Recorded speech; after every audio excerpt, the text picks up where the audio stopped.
Good evening. It's Friday the 13th. Spooky.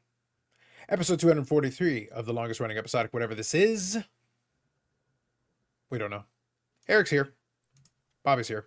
Bobby, how are you? Boo! Scared you, just like Edmonton scared Florida. Well, we're going to talk about that in a minute. Listen, well, we are, being predominantly Canadian here, we are contractually obligated to speak of the hockeys. So there will be some of that. But you will notice, I would be remiss. I'm going to read a couple of comments, but then we're going to address something very important here. So there is an elephant in the room that must be addressed.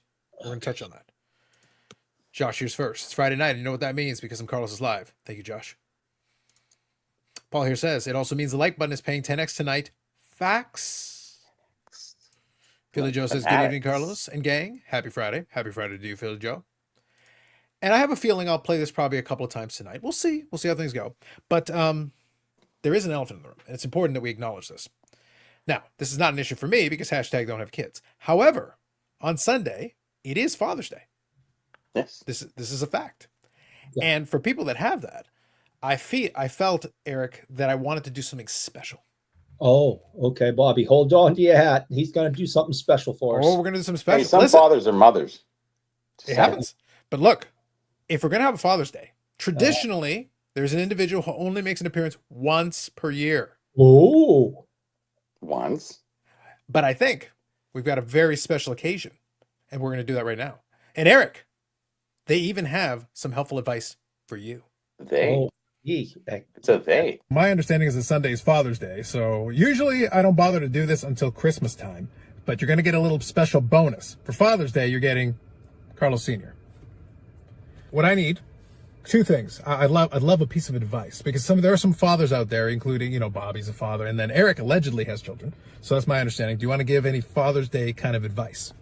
Yes, you say your eyes are painful and swelling, put some mayonnaise then, that cure everything. That's a good home remedy, yes. Yeah, yes. and then that's all home remedy. And like some people say, you suck, Eric. Have a good day. Father's Day, everybody. See? Advice from Carlos Sr. on Father's Day.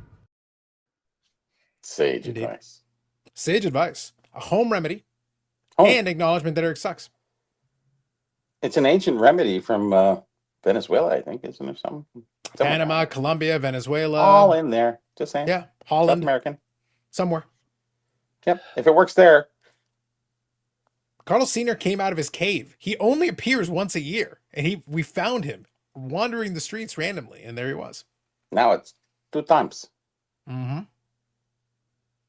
See, Eric? Due. Is that what happens? Uno, due. Special. Very special.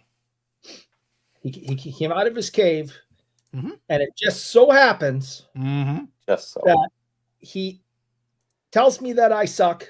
Correct. And to put mayonnaise in my eyes. Correct. And he did that on his own with no help from you. He sought out the wisdom of the ages. Remember, you have to understand, he's Carlos Sr. He's old. So he sought out the wisdom from on high, or low, probably. But the point is, he sought out wisdom from somewhere, and that's what he came up with. There you go. You telling me I suck. I have a feeling that's going to be in recorded history now. I'm not saying that segment. It'll be clipped. The clip will be clipped. The clip will be clipped, yes. Mm-hmm. Times saying 10. That may come up again. Times 10. Saying. Like the like button, I hate Indeed. This sucks. Scott here, Big Scott 35 says, is there a vote for Eric to put back on the dark glasses? Well, look, I'm just glad he finally got off this thing because he's been milking this like Cowboy Bob Orton for going forever. Good Lord. It just says, poor Eric. It's just the facts. Listen, Carlos Sr. gave the advice all on his own, unprompted by me. Despite Eric's accusation, I did not appreciate his accusatory tone. Nonetheless, here we are. Ray, hello, Carlos Jr. and Sr. Yes, indeed. Carlos Sr. made an appearance. This is history, Eric. History. No, it's history. Yes. He's never time appeared out of his busy schedule to do that just for you, Eric. That's right. He has a lot of time that he spends at home scrolling through the social medias, a lot of scrolling through Facebook and like watching TV and not doing much else. And he gave time out of that busy schedule to offer you sage wisdom and advice, Eric. You should be grateful. And telling me I suck. Yep. Yes, correct. Mm. Well, no, he just knew that, but he felt that it was appropriate to tell you. Fair enough. Fair Yep. enough. It was a reiteration. Yeah. Well, look, Eric, I've already given this story. I've explained this.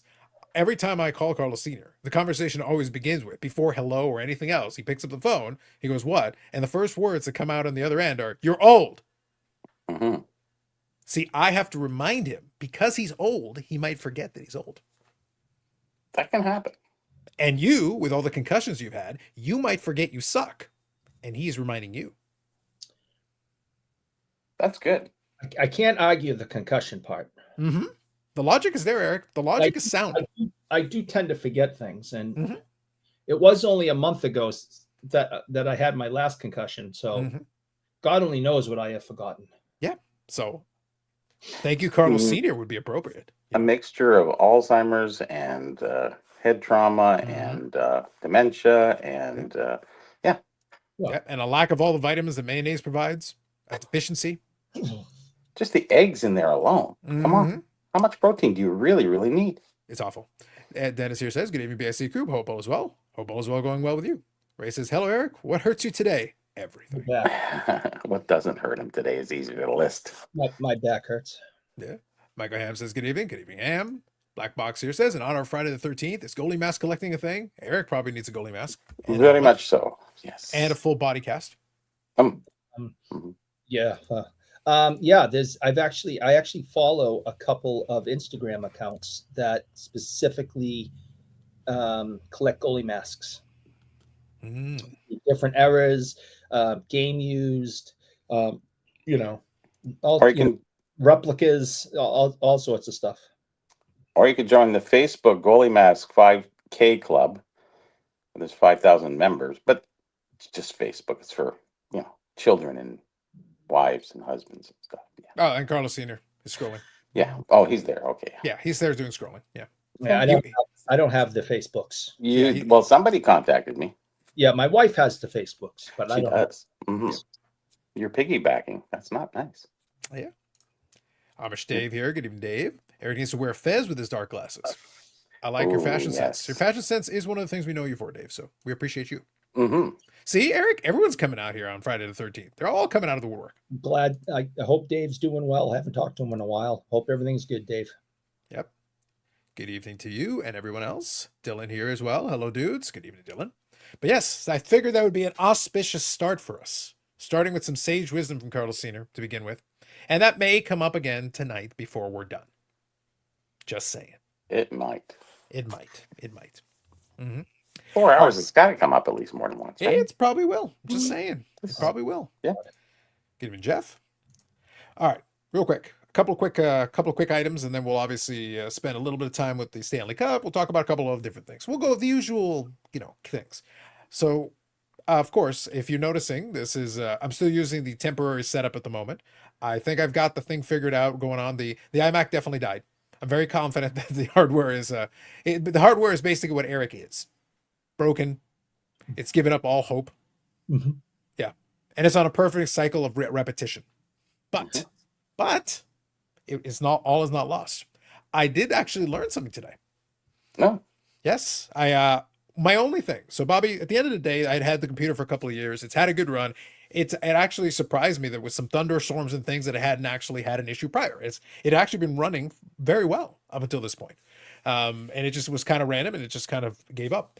But there is some data on the hard drive that I still wanted. So I was like, okay, I can live with the machine, being replaced in this case. And I've already started to make plans and arrangements. So this weekend we'll probably order the replacement machine and I'll get that taken care of. It'll be okay because I think the new one it'll be less expensive, and more powerful than the previous one. So I think it should be all right. Go with computers, right?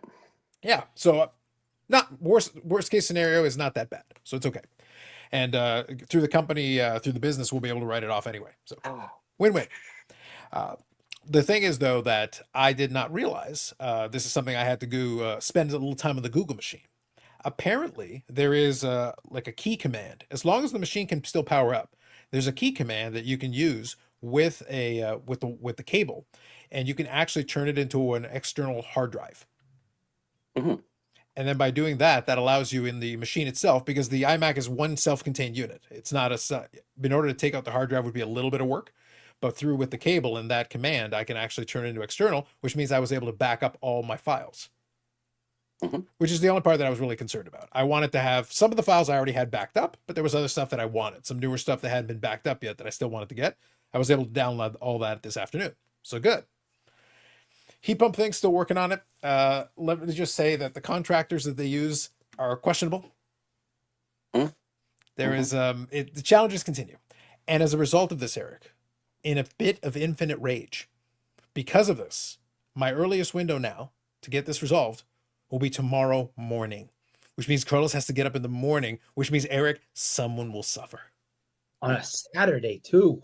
On a Saturday. So Eric, I may not, in our next engagement, I may not be as much of a man of peace as I usually am. Can you do the show from jail? I don't, do they allow that? Eric, there is no jury in the world that would convict me. I am justified in everything I do. Except for the Dutch. The Dutch would probably try to get me. But Yeah, you can't trust I will expose their windmill, the contents, and they will suddenly run away. I'm just saying.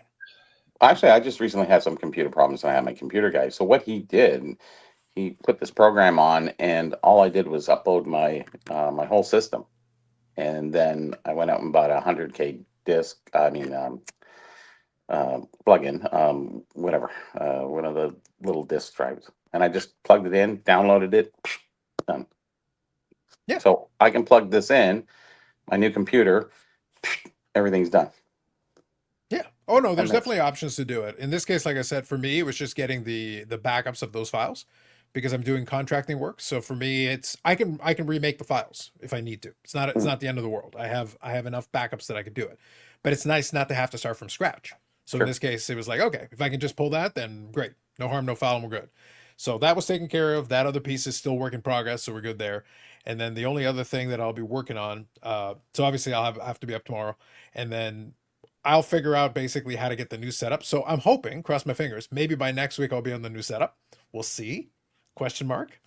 There's a couple of things that have to happen between now and then. But there is one other thing, though, that struck me. And yes, no, we can see, Joe, that yes, Bobby is currently on ice. He is frozen. Again?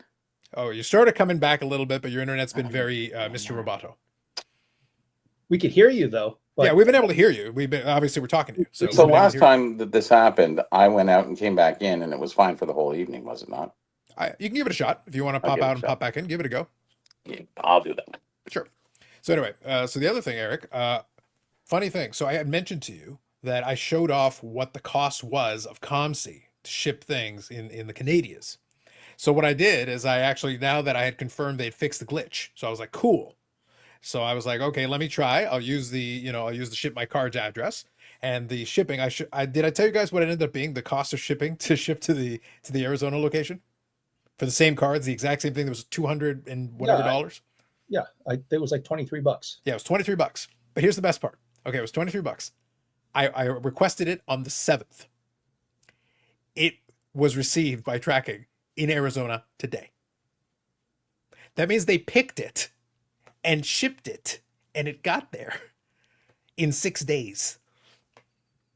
Which begs the question, what exactly is going on? Like, here's the thing. We can't even use the cost and everything. If you realize, if I had ordered into Canada, it wasn't just that it was expensive. In addition to it, the date they put on there was August. Yeah, crazy. So I'm like, it's not, Eric, it doesn't take months for it to cross. You can walk it across the border faster than that. It's supposed to be the picking, but they were able to pick the entire order and have it shipped and have it delivered in 6 days. The machine and the building you can see from space was in full effect. You need to start shipping stuff over here like the other idiots. That could be. But in this case, good news. So apparently it's been received. So now, once they've got it, I'll be able to take care of that. So good. Fine. So maybe I'll request the cards from the Fanatics Overlords. So that might be my next move. And then I can get that. And then once I've got it all consolidated, the rest will be fine. I'm not worried about that, but we'll see. Black Box here says, glad to hear you're able to save your downloaded copy of Emmanuelle in space from your old hard drive. Black Box, we're not rookies here. Eric has no less than 18 redundancy. Eric has an entire server farm to back up Emmanuelle in space. He will not allow this world to be without. Okay. Yep. So, for the record, The cloud is literally Emmanuelle in space. still, I It's have blockchain, really. never, ever seen the film, any of their sequels. I've never Googled it. I know nothing about it except that the Emmanuelle in question is a real person that starred in the Steve McQueen movie The Sand Pebbles. So the writer, the real Emmanuelle, You're knowing too much here. was in the movie The Sand Pebbles, which is one of my Mhm. favorite Steve McQueen movies. Oh, it would be. How convenient. Mhm. So that is the only reference I have of her, or understanding of her, or acknowledgement of her. Sure. Yeah. Sounds great. Yeah. Okay, next. And Man if of she peace. wasn't- Man of peace, by the way. And if she wasn't one of the stars Mm-hmm. of The Sand Pebbles, Oh, the Sand Pebbles. Yes, he almost No. Freudian slip there. Almost of If- Emmanuelle in not one of the the Sand stars Pebbles. In Film. space. Sand Pebbles, I would not. Space Pebbles. Space. Yes, Eric. Yeah, we believe you, Oh. Eric. And on a related note, I'm a man of peace. Moving on. So, all good there. Great. And one more thing, a public service announcement. I've done a few for the shipping. We got to do another public service announcement, Bobby. We're not done. So I ordered a couple of items on eBay. Had a couple of domestic sellers, so they were able to ship it to me. And I actually received the items today. Good times. Love it. Okay. Now, credit to the one seller. They did it with shipping. They did it with tracking. And again, I got it today. All good. Everything was received. But I got to tell you, it made me laugh. Two things about it made me laugh. Number one, they shipped the item, again, tracking and shipping. So it had the label printed on the side of it. It was actually a card that was inside of a one touch that I ordered and that they shipped over. They still put it inside of a plain white envelope. So it's a plain white envelope that had the one touch in it, and it literally slapped the label on the other. So you paid for the shipping and tracking, which cost more, but then you put it in a plain white envelope because the padded envelope was too much? Question mark? Maybe. I'm surprised that the label even fits on an envelope. Barely. Like the envelope was big enough to do it. But look, my favorite part about it, Eric. Now, to their credit, the card was not damaged. But the reason I'm giving the public service announcement is to say we're really tempting fate here. A lot of these Yes, guys, so that's it pushing doesn't matter. Like I'm not going to knock them because the card was not damaged. But you are tempting fate when you're doing this. Just so we're clear. Now, this is very important. So the reason it apparently wasn't damaged is because they put together a contraption of cardboard. Oh, So it was inside of the plain white envelope. Okay, fine, I'll give you credit. they But took the here's extra step. yeah. But again, the padded envelope was a bridge too far. They put together this. This is actually cut up pieces of cardboard that are taped together from a Puma shoebox. There you go. We spared no expense, Eric. Wow. That's Okay. Dave and his whatnot. There you go. Yep.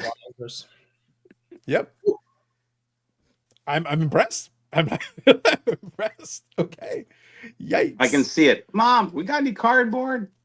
But I'm sitting there, Eric. Well, in you the sold amount all of- the those amount of sneakers on effort- whatnot, so cut I'm up the not- boxes. I'm not saying that I speak from experience, but the amount of extra energy required to actually put together, to cut the cardboard at the correct size and then tape it together in a way that will hold it and then put it inside of a plain white envelope. You could literally have just bought a padded envelope. Yeah. At the dollar store, you could have got Yeah, like, 3 for $1. They are literally 3 for $1. If you just want to Oh, get a pack $1 of or 3, they're whatever. 3 for $1. Yay. Again, the card got there in one piece, but I have Listen, questions. Rule number one, baby. That's all I can tell you. People are just so stupid. Mhm. It was amazing. I was like, okay, right, And- sure. I'm going to bring this up for two reasons. One, to brag about his greatness, and two, because you brought this issue up with sellers on eBay and shipping cards to people the other day, and it just happened to me today.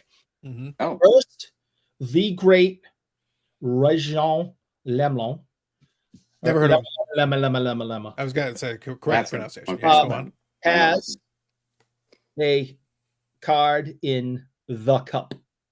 So that is Reggie's The Cup card. Wow. Okay. Very nice looking. All right. Blah, blah, blah. I'm very excited about it. Have that. That's awesome. The issue I have, though, and I don't know if it will turn up or not. Oh, the Scotch tape. Did the Scotch look tape? at that MFer. Look, these people need to be hunted down and shot. Mm-hmm. Okay. We did a public service announcement just the other day telling people to knock this shit off. This person did not get the message. All right. So if you're out there and you're listening, which I'm sure no one is because this is stupid, stop doing this. Shocking. Truly shocking. Zachary says, I'm behind, but there's no way Carlos Sr. knows Eric hates Mayo. Mayo must be the answer to Eric's issue. Listen, Carlos Sr. speaks is pure of heart. Carlos Sr. is at least as much a man of peace as I am. At least. Moving on. Paul says, got a PWE this week, plain white envelope, plain white envelope tracking. There was a one touch level thick. Now it was just padding, but I don't know how USPS allowed it. I have no idea. So like you can get away with it. Like you can get away with this if, again, at the end of the day, it's get the card to the person in one piece. But with a one touch, you are risking additional movement. That's a real thing. You got to kind of be careful with that. And I'm not telling you have to go crazy. Again, literally a padded envelope will basically do the job. And if you minimize movement, you're probably going to be okay. Like 99 times out of 100 is okay. Ideally, you want something where you don't incur the movement. If you can, get away with it. Again, it was domestic, so that's okay. But literally, to kind of what Bobby's question was, the label took up the majority of one side of the thing. A plain white envelope is like it's so easy for an envelope to tear. And then you've got a thick piece of cardboard on the inside of it that can potentially shift around and cause the envelope to tear. You're taking every chance. Why? It just seems to me an unnecessary risk when you are also paying for tracking ship, because even domestically, track shipping is more expensive. It is. Yeah. So like you're not saving. Was it wasn't this like within Canada? This is within Canada. So Why would he do that? Why would he pay that much money? Well, the tracking, because of the card does have enough value to warrant tracking on it. The point though is like the plain white envelope thing, a couple extra cents for a padded envelope was warranted. 100% would have made sense. Get the padded envelope. It literally, like we said, it's 30 cents. It's worth the 30 cents. Mm-hmm. Because if the envelope itself had torn, Eric, the card flies out.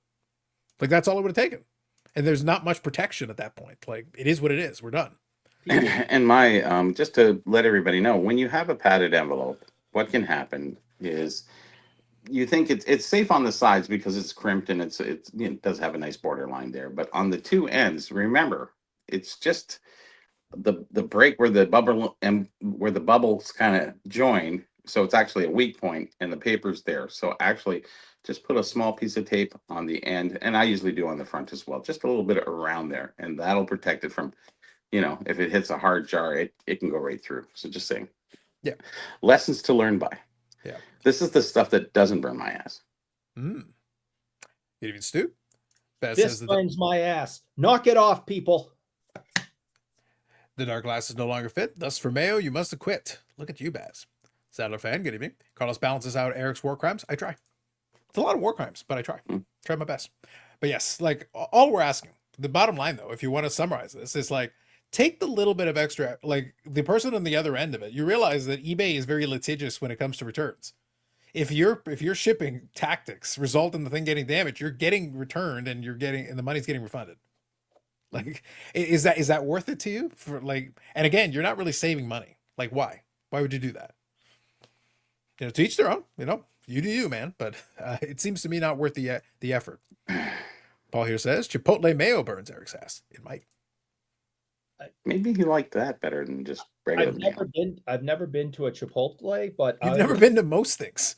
Yes, true enough. Yeah. And you're not missing anything at Chipotle's anyways. I've never been. I've been one time. I can't imagine that their mayo would be any better than any other mayo, and all mayo is gross. It needs to be outlawed. Mm-hmm. You do need to be outlawed. That is true. Now, beyond that, I did get one other one that was correctly shipped. Although, like this seemed to be the week of interesting shipping. So the first one was in a plain white envelope tracked. Interesting. Okay, a choice with Puma cardboard insert.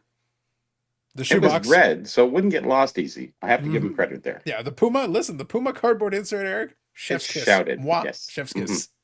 Interesting choice. Okay. Real quick here. Dylan here says, never cease to amaze me some of the packing jobs I've received. Indeed, some humans are stupid. Yeah. Like I said, Yes. and again, in the one card with the plain white envelope, I think it worked out to, I think it would have been like an $80 or $90 card overall. Like it's like you can afford the 30-cent pad envelope. I'm confident you can. Like it's worth it, and especially since you charge for shipping as well. So like pony up a little bit extra in there. Stuke here says, I was told that if you put the zip code on a line below the city, state, province, the item will have to be hand sorted. Do we trust the humans or the machines? At this point, I question both. I question the humans, and then I question the machines because they were programmed by the humans. There you go. So it's like I've still got the same fundamental problem. So that was the first one. The second one was interesting. Was that they sent it by, I'm not sure if you heard of this one. Have you heard of Stallion Express? Yes, it's new actually. Yeah. So it's this, so it's basically the service that's like a last mile kind of delivery. It's kind of almost a private courier kind of thing. It has a tracking number. The tracking number's trash. Like it doesn't really do that much. It was, I think they were using it because they basically wanted to make sure that in case there was a Canada Post strike, it would still move. So Yeah. the thought process was to, as a safety precaution, to mitigate, because at least then it would move. And I think some other folks use it as kind of a alternate, just in case there's any kind of an issue. So they did ship it that way. That's the first time I'd actually gotten one with Stallion Express. I hadn't heard of that one, so it was interesting. It got delivered, all good, so no problem there. They were able to deliver it on the envelope, but again, the tracking was a little lackluster. But otherwise, it got where it needed to go in time. So I did pick up one card, and this is from the new Upper Deck Premier. So Medano has 2 cards in Upper Deck Premier, so I saw this one, and I was able to get it for a good price. So there's the Premier Precipice autograph. Precipice. Precipice. Oh, that's not Spell bad. that backwards. Yeah. On card auto, which is always nice. We appreciate that. Nothing too crazy. Actually, it was I think with shipping and everything, it was under $50 Canadian. So I was like, okay, that's fine. That's okay. I would be offended though if that was my hit out of a Premier box, because if you know what Premier goes for, very expensive. So if that was considered one of the hits in that box, somebody got destroyed. Their loss is my game. I'll take it. I'll take it for the going rate. So in this case, buying the single worked out very well for me. Philly Joe says, Puma still in business? They are. And actually still making some decent shoes. I actually bought a couple of, you know what the thing is? It's going to be, it depends on what you're interested in doing. Some of them, when they have a sale or a coupon, and this is through Puma's website, their own Puma themselves, I was literally able to buy 2 pairs of shoes for the price of a regular pair of runners that I get. And I was sitting there like, okay, just like buy one, get one free effectively. And the thing is, I wear them. They're fine. They're fairly comfortable. So I was like, okay, if you're going to charge me, I think it ended up being like $65 each for a pair. And if you go over $100 or whatever, it's free shipping. So I was like, okay, so basically I can get 2 pairs of shoes and you're willing to ship it to my door. Okay, sure. Easy My peasy. My wife has many pairs of Pumas and still buys them when she sees a pair that she likes. Again, you'll be shocked. I've never owned a pair of Pumas. No, I did once, I think in 1976 or 77. Do you guys know the history of Puma? Yes, actually. Yes. We have a Puma museum, don't we? Oh no, it's Museum. Bata. It's Bata Museum downtown. So Puma is the redheaded stepchild of Adidas. Adidas. Adidas. So the brothers had the company and got into a fight, and one of the brothers left and created his own company called Puma, and Adi stayed with Adidas. So that's where Puma came from. It was one of the brothers, and they got into a pissing contest, and he went, fine, I'll go start my own shoe company. And he started Puma. So you never owned a pair of Pumas, but you know the history. You never watched Manual in Emmanuelle in Space, but you Space. know the history. Okay, something's not right here. Okay, Mhm. one of these Well, things is, I've owned a lot of Adidas. Adidas. and you know the Puma story from Adidas. Okay, Just saying. Right. Jeff here says, that's a nice medano. Thank you. Appreciate it. Stu says, if you want to try inventive packaging, try packing a hockey stick. Well, I heard that if you get social media posts, you could get some idiot to damage them to the point that they basically get shrunk down. So if he breaks it, you can literally just fold it in half and shove it inside of, a plain white envelope or something. You'll be fine. All right. First of all, second, what I use to ship hockey sticks, and we ship a lot of hockey sticks, is pool noodles. Cut the pool noodle Everybody knows. and slip the stick in. It's tough when you got to kind of make it. So when you're work. slipping the stick into the pool noodle, what kind of techniques are you using? Slicing vertically. Now, if there's any friction, are you lubricating the noodle? Is there mayo involved in any? I'm Bobby. I don't know what Eric's face is trying to say. I am merely asking questions. Yes. We are getting symposiums from Eric. We found out the history of Puma. Hold on. We found out the history of Puma. We got that going on. By the way, very comfortable, but very inexpensive. I was very impressed, all things considered. But we got the history of Puma from Eric, and now he could tell us about his pool noodle lubrication techniques. Go on. Nope, I'm not. Please. I'm not talking anymore for the next 4 hours. Eric? Are you trying to accuse me of innuendo? How dare he, Bobby? I am merely asking. I am inquiring in the spirit of #scholarship and knowledge. Yes, the pool noodle. You slice it open. You insert the stick. What do you do with the blade part of it? Because the noodle doesn't cover that, really. That's probably the part he took out during the social media post. No. Then what do you do?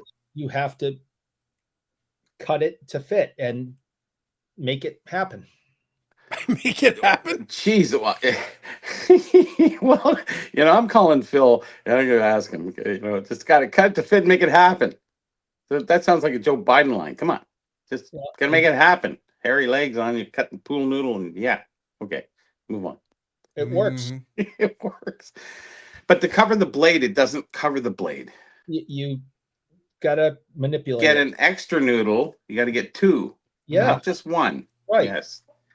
And then you always end up with extra or not enough. And you got to get the bigger ones, not the smaller ones. So it's a size issue with you. It is. This whole noodle's. I don't need this. Yes. It centers back to Emmanuelle in Space. It all comes back to Emmanuelle in Space in the end. Philly Joe says, this is why I love this channel. Knowledge flows. #knowledge. Appreciate you, Joe. Yeah. I also know the history of Volkswagen and Porsche. So I know the histories too. Yeah, I know the histories of those also. You know the Varvenhugen? Really? He never inhaled weed smoke, but he smoked a lot, yes. Right, does Eric own as many lemons as Carlos owns Medanos? He wishes. No. They don't make that many. Yeah, that's impossible. Yeah, like in order for this to accomplish, I think he would actually need every copy of every card. I would if I could. I'm trying to catch up, but there's not as many. Yeah. Now, if you got every copy, I bet you if you got the leprechaun and you got the other lemon and the other one, and then the textured pattern one, the argyle pattern one. I spent way too much money buying that crap. I'm not buying anymore. Say so. When Eric ships sticks, he cuts them in half. True. Don't back him out of this, Carlos. He just gave us 4 Eric free hours. Let the gift be. Listen, we all know that Eric gets clipped. And every time he says something truly scandalous. Look, the important thing is I'm not saying in the year-end review we're going to find out about Eric's informing us about pool noodles and lubrication. But I'm saying it might happen. He brought this on himself. It's not my fault. And I'm here being a mature man of peace. So I don't know what Eric's doing over there. I don't know. This is the year of clips, I guess. Yeah. They've run out of content, and they're just clipping stuff to make more content. Well, I don't know if you. So I assume you guys probably didn't hear about this, but the video that I was talking about last week, the Brent Richards channel there, where there was the last video and then there was the post last video. The last video and the post last video have both now been taken down. Oh, So we are see, preparing for the comeback. The comeback should be, my anticipation is now we're going to be getting the comeback, because so we can't have the last video and then the post last video, because then that would undermine the comeback video. yeah, true. Mhm. Andy did a good video on that too. Yes, yes, yes, The card investigator. yes. Yeah, that was his comeback video, and That he was was quite good. inspired. He was inspired. I got a little heads up on that one, and he was inspired, and you know he was He hasn't done one in a long time. it's there just hasn't been a lot of topics that I think are worthwhile. What's funny is he's still fairly active in the Discord we're in. Yeah. So we'll chat about stuff, but in reality, like, it's got to be the right moment. So True. it is Yeah. what it is. And the right thing. Sure. Why does Eric know so much German history? We must investigate his links. We got a lot of links with Eric. We're gonna find out later. He's old. Eric, where were you in 40s Europe? True. Valid Mhm. question. He was Eric living has already free with the perfected the Dutch. comeback in quotation marks. Thank you, Dan. Dustin Sports Car Dad is here, laying in wait. It's Friday the 13th, Eric. Clips. We demand the clips. Eric, tell him about the lubricated pool noodles. Let's go. He missed it. I will not. All right. The links to Emmanuelle in space are still being established. Yep. Bobbles taught Eric in grade school back in the war years. Which war? Mm-hmm. Dark The 70s. shades, laying in bed, low talking. Dan might have some innuendo there as well, Eric. I think so. I don't like Dan. Wow. Oh, it was very good. Wow, was good. scandalous. Yes. So the Brent Richards saga continues. We will find out more down the road. We'll let you all know. We'll let you all know. Ham says Eric can see. Can he though? Can he? My eyes are getting a little burny. I may have to put the glasses on. Put the mayo on? So they're getting Bernie, but have they improved is the question. Yeah, I can sit here and not have them on. So they've definitely improved. Oh, so why do you have the glasses on then? Oh, it's because the surgery I uh, chose to well, have. And I just I hate you. The surgery I chose was so I could see distance. yes. And that has worked really well. The computer screen is up close. Mhm. So it's all blurry. So I wear these and everything's clear. Did you need this operation or not? Like, this is kind of crazy. Bobby, All right, saying Just get some freaking glasses and call it a day. asking Listen. if Eric needs an operation is kind of I like, think yes. he's Just in addicted to general, it. yes. The answer is yes. No, I think listen. Honest answer. All right, I'm going to get behind the curtain. Mhm. I chose to have the surgery because I was Now, having is this the surgery on the eyes or the pool? on the eyes. Okay, go on. Chose to have the LASIK surgery and chose to have my distance vision improved because I was starting to crash mountain biking because of my vision. And I'd wear glasses while mountain biking, but they'd fog up or sweat would pour down and it was like rain on a windshield of a car. So after why they Two made weeks. headbands in the 70s. Anyways, I wear a headband under my helmet, it doesn't matter. Have you considered, Eric, a full face headband, like So- right from top to bottom, including the eyes? Did my research, talked to doctors, talked to people who have had this done before, including my wife. And everyone's like, oh, it's 3 days to a week. You'll be fine. It's good. You'll love it. It's the best decision we ever made. Blah, blah, blah, blah, blah. And it's been freaking horrible. Eric, did you take into consideration that you are the opposite of Bruce Willis in Unbreakable? Did you mention that to them? No, That I- you were literally you were super breakable. he You're doesn't see uber live breakable. people. I did show them video of me riding so the doctor would understand what I was doing this for. Because he was trying to tell me I only needed to get one eye done. And because, if I'm just out biking, that would be good. And I said, no, you don't understand. I'm not Well, just. You should have just shut the other. So I showed him a video of me riding and some of the stuff I do. And he's like, oh, I get, yeah, you need both done. So who in your family works at a hospital or something like that? Because I'm feeling this Munchausen by proxy kind of thing that's happening with you. And I do believe you're being directed in the wrong way. But any which way. continue on. No one's getting any kickbacks or anything. No, I think what's Well, actually it's not look, kind of kickbacks in the financial Bobby. sense. I think exactly. I think what you're implying is that they, like us, are wise in the ways of the Schadenfreude. Yes. Yeah, there's nobody involved in the Munchausen by Schadenfreude is The Schadenfreude, exactly- Eric, is simply pleasure in the pain of others. Yes. It's not for monetary gain. No, It is for the love of the game. I think if my mother's listening, she's probably typing right now that she does not like it when I'm hurt. She doesn't. It screws everything up around here when I'm bedridden. She gets quite upset with me. Well, no one do the dishes. What do you got? Look, no one's gonna cook. She doesn't like it. So, Yeah. Dan here says, you think a hockey guy would know how to deal with foggy glasses? Maybe you should get a visor. That'd be good. If you put the helmet on, just wear it full time with a visor. Eric's oxygen must have squelched a giggle at seeing those crash shooters. Yes. Another German connection. Man, Baz, the connections are getting deep. Now, very important. We did read this, or we did have this earlier, but I got to read it. It's very important. Name, Indigenous Ricky card. You know, a hobby celebrity of sorts. Yes. We need a pool noodle lubrication video demo. Give the people what they want, Eric. I hate. I them so see much. 10,000 views in the first 6 hours. No, then if he you does make a pool second noodle video. lubrication video, Bobby, if he does a pool noodle lubrication video, I see 10,000 views in the first 10 minutes. Yep. It's people it's like, I didn't even know this is something I wanted. Click. And then the next video, I'm quitting the pool noodle video. Anyways, yeah. Mhm. I'm leaving. Yeah, that's fine. He's giving up the game, the pool noodle lubrication game. Yes. Simon 466 cards. Good evening, Simon. You only need one eye done. Sounds like a surefire way to get you to come back and pay for second surgery. Listen, True. Eric's going to need like 14 surgeries, including a surgery for his thoughts on having a surgery. The way that it was, because I did some research. Plus, what they explained it to me is if you When can you get- did research, The way did you they go sold to, you did on you it, go to what? the Google? yeah, the Google. Yeah. Okay, That's the it. Google. Yeah. Go on. Okay. So 16 different opinions from none being doctors. Anyways, you get one eye that can see far away, one eye that can see close, and it evens out. it evens out. And I explained to them, Yeah.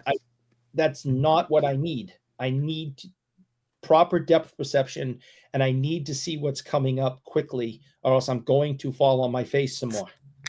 Okay. So I got both eyes done so I could see distance, and the surgeon. So if one eye is done the opposite of the other eye, didn't they just reverse it? No, they were going to leave one eye alone and then strengthen the other one for distance. And then naturally, it was over time, I wouldn't need Did they glasses. just say sign here? It said check, please. Don't read this. Just sign.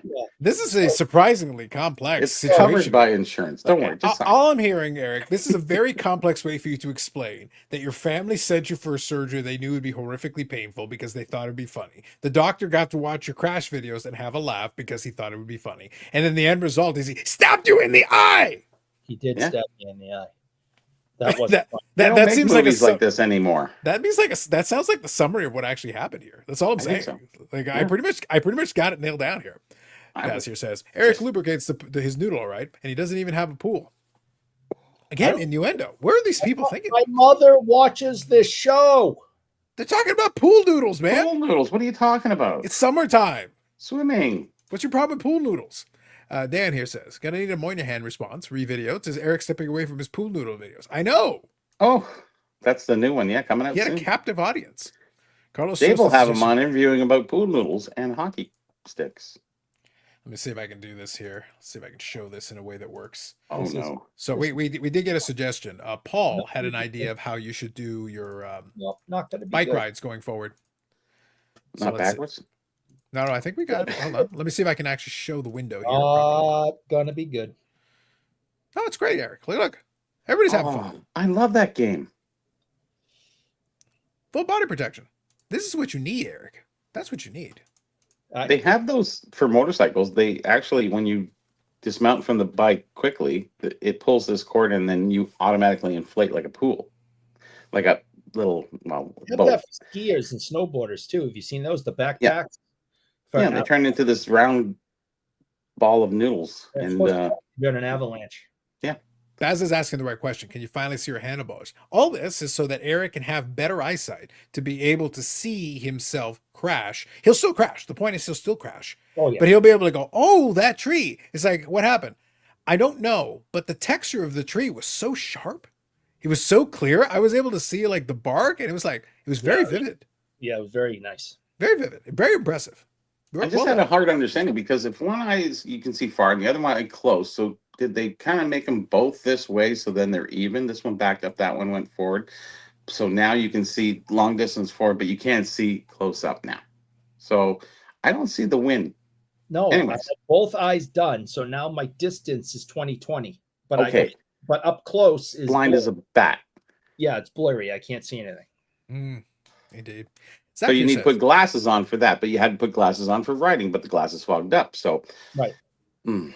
Because I had the And that solution that they've been making for the last 30 years on put on glasses, which I would put on my advisor when I was riding motorcycle. Anyways, worked very well. I still back 40 years prefer my ago. suggestion, Bobby. I think the full face, sponge basically. Just put a big thing right here. And put eye holes. Yeah. You'd be like, what's that? Problem solved. What's that I movie? tried using the different chemicals and sprays and even this thing called cat crap.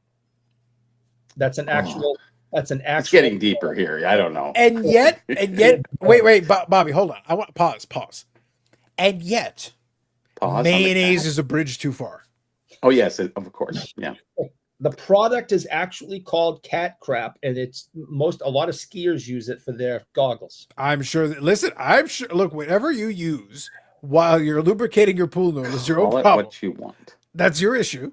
But I'm just saying that we're being led down a primrose path here, and I'm not sure if we're straying away further and further from the Lord. If I was a believer, this would be a great concern, but I feel we are straying further and further away. Yeah. I'm just saying. Zach says these doctors are just after money. If they actually cared, this is just retirement. At this point, probably. Yeah. Dan says, just take up power walking. Facts. Rock Latex, good evening. I still say Eric should have gotten the one eye done, get a monocle for the other one, and ditch the bike for a penny farthing. Facts. Wow. Bazzer says, can we now call him Monocle Mayo? One good eye. This right Penny here. farthing's a little toy. Mwah, chef's kiss. They had in the turn Love of it. the century. Love it. He's like the Monopoly man of Tin Mayo. toes. Baz is on fire today. I like it. I think you look good in a monocle. Oh, I think it'd be a great improvement. It gives some distinction. Ham says, Mr. Poopy Pants card incoming. Yes. Tony Twist here. Good evening. 50 minutes in and no mention of sports cards. There are sports cards now? A couple were shown on the screen. Well, we talked hockey sticks. Well, hold on, Bobby. Close. I can say truthfully, there were showed a card. 2 cards shown on the screen today. Yes. 2. Yes. He just showed up. And one of them even involved a player that actually exists, and the other one was Eric's. Tony Twist says, did you try some Kurt's Card Cure eye drops? Maybe. I think I did. Yeah, that would work. And good evening to you. Lonely Basement here says, Eric not qualified to be a pace cigarette. He's overqualified. Yeah. If we cut both of his eyes, then maybe. Maybe. Yeah, I'm not going to. If someone ever asks me about, should I get LASIK? I'm going to be like, no, wear glasses. Don't ever do it. But it's been free. I don't care that I am in the small minority and everyone else does great.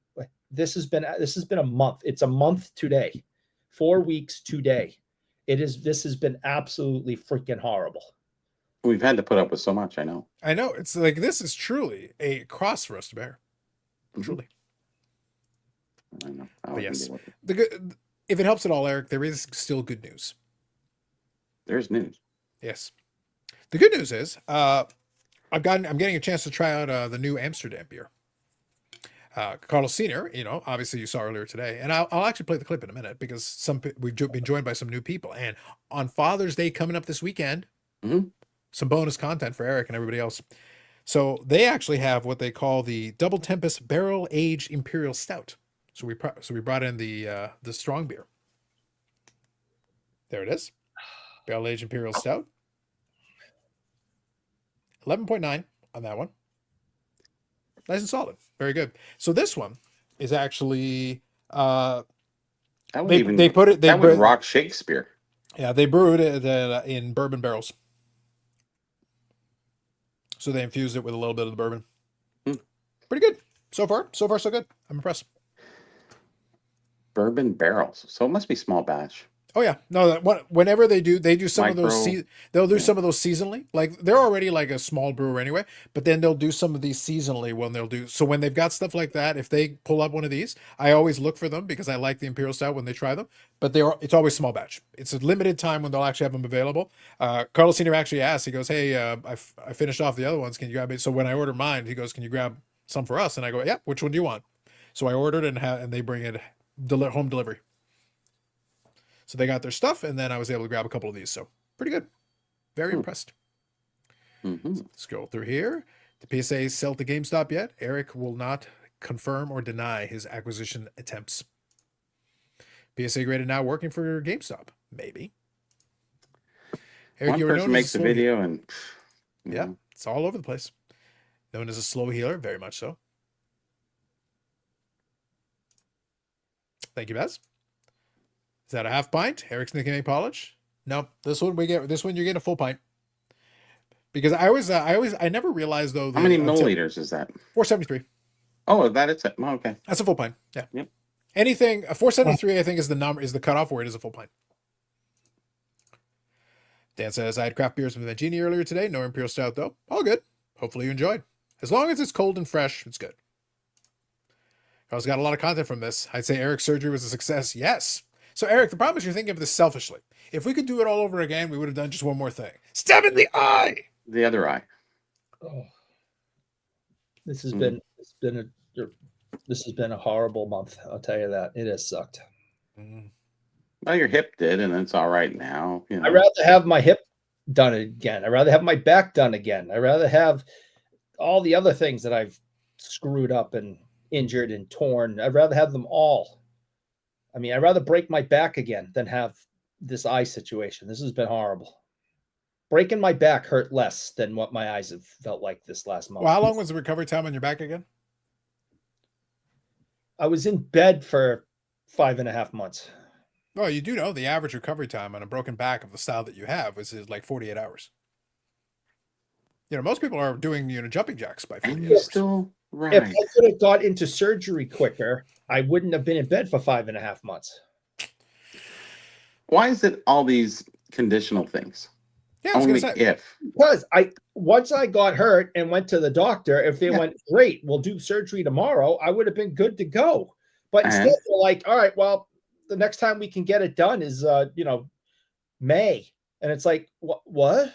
Well, Eric, what if it was just that they wanted to see you suffer and they could have told you, well, we could have just done a factory reset and you would have been done while you were in your appointment. Easy. You know, what was that movie, Upgrade? You ever see that? Not specifically, no. Actually, watch it. It's very, very good. I think it's called Upgrade. It's a human guy who's, anyways, computer. It's very good, but it's done on a low budget. It sounds like those low budget movies are always good. Yeah. No, this one was really good. So very surprising. Low budget movies. That's what It wasn't high budget. Let's just say it wasn't low budget. It was just lower than high. I was going to say, look, Eric, I know you're bougie by nature, but give it a little respect. Baz says Eric can finally have one good eye on the shoplifters in the shop. Now the owner just has to watch Eric. Truth. Mm-hmm. How do you think you got that lemon card? Well, again, like we talked about earlier tonight, and I mentioned it, so I know some of you's joined us later on. But I mentioned that obviously Sunday is Father's Day. And if Eric would heed the advice of sage wisdom, usually if you've been on this channel for a while, the Christmas episode, there's a special appearance that happens. But given the Father's Day is Sunday, I thought it was appropriate. And as a gift to Eric, really more than anybody else, because we do reference Eric, I offered the following. My understanding is that Sunday is Father's Day, so usually I don't bother to do this until Christmas time. But you're going to get a little special bonus. For Father's Day, you're getting Carlos Sr. What I need, two things. I'd love a piece of advice, because there are some fathers out there, including, Bobby's a father, and then Eric allegedly has children. So that's my understanding. Do you want to give any Father's Day kind of advice? Yes, you say your eyes are painful and swelling and all. Put some mayonnaise then, and that cure everything. That's a good home remedy, yes. Yeah, yes. and then that's all home remedy. And like some people say, you suck, Eric. Have a good day. Father's Day, everybody. See? Advice from Carlos Sr. on Father's Day. It's moving. Single tier. He really was special. Mm-hmm. Yep. He and I are going to have words when I come up there in November. Oh, he'll take you. He'll take you so fast. As old as he is, he'll give you one whack with the cane. You'll be right back in the hospital bed. He and I are going to have words. He's got sharper words than you too. He'll hurt you with his words. He'll hurt your feelings, and then he'll whack you in the hip, and you're going down there too. All right, just tell him I'm coming for him in November. He does not sweat you. Let's see here. Carlos seat of the car gives me economic hitman vibes. I don't know the reference. Do you know that one? No, I don't know. I got nothing. Sorry, Baz. Yeah, you missed me on that one. I'm sure it was a good reference, but I don't know it. But there you go. Listen, try to give a little sage advice. Carlos Sr. trying to help out Eric. Even in his oldness, we're trying to help the guy out. It happens. But I got to say, the upshot of all of this is that we managed to milk Eric's pain for an hour. I'm actually very impressed with this. This may be some of our finest work. This sucks. So when Bobby comes back, we'll touch on the Stanley Cup final a little bit. But let me pose a question. Is there outside of that? Stanley Cup finals. Let's do it. Yeah, we can do it for a little bit. Before we do though, let me offer because I want to give the chat a little bit of a chance here to kind of participate and include some information in this. Is there some other stuff you guys would like to? Because the Stanley Cup final for me is kind of easy. I want to let Bobby have his chance to poke fun. It'll be fun for that. But is there anything else that you guys want to talk about?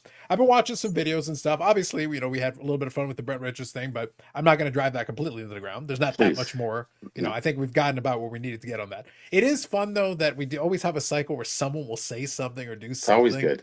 It's it's special. Sometimes it's one of us. Yeah. It can happen. Paul says, just show Carlos Sr. Eric's medical records. Oh, he laughs. Carlos Sr. knows. Carlos Sr. knows. I can just see Carlos Sr. sitting there. I'm almost surprised he didn't say, Eric, I will end you. No.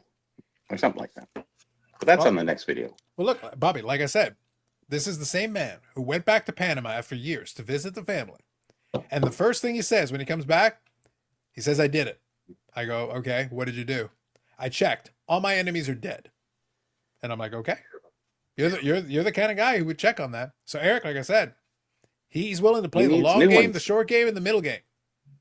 He just makes sure all his enemies are taken care of. Yep. You want to make an enemy of him? You think that being stabbed in the eye was bad? Wait until you find out. You know those eye drops that were causing you so much trouble? Yes. What do you think would happen if someone had a hose of that eye drop? Ah! You might feel the wrath of Cain. Mm-hmm. The Cain. Just saying. Just throwing it out there. Dylan says, Bobby, what was that movie called? I was on a ladder climbing a palm tree and couldn't write it down. What was the name of I think it was Upgrade, you said, right? Yeah, Upgrade. I think it very much was, yeah. Okay. So just the one word and that's the whole title? I'm pretty sure it's just called Upgrade. And I looked at it and I went, all right, I'll give it a shot. I think it was on Netflix or something like that. And then I went, holy shit, that was a great movie. Okay. There you go. It was one of those low budget dark movies, lower budgets. Sorry. But the storyline was amazing and it was great for the time. And actually it might even work very well right now too. So if you can watch it, I think you'll enjoy it thoroughly. That sounds fair. There you go, Dylan. That's to the best of our ability. That's the answer. Dan says, I still like Florida on 5. Keep the faith, Dan. Keep the faith. It's okay. Saddler fan says, I have nothing going on. That's why I'm here to laugh at Eric. And laughing at Eric is always good medicine. Mm-hmm. Thanks a lot. Appreciate your time. Baz says, I'm surprised the Worcester General Hospital took Eric's German health insurance card. The Germans. Mm-hmm. Indeed. Das Zach Boot. says, Das Boot. Zach says, Carlos, did you see Brett Havre's Untold documentary? He's a pretty terrible dude. A not so fella, some might say. No, I haven't seen it. I actually do want to check it out. This is on Netflix, right? The Brett Havre documentary? I think it's called Downgrade. Maybe. But yeah, we'll see. I would say I haven't had the chance to watch it, but yes, it does not surprise me that your conclusion is he's a terrible person. He's not a good person. Listen, we're talking about the Ansel Adams of our time. This guy is an artist with the photograph. Okay, he can do things with a camera that none of us could possibly do. And I just don't think we should badmouth this legend, this artistic legend. Again, the Ansel Adams of our time. AI is the Ansel Adams of our time. Don't worry. I mean, the photography, Taxi. the photography Anyways, that this now you man get it. has produced is just remarkable. I don't understand how you could say he's a not so swell fellow or he's a terrible dude. He's an artist, I tell you. An artist, he says. Something with arse in it. I don't know. Maybe. Let's scroll through here. Brian North, good evening. Carlos, I'm going to Panama in January for a wedding. Should be good weather by January. Any advice for things to check out? Can't help you there. I was out of there before I turned 5. However, I can if you leave, do me a favor, Brian North. Leave this question in the comments section of one of the videos, any recent video. Doesn't matter which one. So remind me. I can ask Carlos Sr. if he's got an answer for you.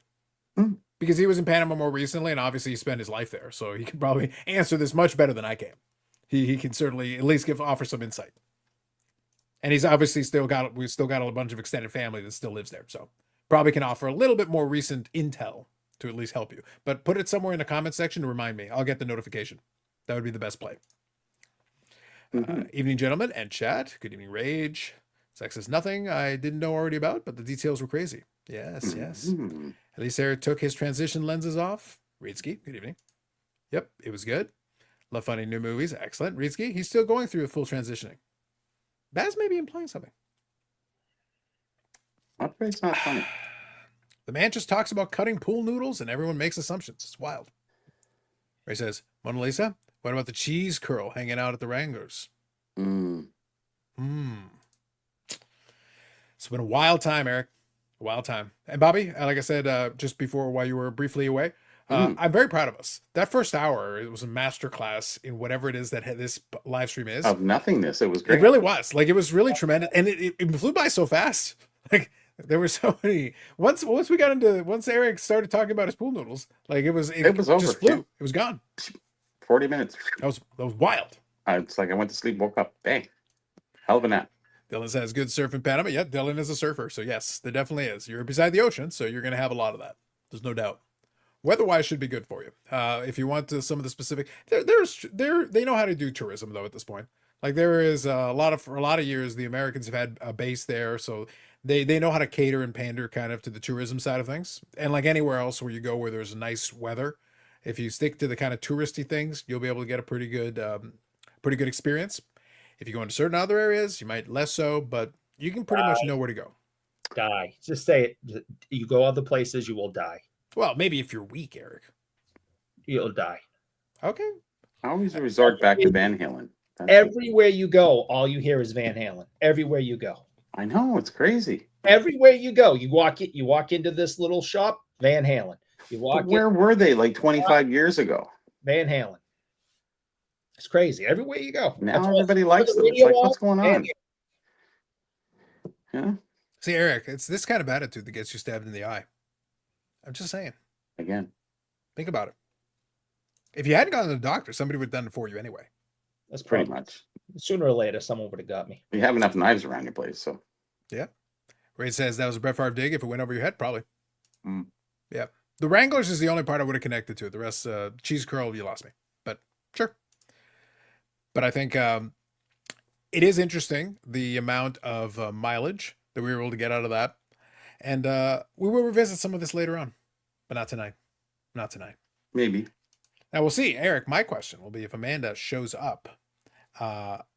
If Amanda shows up somewhere in the chat because they've got their podcast tonight, allegedly.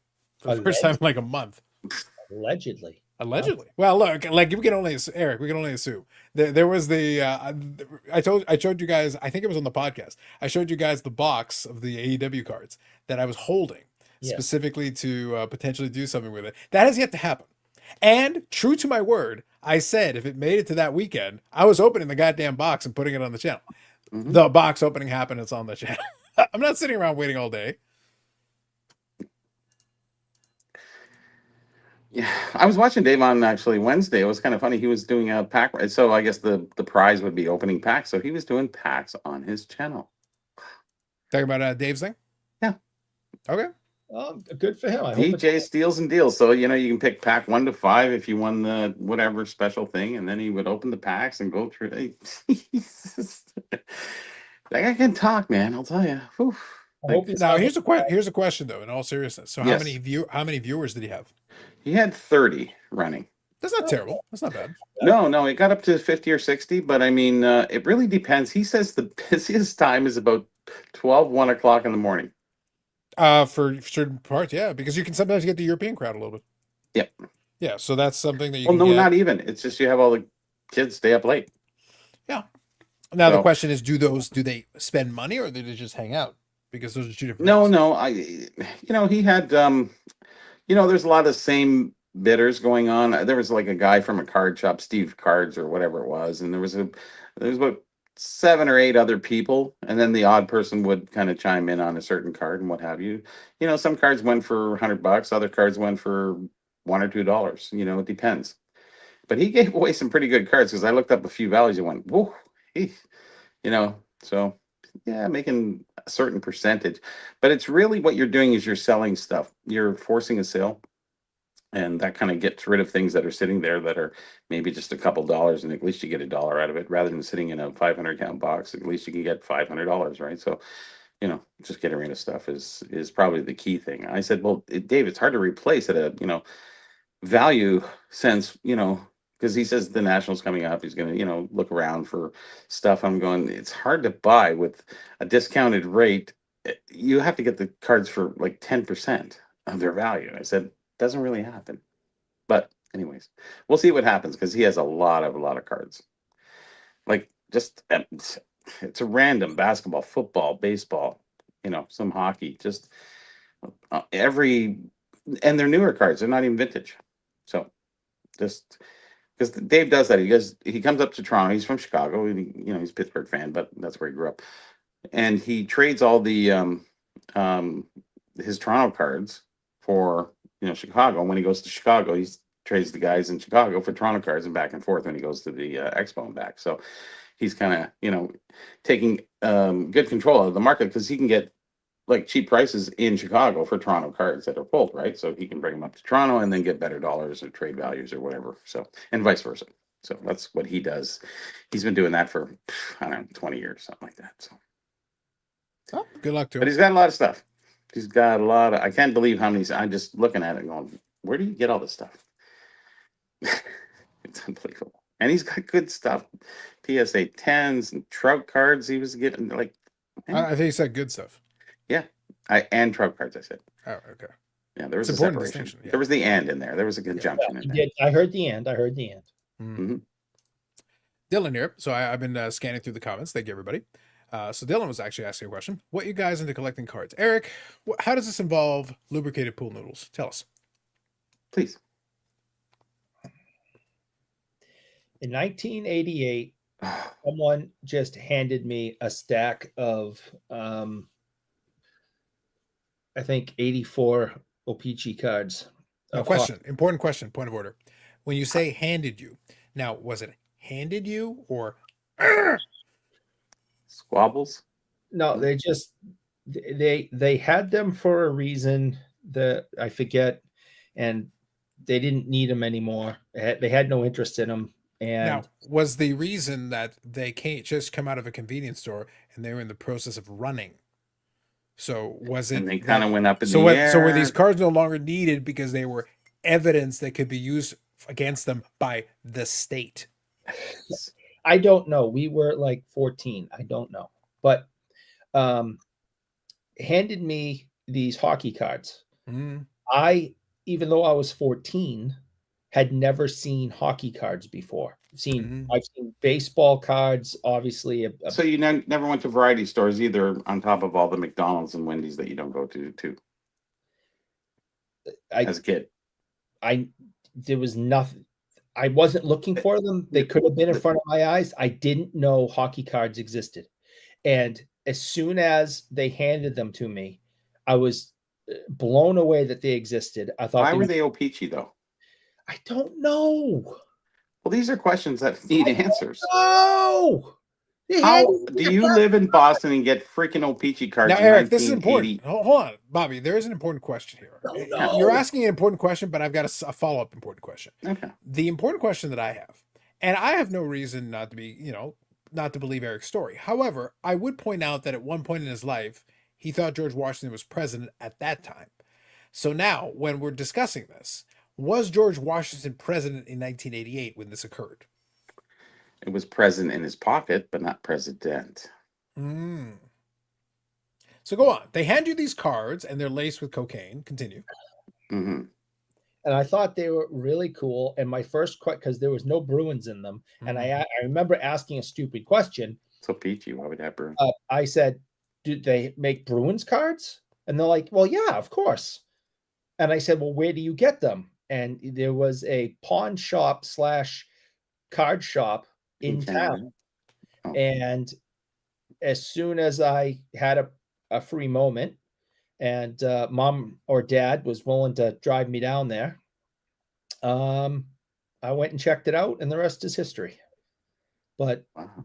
someone handed me cards. I didn't know hockey cards existed, and I was blown away. I remember there being a Pat Verbeek rookie card in it, and I still have it. And it's really one of my favorite cards. It's in New Jersey at that time. Yeah. So as silly Great as for it you. I think so. sounds, yeah, exactly. So as silly as it sounds, one of all my collection, one of my favorite cards is a Pat Verbeek rookie card, because that's what started it all, and I still have it. That's good. Mm. It's a weird story, but it's good. I think it's sitting right Somebody handed me cards in 1988. Well, I went to a variety store when there was like 5 on the way to school, And and by the way, every one of them had- Lonely's great. He's picking up what I'm putting down.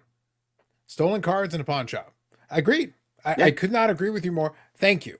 You understood what Eric was trying to It's 1988. escape How from. much can you get for those cards? The good Eric, the statute of limitations is done. You can just acknowledge they were stolen merchandise. So just so Bobby doesn't get mad anymore, here's the card. I still have it. Okay, Pat Verbeek's rookie. That's the card that started it all. Mhm. And I was wrong by my memory. It is a Topps card. See, if you can't trust the maker, then how do you trust what you said But with the whole everything's- story? But everything's O-Pee-Chee. Oh, but now it's but. Well, everything's O-Pee-Chee, so that's why. Mm-hmm.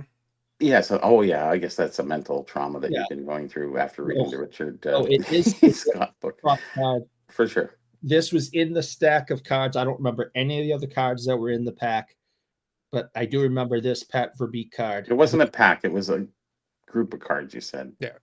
There So was no but packs you involved. also remember that before you handed over and were handed stolen merchandise, you were finished watching Emmanuelle in space. Nope. The pool noodle was put aside, No. and then you went over and were handed the stolen merchandise. Go on. Mm-hmm. This is the first card I ever collected. I still Mm-hmm. have it. It's right here. It's one of my favorites. So, there you go. Really? Yeah. So I'll tell you what. So go ahead, Bobby. You give your answer. I'll give my answer, and then we'll go through a couple more comments. Go for it. Mine's a simple story. You know, walk into school, 5 variety stores. They all have the hockey packs. Everybody got them. You just bought them. You opened them. You collected. They were O-Pee-Chee. And that's it. That's how you start. It was just natural. And, you know, I'd say at least half the kids on my street collected hockey cards. There was hockey flipsies, dropsies, and oxys going on everywhere at school. You name it. Kindergarten, grade 1, 2. Yeah. Things were happening. Very simple. Yep. So for me, to kind of answer the question, for me it was also simple, but the packs and all that didn't happen until a couple of years in. So when I started, actually, nobody in my family actually watches much in the way of sports. Parents and brother don't watch that. Brother's younger, but nonetheless, he was into cartoons and other things. I was the main one who was interested. I was a driver, and it was baseball cards because I like playing baseball, and I was interested in watching and participating in baseball. Mhm. So for me, because you're not running straight to baseball cards right away necessarily, but I had one of those collector kits. So basically, I asked for it. And because I asked for it, I got the collector kit that came with a binder and basically a group of junk wax cards. That's basically what you got out of it. And then you can put it in the binder and put it in the pages and all that stuff. It's got the little guide or whatever. And that's all it was. And for a little while, that was that. And then you could also get, again, because it was available in abundance, And at that point, you don't have any specific direction. So if you just ask whatever, you can get these little packets and piles of cards. So it wasn't packs at that point. It was by 91, Donruss, that's where it was starting getting packs. And it was because basically my dad would go to the convenience store. So Carlos Sr., the aforementioned Carlos, who gave Eric sage advice, Mm-hmm. went to the basically the pharmacy. They had the packs there because they were available basically everywhere. Yeah. Grabbed some packs, basically had it at the top of the fridge. And as you got grades and stuff and whatever, you get some packs, you get some packs, you get some packs. Lots of 91 Donruss packs were open once upon a time. I have 8 or 9 copies of the Eddie Murray card because Coalition for the win. Mm-hmm. And that was it. And then, and then I just kept going from there. I didn't even collect hockey cards until the mid-90s. So probably about 5 or 6 years in is when I actually started collecting the hockey cards because hockey wasn't my favorite. I actually followed baseball and then football a little bit more first. And then hockey came after. And again, even hockey, when I talk about it, I basically focus my collection on a couple of players. That's the majority of my collecting for hockey. Mm-hmm. That's where my interest draws. But that's the starting point. That's basically how I went in there. Well, we didn't have the baseball cards so much to say because there was no Blue Jays when I started, right? So they started in 77. I started collecting in 70. So, really didn't get into that. There was football cards in our collection at one time, but you'd buy the odd pack and go, why am I buying these? I'm buying hockey. So you only had so much money to spend at that time. It's not like today. It's like, yeah, I'll buy you that $100 pack. Shut up. It's different. It was different. Used your allowance. You would have to go around, collect bottles, and down these wayward laneways just to. I'd take my paper route money and head down to the card shop / pawn shop, and that's where the money would go. Show me the money. Mm-hmm. Mm-hmm. Tony Twist here says, Pat Verbeek, remember that card well? Yes, indeed. Zach says 18 likes and ticking up. We're working on it, Zach. We're working on it. Remember, everyone, I remind you. 10X. I remind you. Number 1, we charge Eric for all the likes. It's Number a 2, since it's Friday the 13th, double like button fee. Spooky. Should be times 13, really. Especially since we figured out that Eric basically started his entire card collecting career based on stolen merchandise that he's gotten away with. So that bastard has plenty of money. Came out. Mm-hmm. Double D. If you live in the USA, he gave you those O-Pee-Chee because at least where I grew up, O-Pee-Chee were thought to be fake and crap. Well, Eric doesn't live in the United States. First of all, he's in a rolling truck in Manila as we speak. And number 2, he's in Massachusetts, which is barely a social construct, let alone an actual part of the United States. It's a shithole. Well, actually, in the 70s, you could get Topps cards because they came out first. They would come out in October, November. And you wouldn't get O-Pee-Chee till January. So some of the stores had connections, I guess, close to the border, whatever, and they would bring in some Topps packs. And because I know Roger, who co-authored our first book, that happened to him a lot. He had a lot of Topps in his collection from 76, I think it was. And he says that was the case back then. I don't remember that, but Roger told me that story, so I believe him. So he's a bloody author. You got to believe him. Oh, listen, I personally subscribe to the gospel of Richard Scott. We all have our different paths. Tony Twist says Verbeek was pretty good. True. I think he's a Hall of Famer. I don't know. Is he? I'm trying to remember. He's I think he's on the edge if he is. I think it might be. I'm doing it by memory. Are you looking it up, Carlos? I am looking it up right now. He is not officially, no. No. He has 500 goals and 1,000 points, which is very good. But yeah, he was more of an accumulator. He did it for a lot of years. He was very good for a lot of years, no doubt. Was the accumulator. Yeah. Well, the thing is, for me, I remember him fondly from the Dallas team that won the Stanley Cup because he was on the Cup team. And he was obviously a contributor. He wasn't a key focal point, but he was still a good player that he provided a role. He had a role and he played it very well and won a Stanley Cup for his trouble. So, and the word contributor is really interesting because if you write a book and you're just a contributor, it's like a back seat, really. But you're in the book. Yeah. Well, I think what's funny because I know there was a book written by Victor, and a couple of people were in the front, and then there was that other blank page that was left for the contributors. Sorry. Mm-hmm. Yes. Yeah. His was an interesting role because for him, he was more of a experienced guy. He was there to provide that. And like in the regular season, just when I was looking up there, he had 17 goals and 17 assists. Like nothing crazy wild. What they wanted him for was for his veteran presence, and when it came to the playoffs, because he was a player who would throw himself around, he'd get physical, he'd basically push people around, and that was what they wanted him for, and he did his job. Mhm. But he was also a 500 goal guy. So at the end of the day, like he did accumulate the stats by the time it was all said and done. But his only Stanley Cup was on that team where he was a contributor. That was more his role for that team. But he did it well. So like nothing wrong with that. Robert who says I played Noxies, brutal on the cards. Mhm. Flips, knocks, rebounds. Who remembers those schoolyard games? Quite a number of them. Dylan says, Carlos, my parents never watched sports either. Yep. It's actually more unusual. So I think we're in the minority here. I think for a lot of folks, there was at least some sports viewing that would like kind of precipitated some of it. Not in every case, but that tends to be the norm. Can I ask? I have a serious question. Serious question. You're Go bringing on. seriousness, and we're just having. Anyways, go ahead. Did they watch soccer? Nope. They didn't even care about that. No, Like- my mom cares about it a little bit, but only very specific era. And by the time I was around, she wasn't watching it. In the house, we didn't watch a damn thing. The only sports that ever got watched in the house were ones that I put on the TV. Yeah, most people who immigrated here in the first generation usually will collect, but the second, the parents and they just don't follow. They're just, it's not sports isn't the main thing, especially when you come from another country. Well, especially but Panama, what do they know for like soccer and Getting no hit by the Dutch in the World Baseball Classic. Not Yeah. that I'm bitter.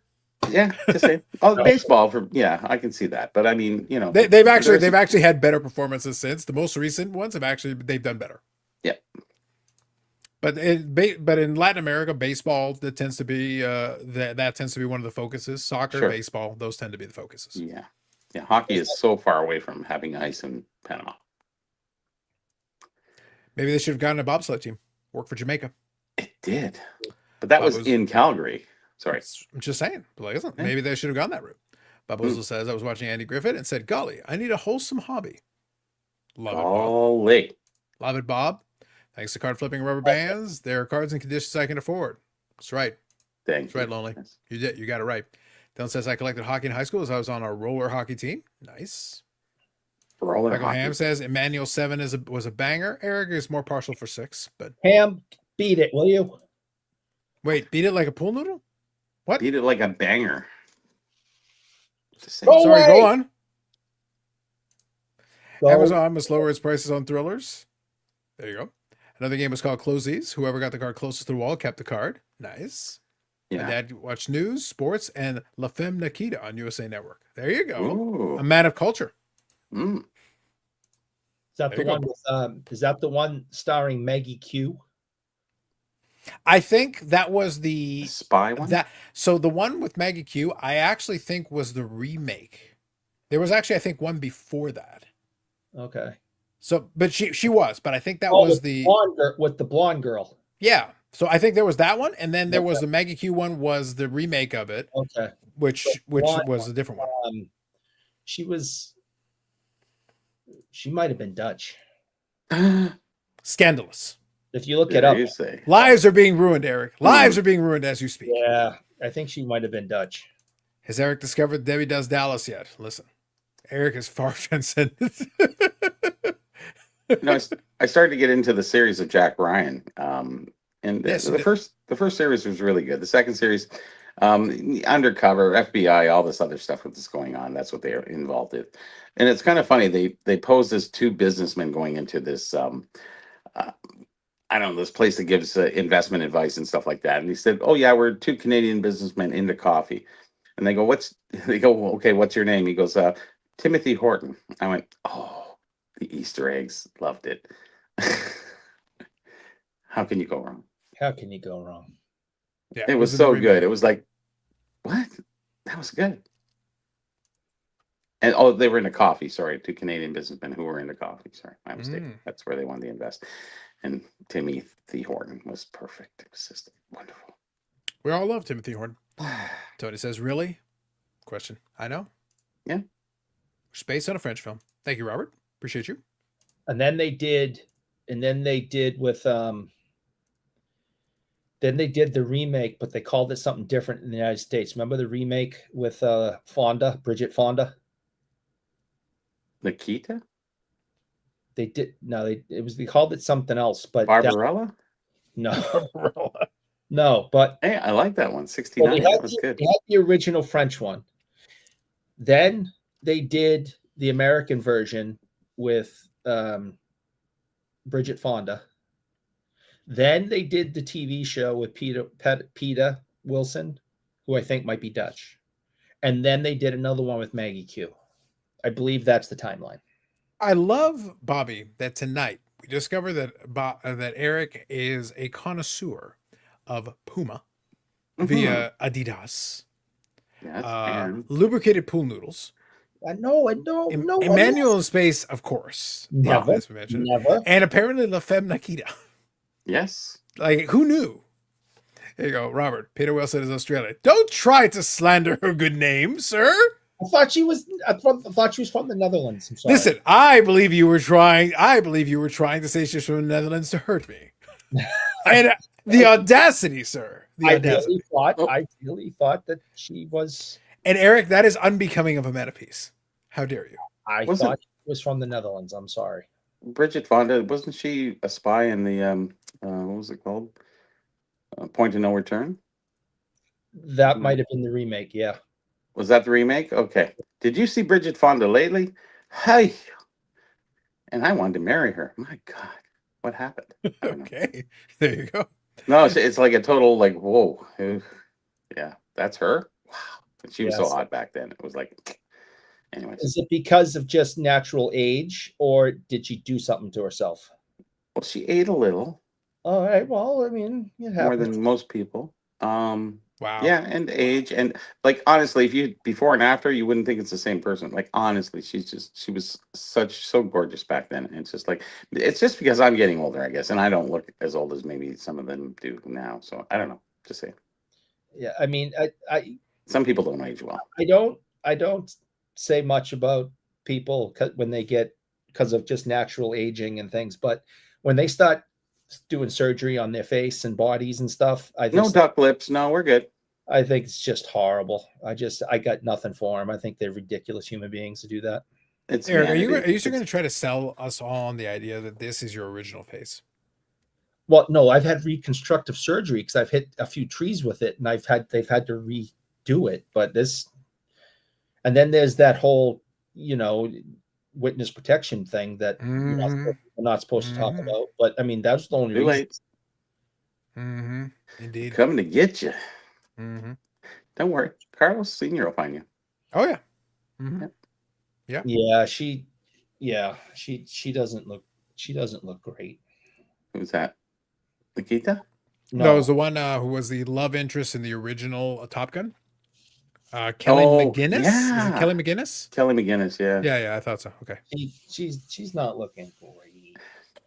No, some don't look horrible, but some are just like wow, and Bridget Fonda is one of the wows. So look, can we be serious for about 90 seconds? That was serious though. No, but let me be more serious for 90 seconds. I'm watching. Okay. Yeah, this is kind of the conversation we have on the podcast all the time, where we poke fun and have a lot of enjoyment at Brandon, baubles and ball cards.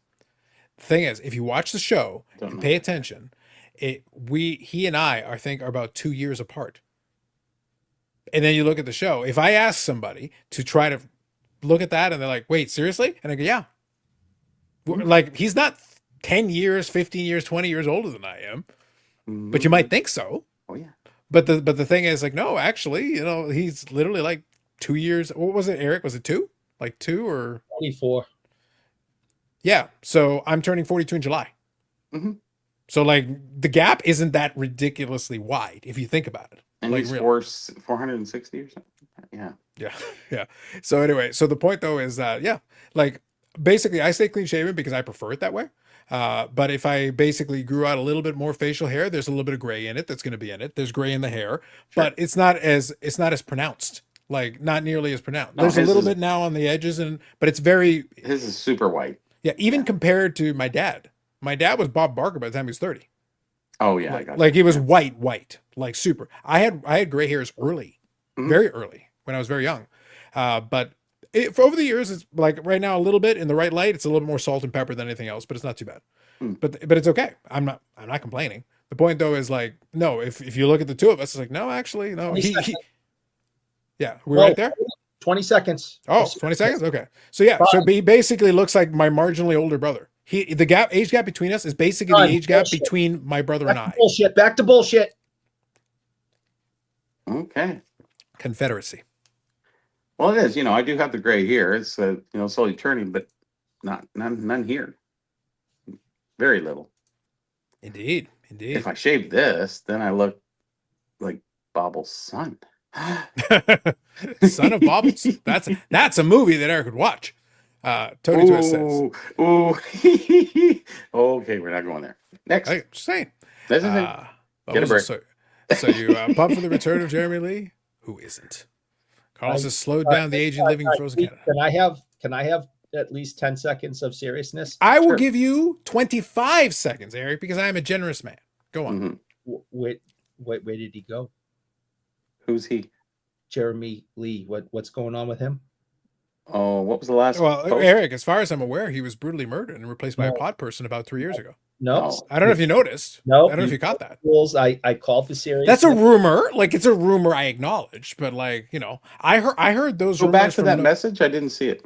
No, as the question was, so pumped for the return of Jeremy Lee. Now, the thing is, Eric is asking where he went. So, Bobby, what I'm saying is, the rumor that I heard is he was brutally murdered and replaced by a pod person about 3 years ago. Now, unfortunately, I cannot reveal my sources. Their name rhymes with Derek. If somebody out there knows what this means, the return of, I'd be interested to find out where he's returning from. I don't know what to say, man. I don't know what to tell you. Bob says, Carlos, to slow down the aging living in frozen Canada. Maybe it's true. Mm-hmm. What I'm hearing is Eric and his face surgically reconstructed, and this is what he chose. True. No, I didn't choose it. Okay, first, there's that thing we're not supposed to talk about. The government chose. All right, and then when the reconstruction and stuff from hitting the trees face first, that was my wife. She went with the basic plan. Wow. She wasn't going to pay a lot, so it was the basic. All right. Oh yeah, she went the economy plan on that one. Mm-hmm. Yeah, so it's not. Don't tell me I chose. I had backyard shed. Yeah, we know it. I didn't choose any of it. It's sanitary though. Hermetically sealed. Yeah, did you see the original Batman movie, Michael Keaton? What they did to I was about to say the original Batman movie, Adam West. Which one? So, Mr. Mom does Batman. Yes, I see it. Yeah. So, do you remember when they were cutting his face apart in that Batman movie? That's how they did it with me in a back alley. Wow. Yeah. Wow, that's more classy than I thought. That's not bad. I would have got the duck lips though. Tony says, Ziggy and Bob's are disappointed in you guys. Robert says, fun fact, in the Peter Wilson series, Quebec actor Ray Dupuis played Michael, her love interest, and also played Rocket Richard in the TV series movie. That is an interesting fact. Thank you, Robert. We don't, I haven't, there's a whole bunch of these like made for TV kind of low budget hockey movies that you guys did. I was going to say, if you hadn't said hockey, I would have said Steven Seagal films. Go on. I love those. Right. No, there's a Gordie Howe. There's a Don Cherry. There's Eddie Shore. There's CBC's been involved in a couple of those, but yeah. There's a Walter Gretzky movie. I don't know if they're movies. Are they shorts? Are you talking about the No, a couple of them, Bobby, they made like little movies. They made little biopics. Yeah, there was a box set by CBC that did a whole run. That's what I'm saying. I'm saying that CBC produced a number of them that from their side. Yeah. Mm-hmm. 15 minutes, 20 minutes long. Yeah. No, some of them are actually feature length movies. Because I watched a couple that were downloaded on YouTube. I'll see if I can find the specifics. Sure. I mean, they're horrible, but they are what they are. But you can't go on like Netflix or Prime Video here in the United States and watch them if I wanted to.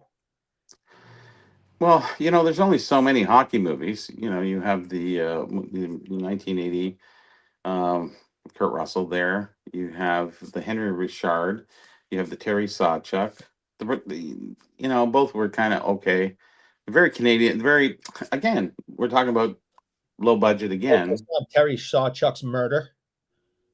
Yeah, there you go. Yeah. So for example, Yeah. the Don Cherry one is a 2-part miniseries, and Cherry's that's a 3 different hours. story. Yeah, that's a different No, one. but that's one example. Yeah, So that's those are so the that ones. one's 3 hours. But the Eddie Shore, what would that be? Or the Howie Morenz? No, but Those are, were those the ones you mentioned, Eric? No. There's a Gordie he Howe. said Eddie Shore. There, I thought there was an Eddie Shore movie. There is a There's whole bunch, Don but they're Cherry, shorts, I thought, anyways. um, But Walter CBC, Gretzky.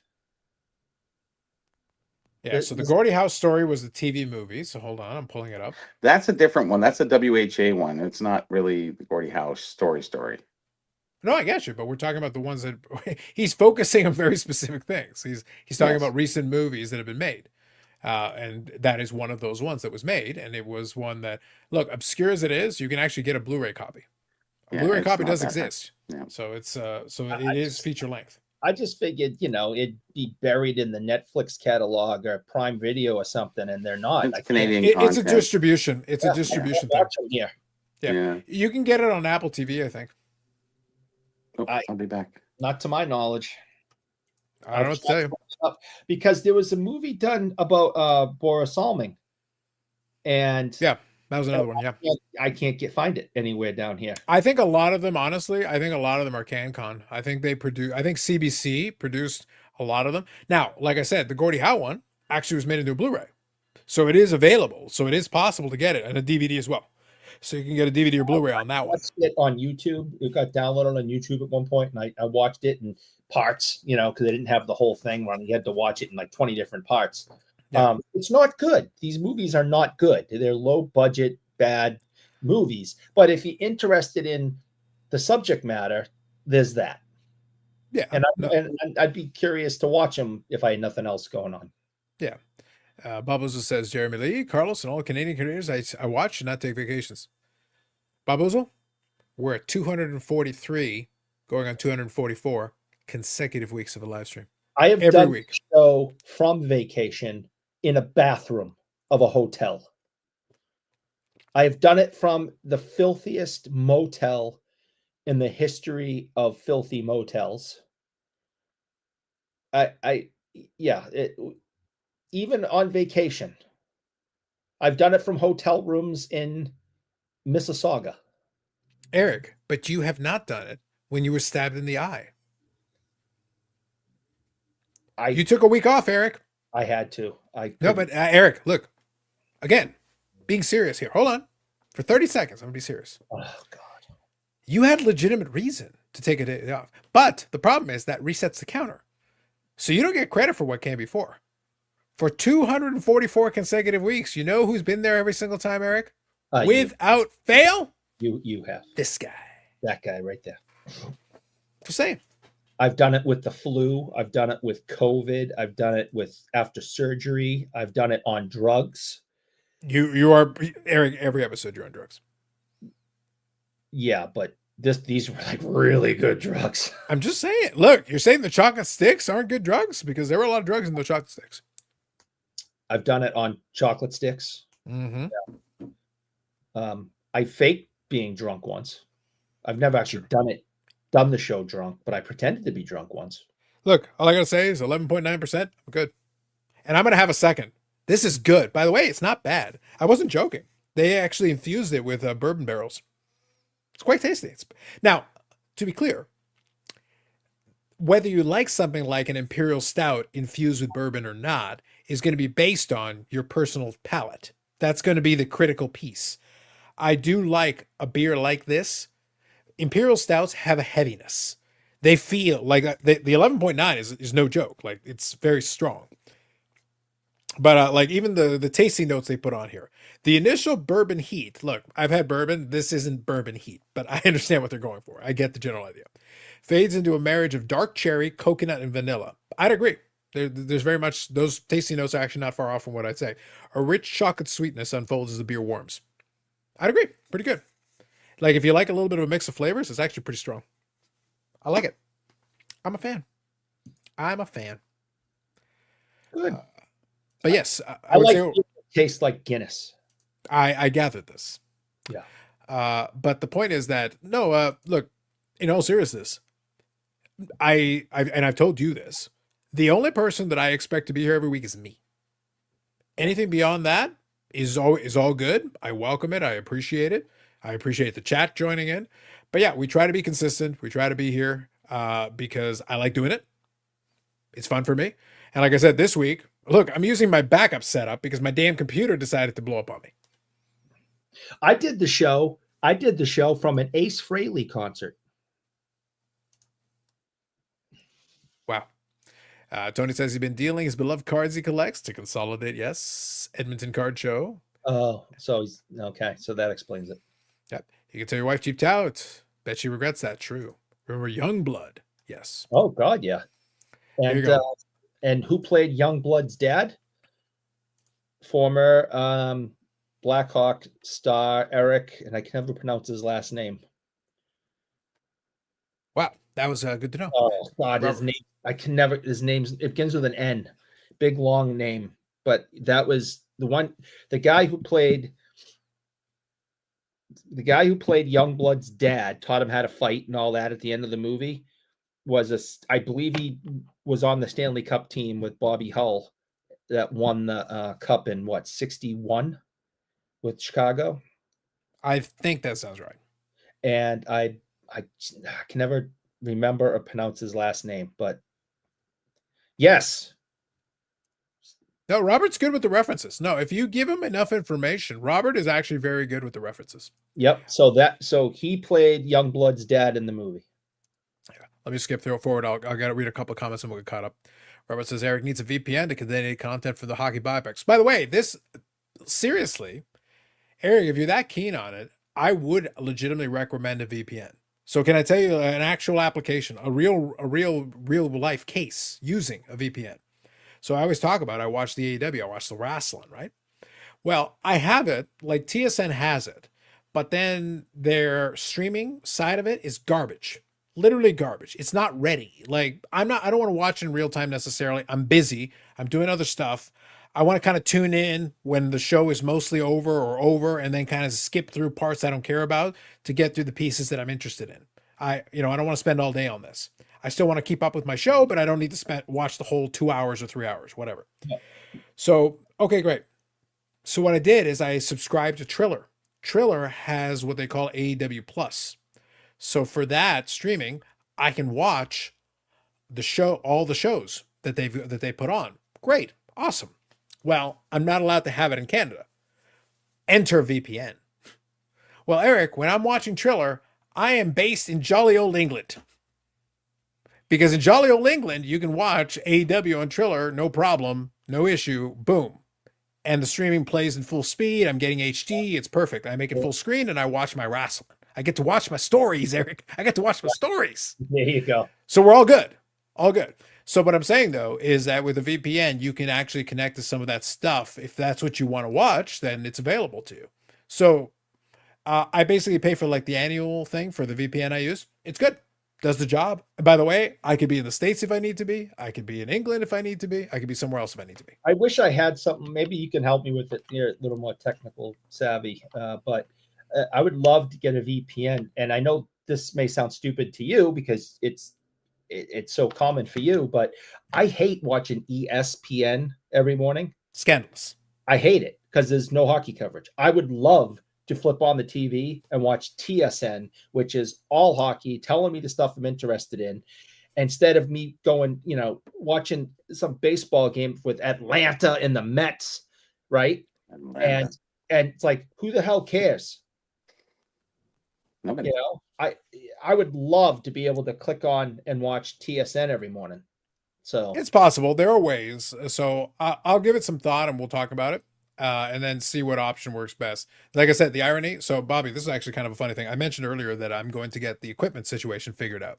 Mm-hmm. I had already decided on what the replacement is going to be. What's funny is my mom actually wanted to replace her laptop because she doesn't really need a laptop anymore. What's funny is that when she was looking at her various options, she was like, "Oh, I could just use like one of these Apple ones because she's got the monitor, she's got the keyboard, she's got all the rest of it. She just needs the machine to power it in the middle." Yeah. and basically just needs it set up so that it can run. And obviously I'll set it up. It's not a problem. But the irony with the funny part is she's effectively going to get like a slightly scaled down. She's going to get like the entry level version of what I'm going to be using because it's plug and play. I'll be able to set it up for them, get it going. Keyboard, mouse, boom. There's your monitor. Stuff, you're good to go. Do all the stuff you need to do. You're good. But yeah, we'll end up probably buying 2 versions of that machine, basically. And I literally have. So like, I'm using a webcam right now. Obviously, I have one of these. Oh yeah. So this is available to me. But yeah, once I get the new one, I'll just put a monitor up here and I'll just connect it to it and we'll switch it up. Maybe you can get 2 for 1 like the Pumas. Well, the thing is, through an LLC, you can actually write it off because it's a business expense. Yes. As a person who works on contract, there you go. because I do use it, so it is part of it. If as long as you're actually using it for business purposes, it is valid. Yes. So it is how it is. Zach here says 20 likes an hour and a half. Is that a record? I think in the spirit of the content discussion we've had in the past, I actually considering the content, yes. No. I'm being serious here. In the apex when things were really busy and hopping all the time, no, there would be weeks where we'd do it. Like it's kind of going back to the Brent Richards discussion that we had last week. I understand the feeling that, oh, you're putting in so much time and so much energy and whatever, and I get it. I'm not, and if there's other stuff you want to put in there, that adds to it. The reason I've been able to do it this long is because I'm very easy with my hobby. To me, this is a hobby within a hobby. I actually get a kick out of making the videos. If I didn't enjoy making the videos, this would be a very stupid use of my time. I have to actually Eric, you are stupid. So Nope, you're disqualified. Please. The point is that I actually like doing it. So for me, the entertainment value is in making the videos. The live stream is great because I can literally sit here, enjoy a lovely beer. And by the way, very pleased, very impressed with this one. Good job by them. But yeah, no, I'm sitting here chatting with you guys. I'm chatting with the chat and we're having a good time and having some fun with it. But I don't have to do this. The pay sucks. This channel is monetized, but I assure you the pay is atrocious. Like by the hour, like it's a joke. Like that's not a good reason to do this. And the views themselves, in and of themselves, even though, like I said, I'm not complaining. There are people that certainly do worse. It's not worth it. If that's the only criteria that you're using to gauge the value, this is not worth it. Be a hobby historian. Yeah. So the point is, like, if everything goes great, and what's funny is that the IRP guys, I checked it out on replay and I kind of listened in. Steve, the Hockey Oracle, made reference to it because I've been very transparent about what the channel does. My goal month to month is just to have the AdSense for YouTube pay for the StreamYard. And it has. So I'm not in the red on paying for the StreamYard. Yeah. I consider that a win. But that's it. That's about as far as it goes. This isn't a profitable venture.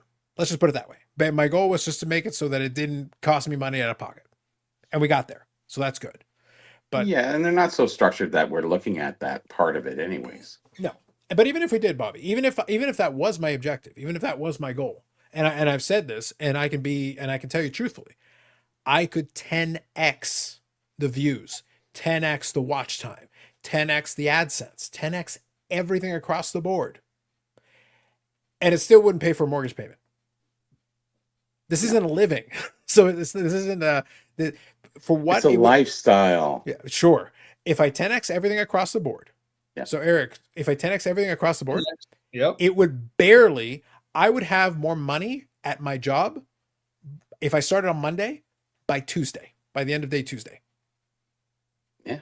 Like literally at work, I would make more money before lunchtime on Tuesday. And include a free lunch. Yeah, and I would have a free lunch. So it's not financially that's not a good rationale to do this. And again, I 10x everything across the board, which would be great, by the way. That means 270 people on the live stream right now as I'm talking. That means 3,000 views on the live stream as I'm talking. That means, tens of thousands of views per month as I'm talking. That'd be a lot. That actually be in this space. That would be really good. That would actually be very impressive, all things considered. But in the grand scheme of YouTube, where there's channels out there that do millions of views. No. You're talking a completely different stratosphere. You better do this because you feel like it. You better do it because you enjoy it. I think Honestly. people learn more here, though. I get it, but what I'm getting at though is I'm making the comparison. Since Zach asked, is that a record? No, in the heyday, like when we were in the pandemic period and people were kind of a captive audience and people Yes. and the weather wasn't getting nice and people weren't outside and having things. A lot of people watch it on replay, which is perfectly fine. But I've always been very transparent on that. As far as AdSense, I have no problem telling you guys what the channel does in AdSense in a month. It goes between $50 and basically $75 a month. Pretty much every month, give or take, right? Hovering right around 50 to 75. Retirement money. Wow. I know. Yeah. That's the total. Month by month, and I can go back years worth of data, and I can show you it hovers right around that range, month after month. 50 on the low end, 50-ish on the low end, 75 or so on the high end. I think in December we had a really crazy month, $100. A lot of people are off too, and they're watching. So yeah. Yeah. But that tells you what the range is. That really gives you the sense of where it falls kind of in a certain range. Yep. There you go. Yep. Bob says, "Oh, Cabana Boy, fetch me some beer and gas station pills." I love it. Please. Zach says it's like ESPN covers real sports, not hockey. Dang. That's not nice. I like that. Dylan says, "Unbelievable run, Carlos. I think you have one of my votes for this favorite. For this, your favorite thing to make fun of, the YouTube Sports Car Hall of Fame. Do you, man? Look, I tell people they don't need to, but look, we did change our tune, though. Let's be fair. We did change our tune. That's true. We said, True. And it all came down to Eric's plea, which amused me, Begging. for Hall of Fame adjacency. Yes. Eric wishes to be associated to anything of value. Yes. Therefore, while the Hall of Fame doesn't mean shit to me, and I'm being very transparent with you, it doesn't mean shit to me. The idea that Eric would campaign for Hall of Fame adjacency amuses me. Mm-hmm. So this year, you know what? We're campaigning for that shit. Oh, yeah, Don't do we it are. for me. Yep. Do it for Eric's patheticness. Yes. Do it for Burrell in the Garage of Knowledge. Do it for fucking Richard Scott. Anything you got to do. I don't care. Do it for somebody. Please. Just do it for somebody. Do it for Johnny. Yeah, do it for Johnny. Johnny, man. Do it for Johnny, man. Baboozle says, quitting YouTube because my channel is not first ballot YouTube Sports Car Hall of Fame. I understand. Thank you, Bob. Yeah. Zach says Neo did a breakdown of what he makes on videos. Yeah. And he's a good example, though. Like Neo, by most metrics, would be very successful. I watched the video that you're talking about. Neo, by most metrics, would be considered very successful inside of this space. He's about 20,000 subscribers. He gets a couple of thousand views per video pretty consistently across the board, regardless of what the topic is. He's pretty consistent. He's got sponsors. He's got all these different things that he's been able to incorporate into the channel. He's still not quitting his day job. So, but if somebody who's actually done a very good job, all things considered, in building at least a following that's fairly consistent, time to have fun. Yeah, like he's got his day job. That's where he makes most of his money. This is extra stuff. And I think what he came out to, I want to say he said like 100,000 views a month or something like that. I can't remember what the number was. And I think it came out to him for like, I think in YouTube AdSense, I think it came out to him for like $1,200 a month, give or take. 1,000, 1,200, which by the way is pretty good. I'm sorry, that's pretty good as a secondary thing that isn't your main job. Yeah. That's pretty darn. Eric, I would consider that a success. I would. You can buy As a a nice side- cards with that. Yeah, as a side gig that's not your main job, I would consider that successful to me. Mhm. And even then, you're not quitting your day job on that. No. Not in this niche, not in this genre, not happening. Mm. Tony says, Carlos, you can make more money washing cars with the amount of views you get. Yeah, totally. And that's why occasionally though, it's worthwhile, like explaining this to people is like, guys, think about by the hour.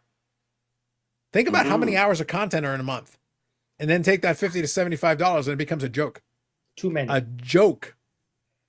Just the live streams alone. Add up the hours in 1 month. Too many.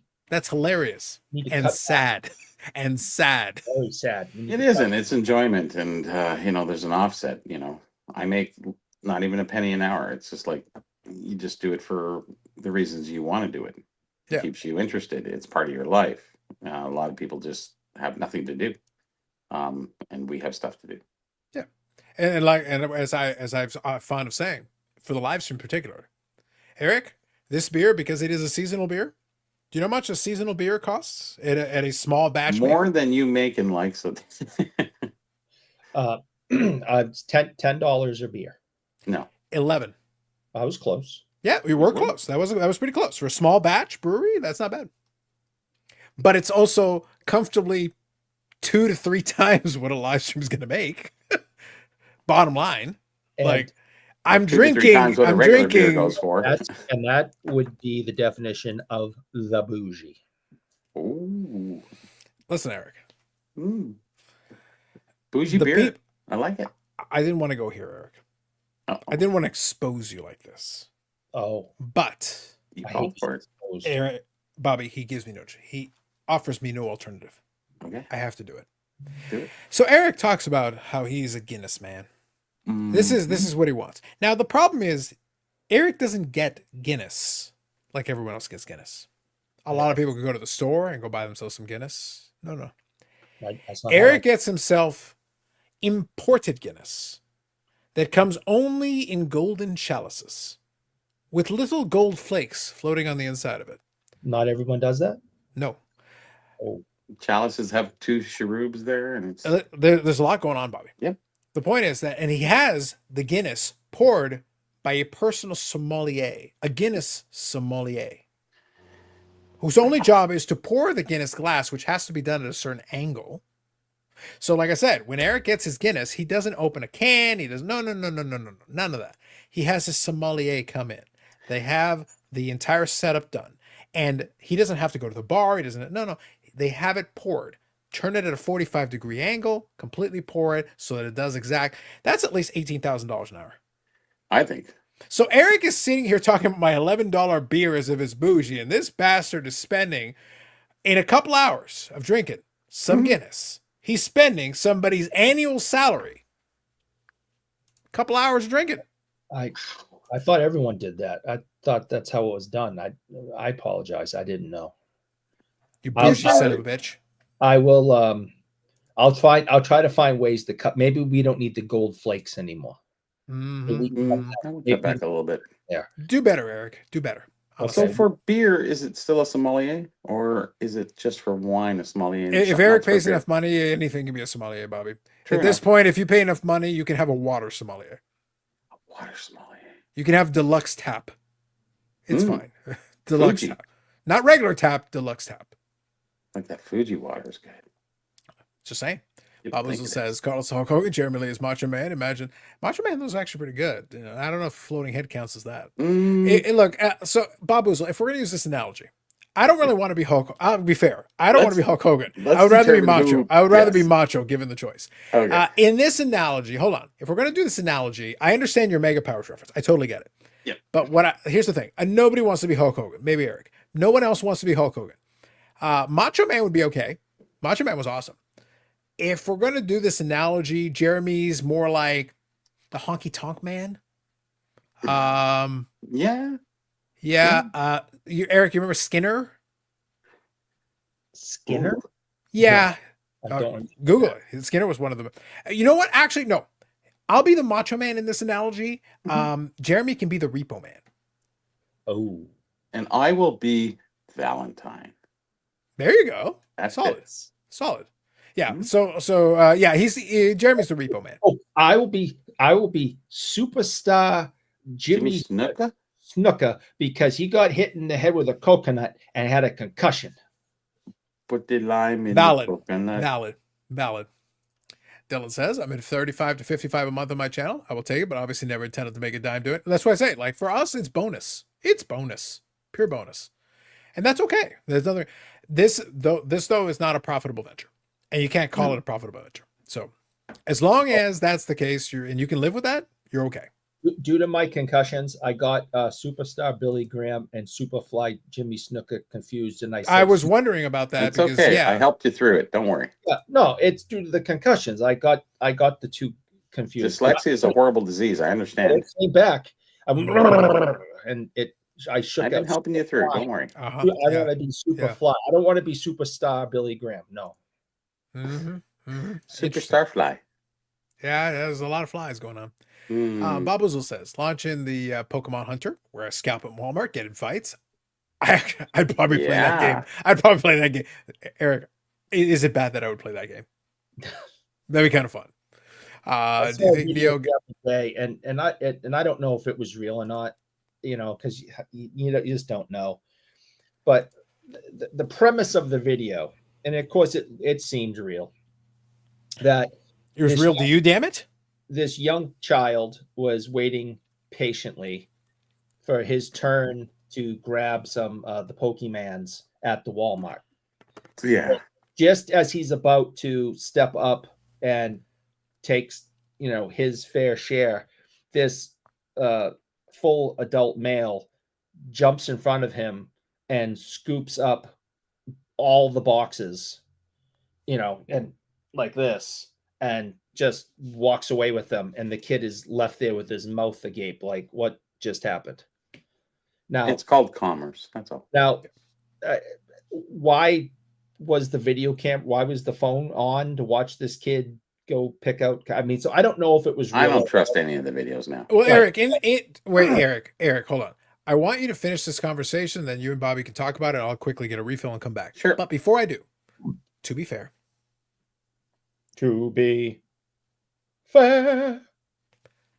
we have to take into account the possibility of shot in front. Mhm. Yes. Because there were going to be people who were going to take footage of it because, oh, I hope this kid gets it because fuck this kid. And they enjoy his pain. So that's why so yes, it could be 100% staged. That could be true. Or it could be just some asshole who's like, fuck this kid. Yeah, That's a possibility too. I just don't want to discount the does happen. possibility. Be right back. It was a little kid. It was a little kid, but I mean, hey, little kids can act too when they're told what to do by their parents. So I don't know. I'm with you, Bobby. You can't believe everything is anything. You can't believe almost anything now. It's almost to that point. But but you know what? Even if the video itself was fake, these instances are happening, and Certainly they are. And it is a shame. But are they being filmed in perfect, the fights afterwards? Cinematics. The fights afterwards by a third person. Those are real. When two adults are fighting over Pokemon cards at the Walmart, and screaming and swearing and throwing punches, and the third person is like, down the aisle from a distance. Those are unfortunately are real. This I don't know, but we know that this stuff is happening. That a child is really excited about going to the store to get something for themselves, and an adult male will come and just swipe it all and head out and leave the kid. No, you don't get any Pokemon cards today because this adult man needs to get it so he can make money. I think everything is for clicks now, and I wouldn't trust anything because you can't trust anything anymore. And why they're taping at that time, and it just so happened that was, oh, come on, guys. But I agree with you that the video itself was probably fake. Oh, yes. My point is, I think the scenario does happen. I think that part is real, that this does happen at Targets, Walmarts. I seen the one where the guy was first in line and he can take as many as he wanted. He took off that shelf and the kid was laying with nothing. It's sort of like, well, sorry, kid. Like, the guy's first in line. He gets first pick. Hey, what are you going to do? Well, I know that some of these stores, these big box stores like Target and Walmart, have actually. Now they fill up the bin and they just say, "Here's your cart. See ya." That's your quota. They have limited how much one person can purchase at a time. So now people go in as teams. And I'll get my 5, and you get 5, and you get 5, and it all still goes into the same car, but it's not as obvious. Well, we did this for hand wipes during the pandemic.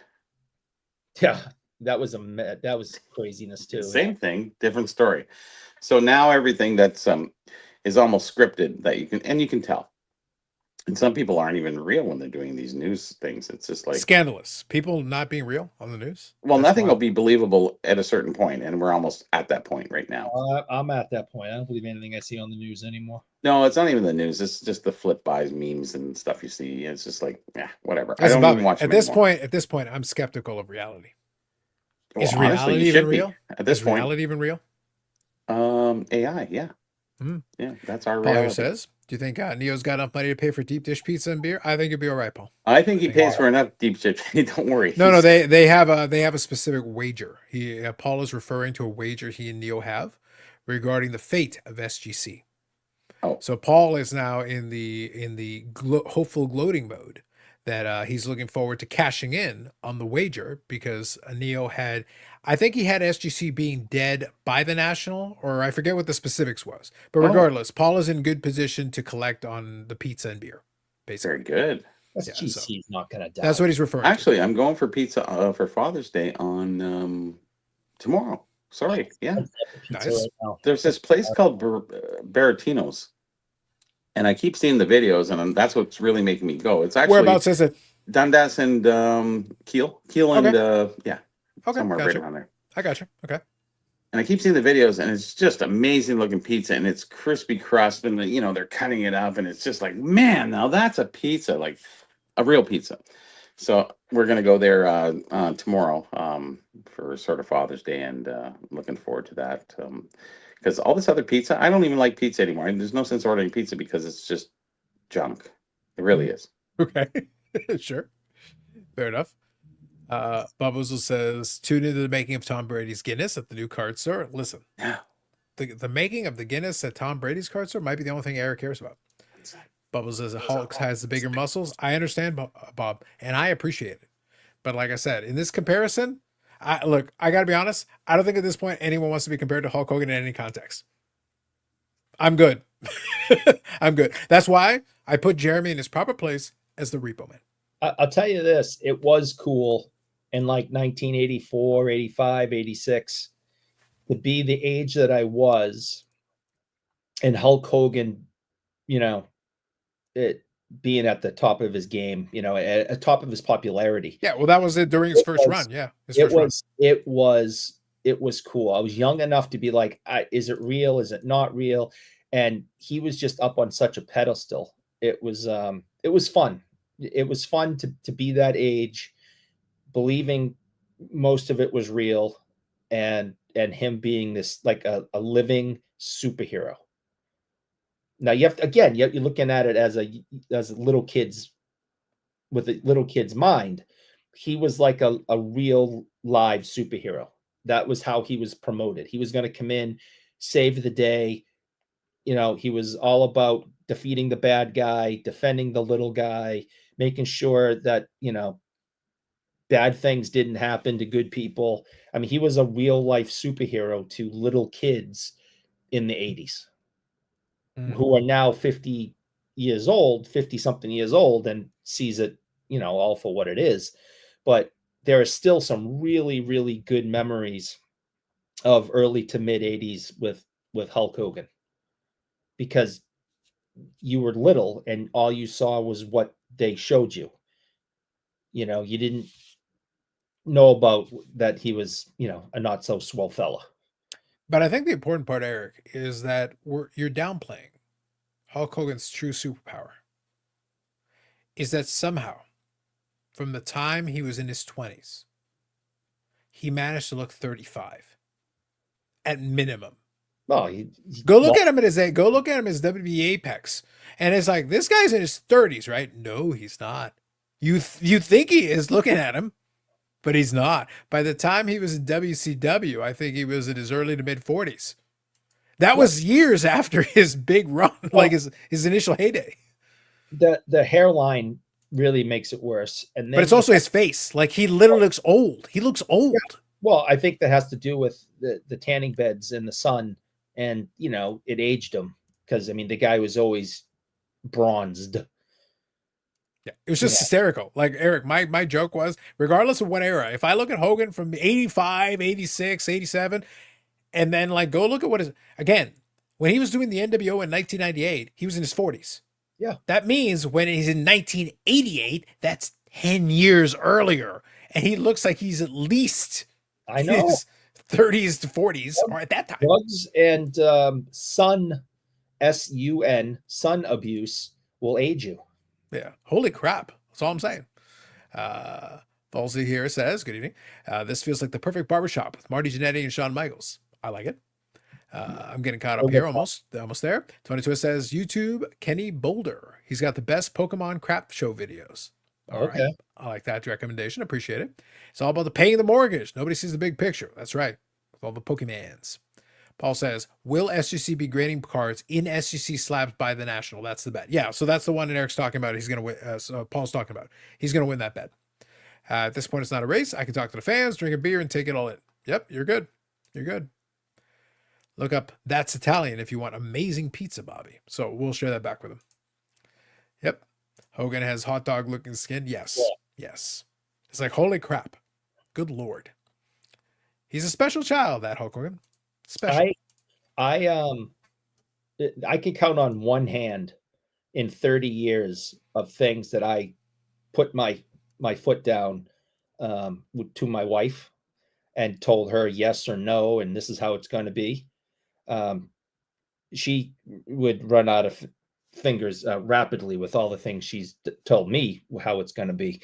But one of those things is when we were dating and we were really young, and I'm like, no more tanning beds. And she fought me on it, but finally I'm like, no more tanning beds. No more throwing baby oil on yourself and sitting out in the backyard, of your mother's house, and no more. And she's thanking me now because she doesn't look like Hulk Hogan. Interesting. Ooh, that's a. Bobby, I'm glad you put your foot down on that one. Bobby, I love the fact that Eric. So maybe, Bobby, maybe I'm the wrong person for this, and maybe the chat can help. Maybe somebody else. So help me, educate me on this. Help me help you. Yes. Being Latin, if I go out in the sun, I can get tanned a little bit. It's not a big deal. Yeah. But the thing is, I don't go out of my way to do it. Like I go outside. Like I get tanned. Yeah. I got to be honest. Since I was a kid, I haven't used a sunscreen in forever. But the thing is, as long as I'm moving around, I feel good about it. I'm okay with it. I don't sit in one spot and bake. That's not my deal. That's never been my deal. Yeah. Yeah. Like I'm moving out, I'm usually, if I'm outside, I'm going somewhere. I go there, I walk to that place, whatever it is. And I might be getting sun the whole way over there. But the point is I'm going somewhere. And then I may chill for a little bit under some shade the point is I'm not sitting somewhere stationary and just baking for the sake of baking. No, that's not a thing. In her 20s, that's what she would do. Really? Oh, she just thought that was the best thing. She loved it. Well, some people she's very, very white. Very, her pigment is very white. Yes. And me, I have olive skin, so I tan like nobody's business. Like being Portuguese, especially as a kid, who your parents kicked you out of the house at 9. Pork chops, man. You guys burnt like brown. Yes. Wow. Oh yeah. I mean, I would be dark brown in the summer as a kid. Did I say pork chop? Yeah, sorry. Because your parents kick you out at 9 a.m. and say, don't come back till the street lights are on. And at you'd be out 10 or 11, whatever it is. Yeah, well, look, Kathy does that right now. Get the fuck out. Oh, God, yes. Yes. Yeah, like that's still a thing now for you. It so is. That never changed. Still does that, yes. Yeah. But that's why I say, like, for me... I don't have a curfew anymore. It's just get out. Yeah, like get out and literally don't come back. Yeah. The thing is that so when I go outside, it's like it's not a problem for me. But again, I'm moving. And this is a thing that's actually made going to baseball games something that I'm not as interested in anymore, because even sitting in the seat, I don't like sitting there feeling like I'm just baking. No. It's not enjoyable for me. I actually despise it. So for me, it's like it can be as hot as you want. It can be as sunny as you want. If I'm walking around, moving, if I'm mobile, okay, sure, whatever. But if I'm literally sitting there just baking, I hate it. Yeah, it's atrocious. I've never been a beach sitter ever. Yeah, like I can't stand it. It's to me. I don't it's like torture. staying in one place that long. Yeah, like to me, it's like no. I want to be moving around. Like as long as I feel like I'm moving around, it's okay. Then that's fine. But no, I don't want to sit there. Otherwise, melanoma is going to catch up with you. That's all she want. She would do that. She would do that right now if I quote let her. Because my sister uses a spray because she's a lot lighter than I am. Like the self tanning. Yeah. Yeah. I mean, she's obviously older and wiser and understands the dangers of that now. But, when you're 22, she would sit out there for hours and just cook. And it's like, no, you can't. She'd be red. Oh, she didn't care. She wanted color. She wanted this. She wanted that. The tanning beds in the wintertime. I mean, it's like, nope, you're done. My left arm is black by the time the end of the summer with my arm out the window. So yeah, exactly. Yeah. Now she goes to the beach. She's got a, sundress. She's got the big hat. She's got the glass. It's like, she puts on the sunscreen. It's like, yeah, there you go. Now you've Oh, been. she's that girl. I got it. It is now at, 50 years old. Yeah. At 20. Don't say a woman's age. Yeah. At Wow. 20, 20, yes. There. she wasn't being very smart. Wow. Eric advocating for the SMRT. Mm-hmm. Mm-hmm. So that's what's funny. I haven't had the chance the last couple of weeks. I got to check actually the schedule. Depending on what's going on, I got to take care of business around here. But if I do take care of business around here, I want to get out to another Toronto Maple Leafs baseball game. That's why I say I like the fact they've got the little covered up area there. Like I said, I don't want to sit there and bake. That's not my deal. So for me, I'll happily take the, built-in shade that's built in with that. But again, like I said, if I'm out and about and I'm just walking around, sun as much as you want, as long as I'm moving. That's why I said, like, let's go. Dylan says, to be fair, most surfers look way younger than they actually are, and we spend all day in the sun. But yes, we use sunscreen from the second we wake up. Yeah, I think as long as you're using your stuff, I think you're okay. That's fine. Fucking Ham. Fuck you, Ham. You son of a bitch. I never used sunscreen or any of that. I did a little bit when I was a kid. Just not. I think your mother put it on you, but other than that, like, because we used to go to Wasaga Beach a lot back in the day. It was kind of the place to go. Now it's all torn down, eh? They tore down all the Wasaga Beach, all the, the main strip there. It used to be a nice place to go. Well, the Wasaga Beach was great because you could walk out for almost a mile and it's only up to your knees. It's kind of cool. Anyways, that's Wasaga Beach. Bobby, yeah. You're old like myself. What product was it that had the tan baby with the dog tugging on its shorts and see the little white tushy? The baby was. Yeah, that was that was a popular thing back in the day. Oh, it was. It was the most popular one that was advertised. Is that Johnson and Johnson or something? I think it was by Johnson and Johnson, but what the name of the product was Remember. Boy, that's a good one. I know it too. It just won't come to my head. I don't remember if it was, advocating it for sunscreen or if it was throw baby oil on the kid so they cook. No. It was because that thing is. Oh, it might have been. Yeah, because her tush was white. Yeah. So that's what I'm trying to remember is if they were. I think it's Coppertone. Coppertone. It might have. Well, was it Coppertone back then? No, the brand. The brand. Yeah, okay. Yeah. No, just going back that far. I'm just wondering. Yeah. Yeah, it's hard. So, were they advocating sunscreen or put this on so you cook? Maybe a little bit of both. Who knows? Yeah. Back then. Well, it's better the messages I'm answering because these people are just freaking crazy. So so Coppertone. So the Coppertone logo that you're talking about is Coppertone. It is Coppertone with the kid. Yep. The product dates back to 1944. Yes, Bob. Right. It's been around. Probably be the one. Yeah. So that's the one you're talking about. Yep. Yeah, they've kept it around. They've kept around that logo and that basic concept since the 40s. Yeah, it's quite famous. But again, is it to protect or to cook the kid? Coppertone is a protectant. It's not a enhancement. So I don't know. In the 40s, did they even think about skin cancer? I mean, I don't even know. In the 40s, they sent people to walk towards the nuclear fallout. Pretty much. Right. Just to try it. You want to talk about a tan? I'm thinking originally it was probably put on like a bronzer. Like you put this on and you'll get a nice. And you get a bronze, yeah, maybe. Yeah, I can't imagine it was SPF anything back in the 40s. I think it was here. Put this on your kid and cook them. No, it was SPF negative. Yeah. It was. What can we do to enhance the baking experience? Here's a story of commerce. I just answered the guy back.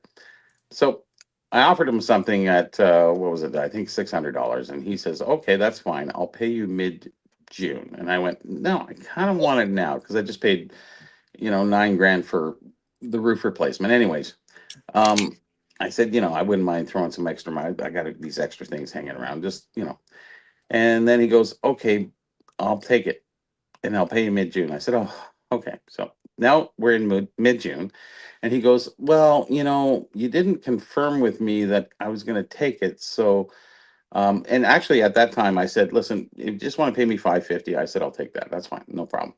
And now he's saying, "Well, I bought a couple bobblehead. So at the end of June, I would pay you $5.25. I said, where are you getting this price reduction? Where are you? It's like, what do you want from me? Like, honestly, these people are just, and I keep getting these messages through the day, oh yeah, I'll take the Buffalo Sabres thing. Yeah. How much is it?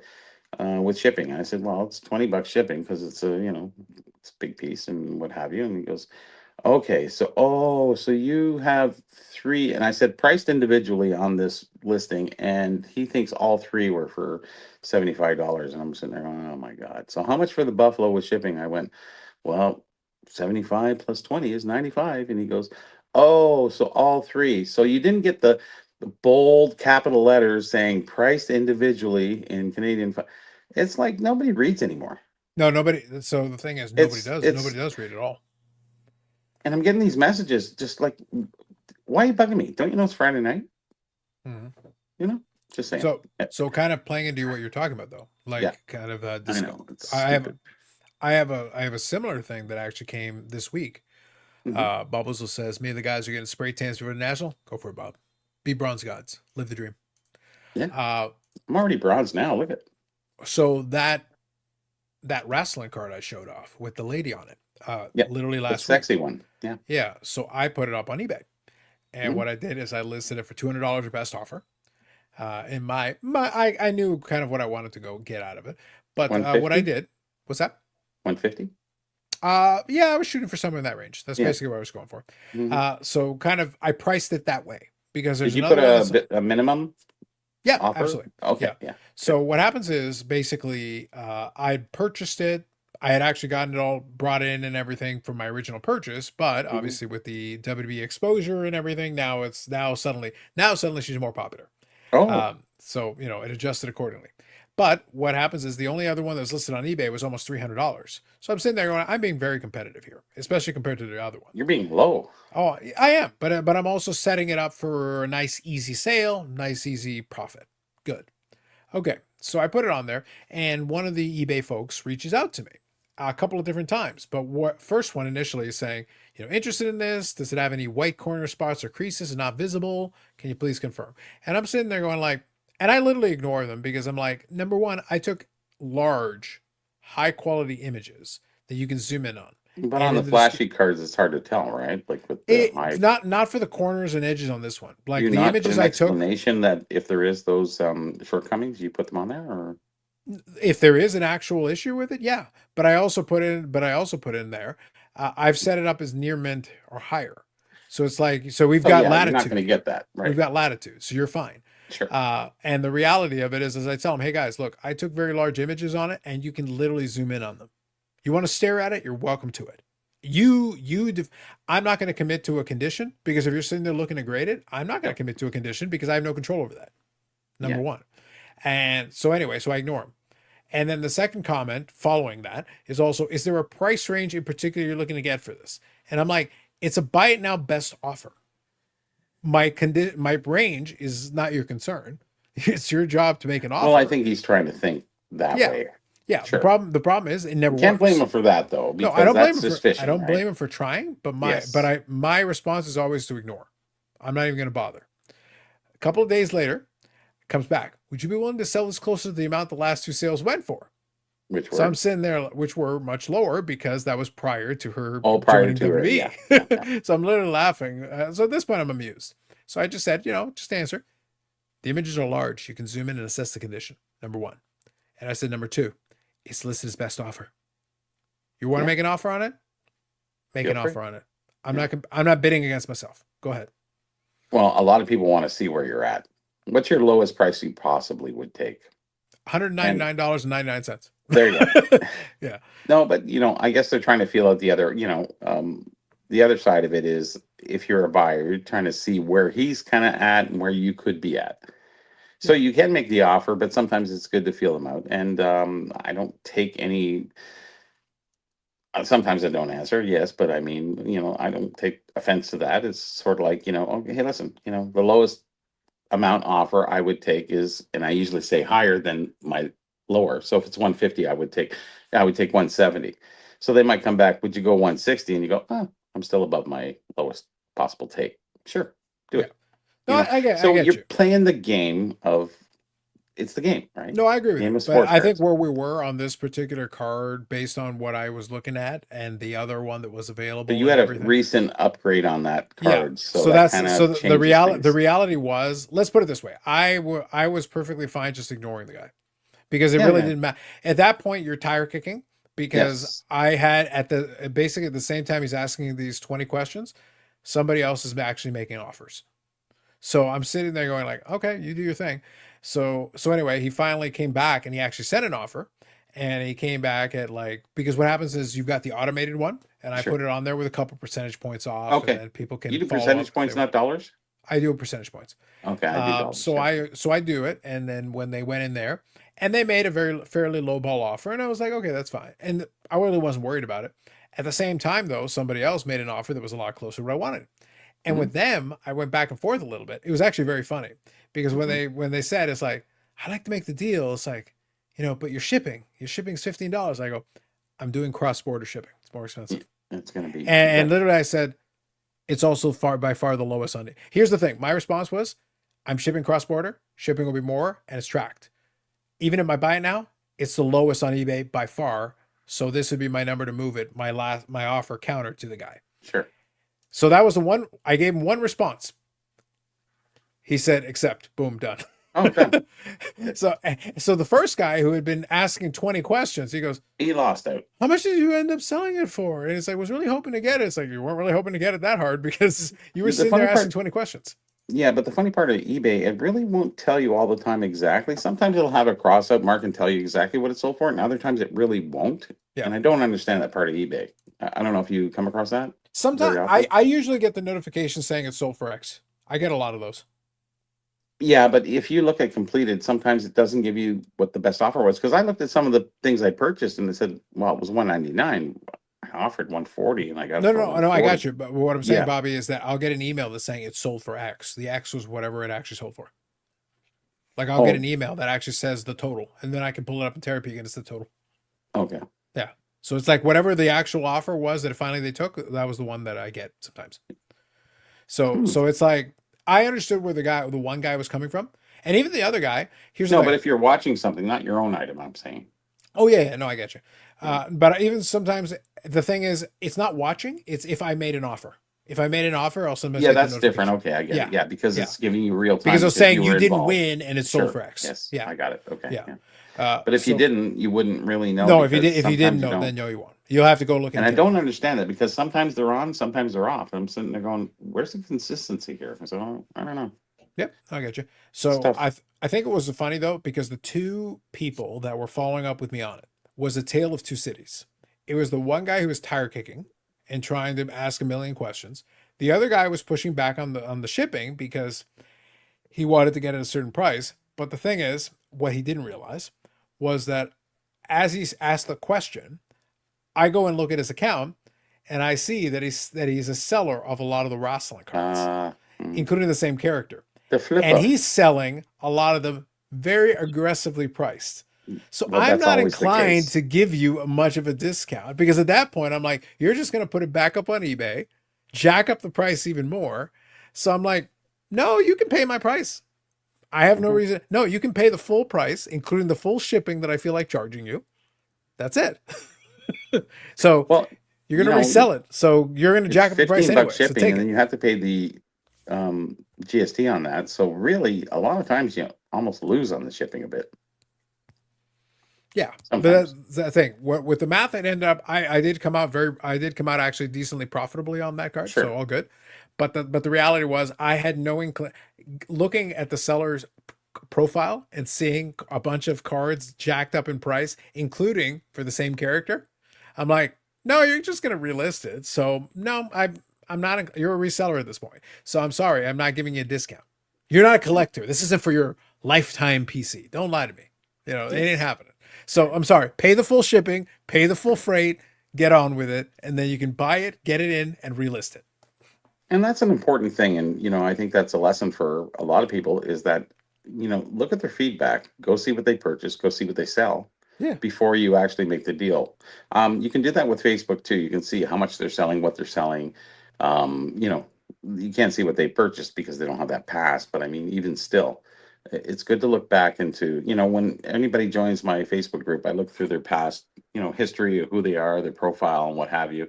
And you can tell who's fake and who's not. So it's always good to have that extra insight. Like a lot of people just accept or reject deals, and Carlos went to the the extra step and looked into the guy and said, "Oh yeah, you're a reseller." Yeah. So But no by the deals. way, no problem with that. I have zero No, issue. no. But not it, that there's anything wrong it with does that. mean Just that saying. but it does mean, and I'm very Yeah. transparent about this. And maybe this puts me in the minority. And actually, chat, I would love to get your take on this. Yeah. I did this in a video where I was talking about it on the podcast. We were talking about, bless your hearts. I don't care if you're a real collector. It starts with bless your hearts. Watch out. I have to. No, but Bobby, this is appropriate given the topic here. It is. I don't care if you're a real collector.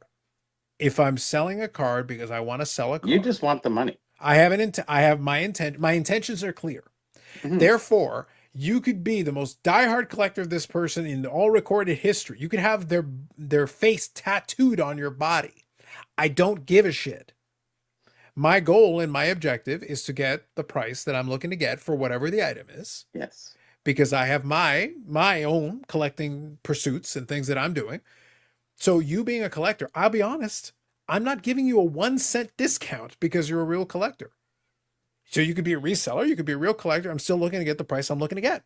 And you don't even know which is which. As long as we're dealing fairly and we all go forward, back and forth, and we agree on a total that is mutually agreeable, we're good. What you do with the card after that is your business. Yeah. It could be your prized possession, or it could be something you flip immediately. No judgment, all good. But I still need to get my number. Always Whatever be my happy number with the is, that's what that I need you to get. Yeah. Yeah, that's what I need to get. So Eric, what do you think? Am I being ridiculous or am I being unfair here? No, you're 100%. Yeah, I want my money. If I'm selling something, I want my money. I don't care if where it goes or what happens to it after. If I'm getting It rid of lights it, it on fire. It doesn't matter. not my business. You, Yep. you own it. You do what you want with it. But this guy hedged me down another $25 because I already lowered my. I said, okay, just $5.50 and I'll take that. And then he's like, "Oh, I thought you sold it." And so, okay, I'll give you $5.25. It's like, what? What? I already dropped it from $6 to $5.50. Now you're doing $5.25 at the end of the month of June. A lot of people doing very weird stuff. And I'm with sitting the there numbers. going, what? So I had Yep. to word it properly. That's why I was, away for a couple minutes there. I was going, the things I wanted to say, I didn't say. But I just went, okay, we'll see what happens by the end of the month. Mhm. Because Right. I don't need to sell it. I'd like to sell it, but I don't need to sell it to him. And it seems like he was playing me a little bit. He said he can't afford it now because he paid $3,000 on a fly fishing rod. And I went, what? Anyways, and that's why he couldn't afford it till mid-month. And I'm sitting there going, anybody who pays $3,000 for that can afford $550 for whatever, No, You don't- the other thing though, realistically, like, Yeah. if it's still around mid-month, that's great. But what happened, like I said, in the example I gave, now it's a two push. different people reaching out, sold. Like I Yeah. said, with the reseller guy, I made it very clear, like, no, this is my price to move it right now. Mhm. If you would like it, this is the price. Well, guess what? He didn't hesitate long. After I made that clear, he was like, okay, done. And you know what, Eric? He paid fast. So like he knew the price was fair. Like it was fair. Well, they have to Like, pay immediately if they do buy it now, right? some folks don't.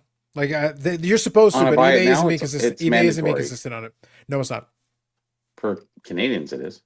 Well, I can't buy anything without paying right away. yeah. No, I get you, but I If it's an literally- auction, then you have time. Yeah. So right now, so Or a regardless, counter offer, maybe. yeah, the end result was that, he basically he stopped arguing with me. He paid for the deal, shockingly. And I was like, no, you're going to realize it. And by the way, I hope he sells it and gets profit. Great, no issue with Yes. that. I never But- care what somebody said, Yeah. what they buy for, as long as I get my dollar. Yeah. And I'll sell things cheaper because everybody else has, like you said, like higher rates. I'll take a little less because I don't have as much into it maybe as they do, or maybe not looking for that ultimate profit. Mine's gone. Yeah. The other two are sitting there. Yeah. And it's like, I'll I'm take the money now. I'm happy making a nice healthy profit on my thing. To be honest, the card, I literally had it in my hands for less than 4 days. So I can't sit here and complain that, oh, well, you only made like 50 or 60 bucks. Okay. That's fine. Like, that's okay. Yeah. I did fine for what it, especially for what I paid for it and what I sold it for. Like, I'm happy. And that's after fees, after shipping, after everything. So it's like, okay, we're good. $50. Yeah. It's very easy, 50 bucks for me. Literally took a Mhm. couple of iPhone pictures and uploaded them. Like, it wasn't difficult. So Ham says, what if your price is way off? If your price is way off, so like, it's a valid question. It's a valid question. I'll agree with it because some people do this. If your price is way off, then the thing's not going to sell anyway. I priced it competitively. I priced it in the space knowing that it had gone up in price. I did move it up, but the only other one that you could have bought on eBay was almost $100 more than what I was asking for. It's like we weren't Yeah. even in the same ballpark. I So don't I think was you're a very, fisher very either. competitive. I don't I was think you're a basically fisher. I was putting it in a way where it's like, no, I am offering you, if you guys would like, here it is, you can get it for a very good price. And then hell, you want to try to resell it, go compete with the other guy selling for $100 more. Yeah. Knock yourself out. I'll take a profit and move on. Yeah, I like the complete commerce, but I don't like pushing things to the next month and then he reduces the price and thinks everything's okay. It's sort of like, okay, well, I waited an extra 2 weeks, so now the prices come down, and I'm going, what? Did you not go through our past conversations of what we just talked about? No. So, any which way, um, we'll see what happens by the end of the month. I said, okay, I'll contact you closer to the end of the month. If I sell it, it's gone. Yeah, If and not, I think that's fair. I don't Like, care. I think as long as you're very transparent about it, because what's funny, Indirectly, I was. what's funny Sorry. is that one of the, if you remember, Eric, that there was that WBE wrestler, JC Jane, the one where where the guy who on Facebook had said, "Oh, I'd like to buy this," and he had done the whole thing where he posted it, and here's the thing: he tire kicked initially. He said, "Oh, I'll get back to you." Haven't heard a peep from that guy. I sold the card on eBay and sold it for double what I paid for it. There you go. It's already gone. So now you can buy it from somebody that bought it from me. Good luck. At a higher price. Yeah, at a higher price. They paid double what I paid for it. So good Yeah. luck. The price is not getting lower, it's getting higher. And it is a game, and some people play it well, some people don't. Yeah. Hey, like I said, like, here's the thing. If the guy had come, if he had come over with a legitimate offer from the get-go, I might have been considerate. But again, I'm not giving you a discount because you're a collector. I don't care. Like, that doesn't, with due respect. And I don't respect it, and I don't expect that on the other end either. I've bought a lot of Medano cards from different folks, and I never play this card like, oh man, I'm a big fan. Look, it's commerce. You want the card, make an offer. This is how much I'm willing to pay, whatever that number is. If it's not good enough, it's not good enough. That's fine. But this is what I'm willing to pay. And the other truth be told, most of the time, if I'm making a legitimate offer, the other person's like, okay, that sounds fair. Very rarely will they come back and fight me that hard on it because I'm making a legitimate offer. Yeah. So this guy took 3 days to get back to me. So I'm kind of questioning that on top of everything else too. I'm sitting there going, why did it take you 3 days? Yep. I seen he was online. Yeah. You can tell on Facebook, right, when somebody's been online. Oh yeah, for sure. Yeah. And I said, he's been online. Why hasn't he answered me? Did he take time to think this through and maybe came back and said, hey, well, maybe I'll just, so he knows it was still listed. Mm-hmm. So he can't really say that he thought I sold it. So I'm sitting there going, I'm not giving you the benefit of the doubt too much right now. So I'm just going to leave it open-ended. Whatever happens, happens. If at the end of the month, and I'm still not going to sell it for $525. I want the $550. So sure, that's fair. And I said I'd throw in shipping, and I'm not doing that at $525. No, because then he wins, and you don't want to lose on a deal where somebody's kind of edging you on, and you just want to let's complete the deal. Like, it's a great piece. You want it. I understand, but now you're knocking me down another 25. It's like, yeah, there's free shipping. Now there's free shipping again. So it's like, it's 500 from 600. Like, I'm kind of, no, that's it. So I'm leaving it open-ended, but either he's going to come up with the 550 or not, no sale at that point. So sure, take it from there. Josh, we'll see what happens in the end of June. Sure. Josh here says, I don't need a deal for being a collector. The reality is, as a real collector, I'm usually willing to pay up. Yeah, for a lot of times for collectors, are willing to pay Reasonably, for it. because Yeah. people aren't rational, right? So Yeah, no, I get it. Zach here says, I got scammed on Facebook a few weeks ago. Dude had tons of vouchers, lots of activity. Come to find out he got hacked. Not huge money, but enough to be kinds of sour. Yeah, that's fair.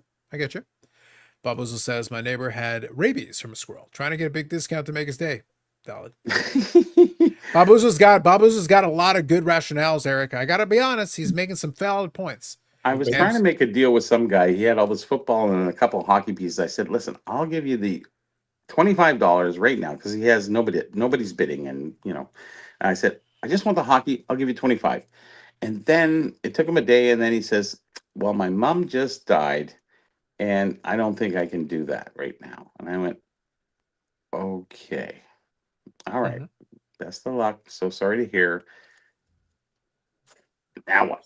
Now I'm just Thoughts and prayers, Bobby. Thoughts and prayers. He was hoping for, oh, gee, I'm really sorry to hear that. How about, and you give him a much. No, I don't think he wanted more money. I just think he just didn't want to separate the lot. So, yeah.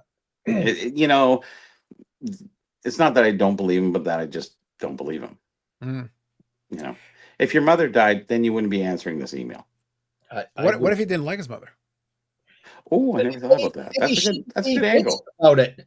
Was he nice to you? Was he mommy? Yeah, I was gonna say, like, you're assuming a good relationship. I can't assume that. Never even thought. Well, it's how you get along with your own mother that you kind of feel that everybody else should, but obviously that doesn't go on for Carlos. Anyway, listen, Bobby, I paid good money. I paid good money to have a lock that they don't have access to. Is all I'm saying. That's all I'm saying. Enough said. I love my mother. Now she doesn't care for me all that much. But Eric, literally, no one cares for you. But true. Yeah, just saying. It's low tier. Yeah, different conversation. Ham says $3K for a fly fishing rod. That's horseshit. Ham would know with the fishing, fishing in the name.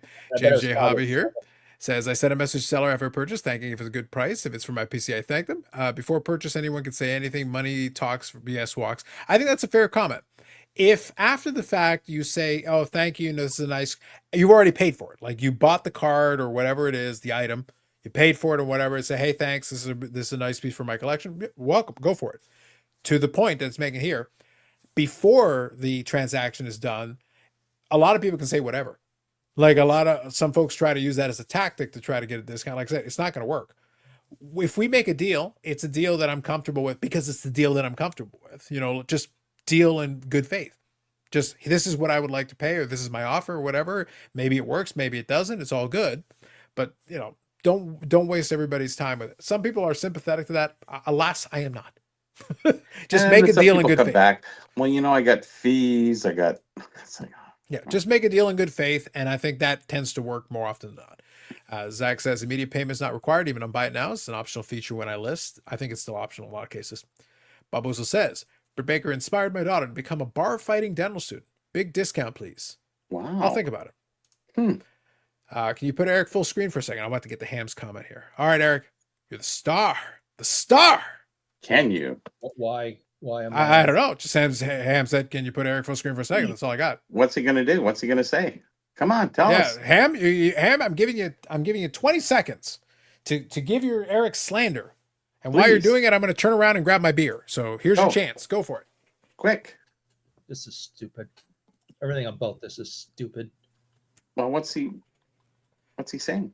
Eric, I don't know. You should be keeping track. I said 20 seconds, so I don't know what to tell you. He might be just taking screenshots of you for incriminating photographs. Hold on. Stupid. We're doing a second of these Imperial Stouts, Eric. This is going to be exciting. Oh, good God. Oh, yes. Imperial Stouts. You should show everybody the video of yourself the other day getting arrested after you drank too much. Eric, I already covered this. That was so funny. Carlos got drunk again.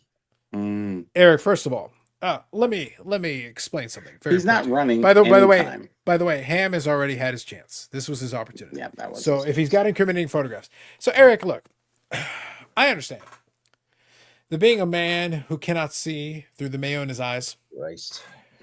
Fucking this is a struggle for you. No, this is a struggle for you. Now the jackass is sending me something. It might be what's happening. Yeah. Mm-hmm. Christ.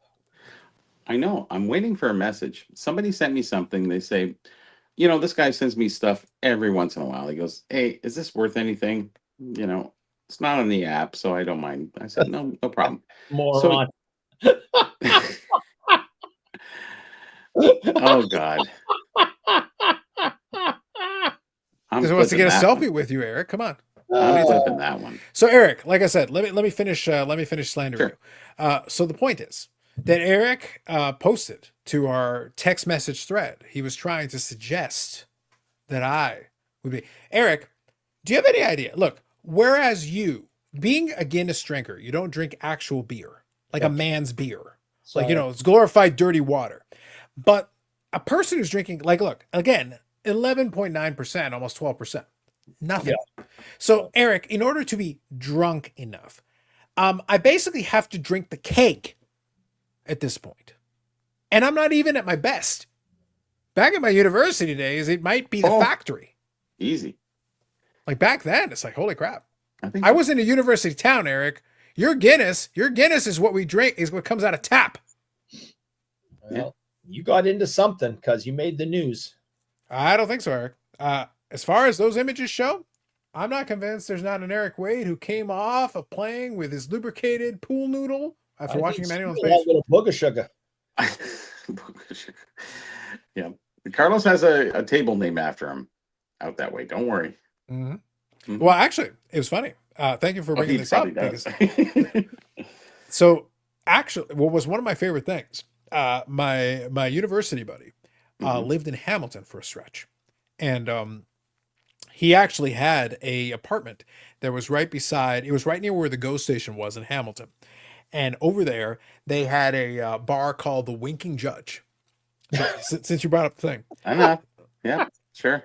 Great wings, good beer. So the thing is, this bar has a wall where they would do different craft beers, and you could get all these different things. You could get all these flights of different craft beers. And they had a Century Club where if you went through a certain amount of I forget the exact numbers and how it worked, but if you drank enough of these beers within a certain time period, you could actually get a plaque that would be engraved and you'd be put on the wall. How many plaques you got, Carlos?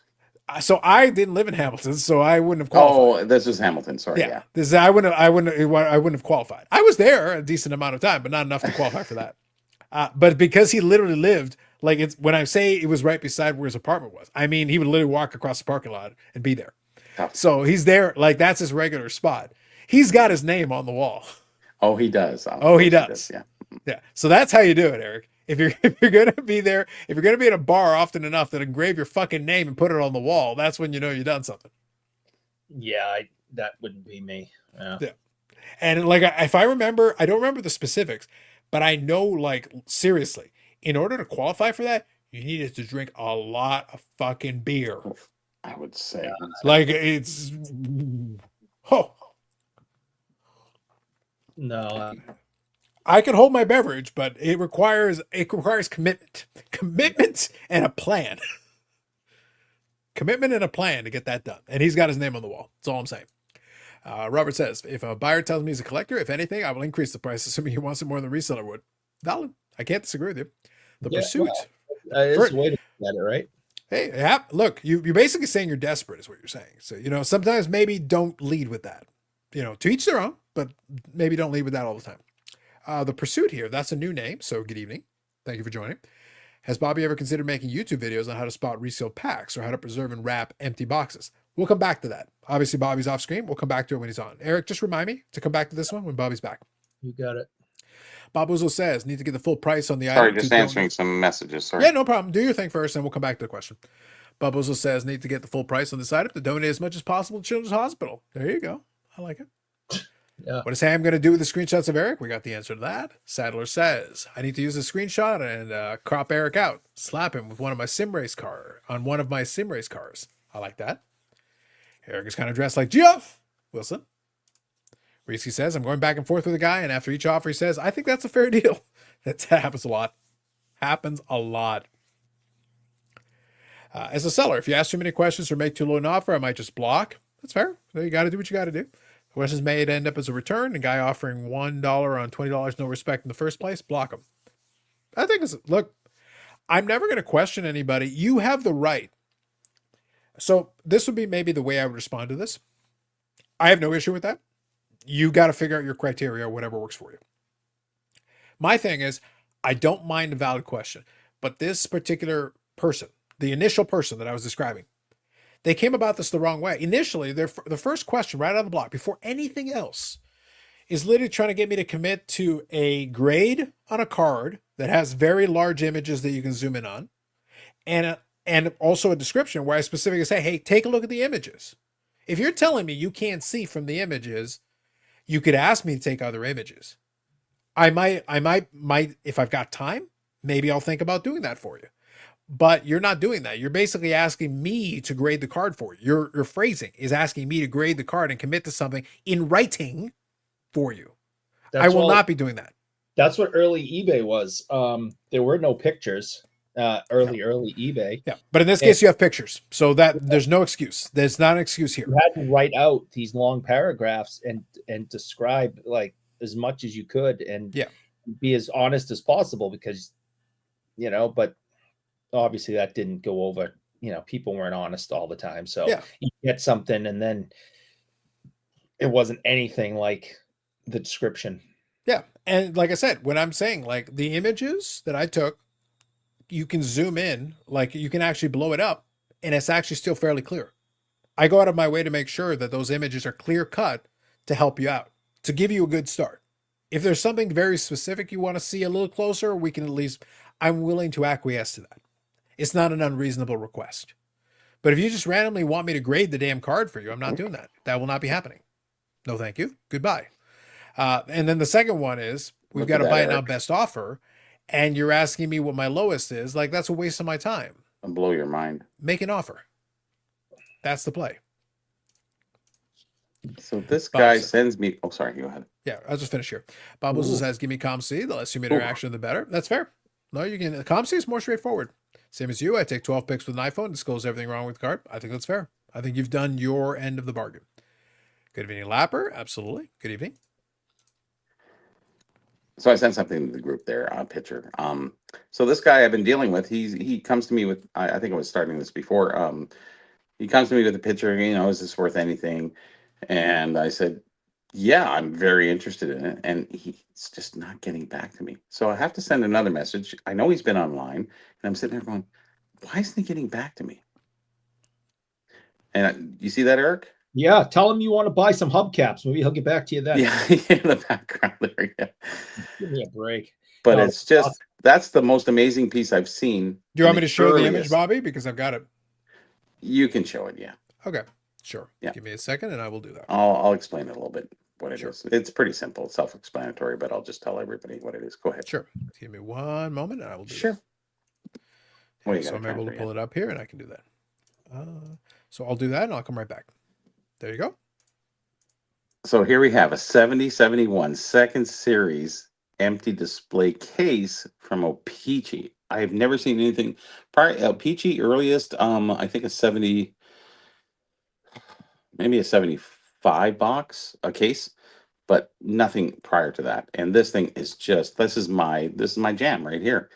So I keep asking, hey, would you take this offer? And are you selling it? Or, I know it's empty because it's obviously, I can tell by the hubcap. No, I can tell by the breaks in the box and stuff like that. So it's not sealed case or anything. It's not full. Hubcap in that, right? But for a display piece, that is the most amazing piece I've seen. Probably top 2 of things that I've really enjoyed seeing. And this takes me back to my childhood. This is what, the boxes came in this case.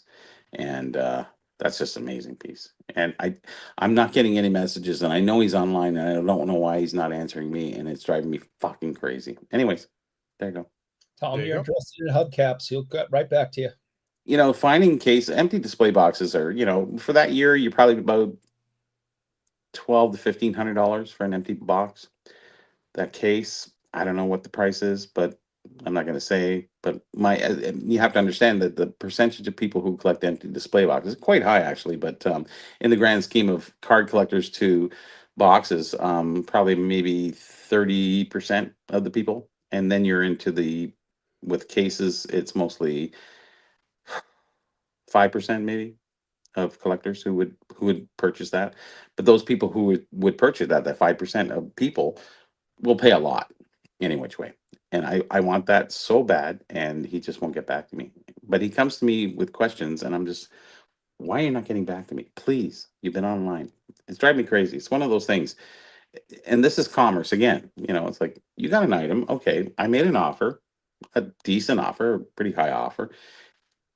Just tell me, if you need some more or just whatever, let's start negotiating. But it's just, I hate being ghosted. It just, for somebody who comes to you and nothing else other than to ask you questions. Hey, is this worth anything? Hey, Bobby, what do you think this is worth? Hey, is this anything? I just bought it. And you answer these questions freely, and nobody gets back to you when you ask a question back. And I'm sitting here, that drives me nuts. What I'm hearing is, Eric, What do you hear? is that Bobby needs to go in and say, hey, the Burrell, acknowledge me. I don't want acknowledgement. Just, do you have a price? Is it for sale? Actually, was one of the questions. I think that's fair, yeah. And people are coming to you for free information. Oh, that happened all this week. It was horrible. It was just, and then they ghost you after they get what they want. And disrespecting you. That's when you. I don't call it disrespect. People try to get what they want, and this happens. You is disrespect. Yeah, this happens for the last 20 years or something like that. They just get what they want, and then they just nothing after that. No thanks, no nothing. Just no kiss my ass, no nothing. Wow. And they just, that's it, end the conversation. And that's fine, because when they come back to me next time, then I just don't answer them, Or if they ask me a question, and I know it's in the app, I just say it's in the app. So you're saying they've been excommunicado? Some people are, yeah. Some are really good, and I know they don't have the app, and I will tell them that it's in the app and they need to get it, and you can't keep coming to me asking me questions. But if it's something out of the blue and something that isn't in the app, I will answer them freely, of course. I have no problem or qualms doing that. When they ask me price, it's like, I don't know what the price of that thing is. I have an estimate, guesstimate of, so I made a great, strong offer, and we'll see. But just to ghost me after that, that's not cool. It isn't, and it bothers me a lot, because I'm waiting for his text all day, like from 4 o'clock. It's just like, don't put that candy in front of me. No. And not come back to me with something, So, I know he's got a wife and kids and family and, whatever. It's just, I don't want to push him, but man, that's a case that, So we can actually touch on this for a minute. Like, sure. Seriously. Well, we're talking about unopened too. No, but regardless, like, I'll actually make it broader. We'll use your example. We'll use my example, but we can stay broad. Sure. I understand the idea of people inquiring, asking questions, but I very much think it's a bad habit. And I'm not going to generalize to any specific group or any individuals, because the reality is I've seen it for years across the board, but I think it's worse now than it's been in a long time. I think a lot of people really spend a lot of time. They'll reach out, they'll want to do this, then the other thing, and then they'll be off and on. To me, whenever I have interest in an item, and I'll only speak for myself, I won't put this on anybody else. If I have interest in an item, I'm very straightforward in what I'm trying to get. I'm very clear in what my intentions are, my offers or whatever it is, because my goal is to actually get the deal done. Yeah. If I'm actually reaching out, then I'm actually interested in getting a deal done. I don't actually have any interest in tire kicking. That it's worthless. It's not a waste. I could have answered saying this isn't worth much. Yeah. But I didn't say that. Yeah. It's kind of a really nice piece. I would really love to add it to my collection. I didn't go any further other than coming back because he didn't answer me. And I said, well, here's my offer. And then I came back again saying, is this display case even for sale? Yeah. It's still nothing. And I'm sitting I thought I asked everything. I answered everything correctly, just to, I'm just trying to be casual. I'm not trying to say your thing is not worth anything, or, not giving you a rundown or a jerk around. I'm just, hey, let's do some commerce, right? I get you. Simple. Yeah. I think, though, the point that I'm making here, the greater point, is that I think a lot of people have become very, and I think right now we're seeing it. Whenever if you watch those thing, or is it? It's across the board, because the thing is, a lot of people try to associate this with the younger guys, but no, I see older guys who play the same silliness. It's the same stupidity. The reality is people are trying to game these things and trying to be like, trying to play 4D chess when it's like it's not required. This is very straightforward. What is it you would like to do? If you're the I seller, invented how much do 4D you chess want? being in the hobby this long. Yeah. But my question always is like, look, if you're the seller, how much do you want for it? If you're the buyer, what is your offer? Like Is it this for isn't, sale is the question yeah, here. this isn't rocket science is my point. It's like, no, just would you like to sell it? If the answer is yes, great. How much would you like for it? I might not agree with your number, but at least let's start with something because then we can go back and forth and try to figure it out. But if you're just being all, because there are people who will be like, and I'll see this even on Facebook and things like that. I'll go in there and I get a kick out of it because I'll go to some of these Facebook groups that are predominantly collector based. It's not even dealers, it's collectors. Yeah. But it'll be like, hey, I pulled this card. I'm not interested in selling it right now, but I'm curious what it's worth. Well, my question, Eric, if you're not interested in selling it, why do you give a shit what it's worth? That's right. It's worth $1. That's what you should put down. Yeah, like it's worth $1. Yeah. If you're really good, I'll give you 2. Mm-hmm. Otherwise, why do you give a shit? So do you want to sell the thing or do you not want to sell the thing?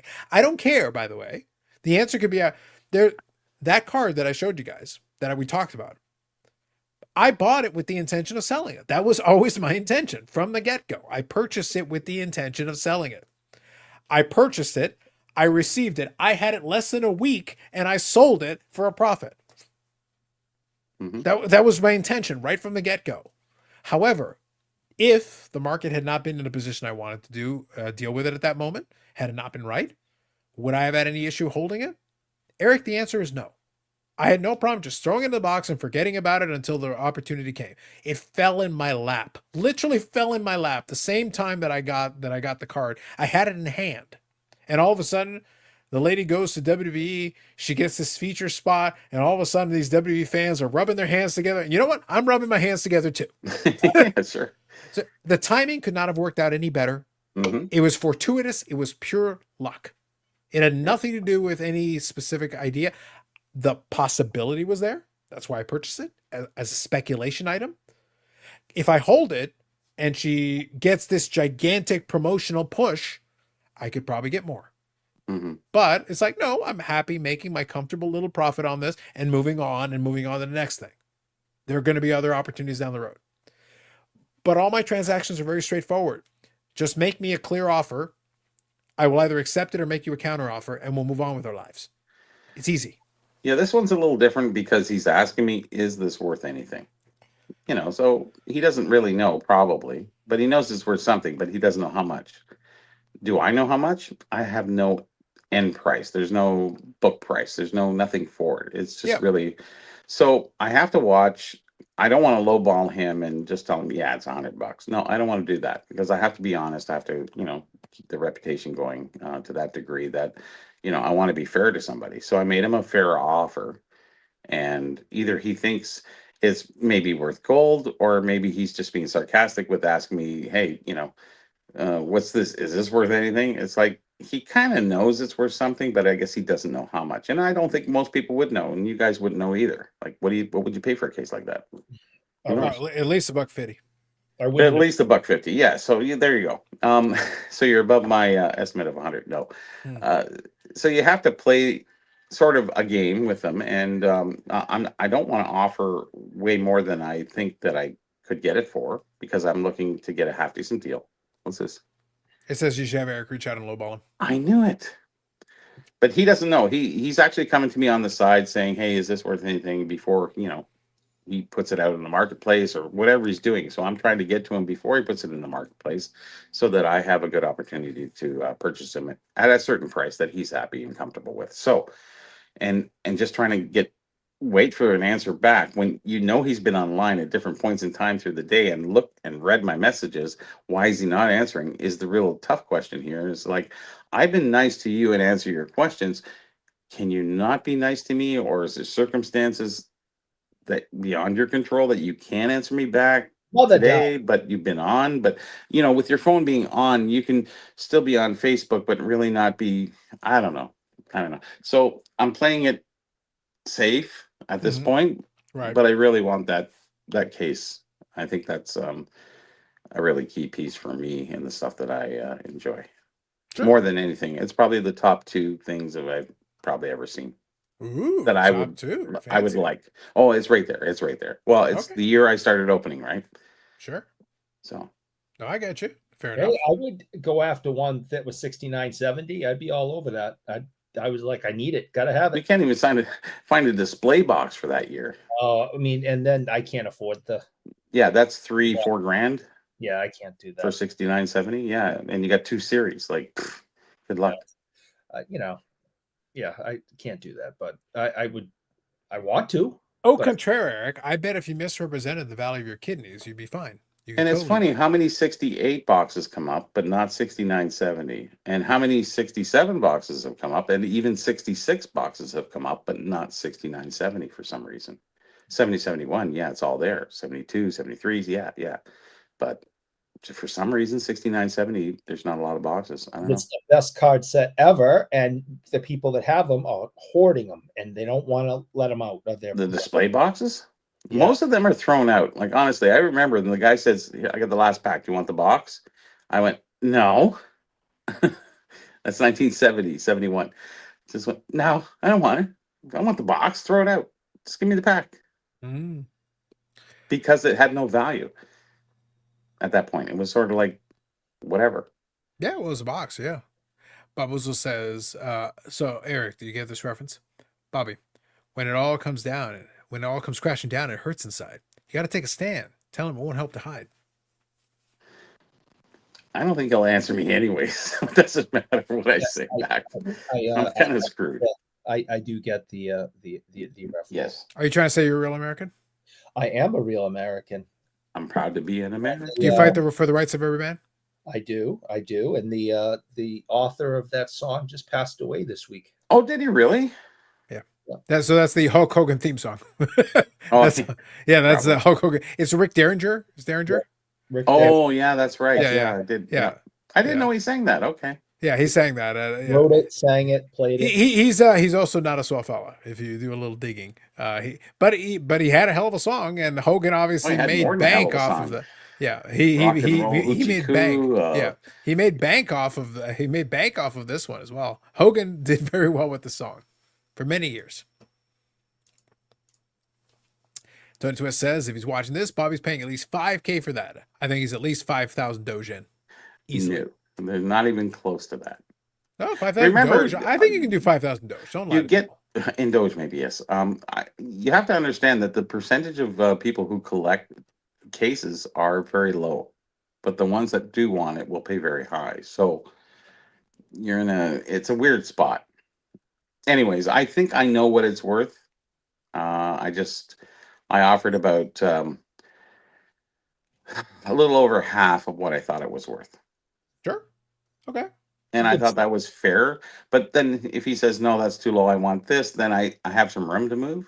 If I go too high, it's just like, oh, well, no. Yeah. Hey, listen, Well, look, he's offering that. Can we talk? Let's talk about this for a moment because I feel like it's a good topic. And again, Chad, if there's anything you want to touch on with this or anything else, let us know because I think there's something we can talk about here.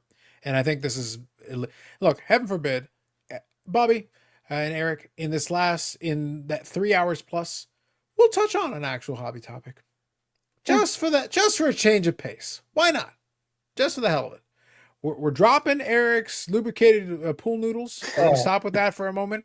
We're going to move on to this Thank because God. I think it's a valid point here. Mm-hmm. Tony says, who remembers when Hogan came out to Eye of the Tiger? Truth. Bobby, the answer to your problems is Voodoo Child. See, Bob Boozle knows the score. I appreciate it. Jimi Hendrix?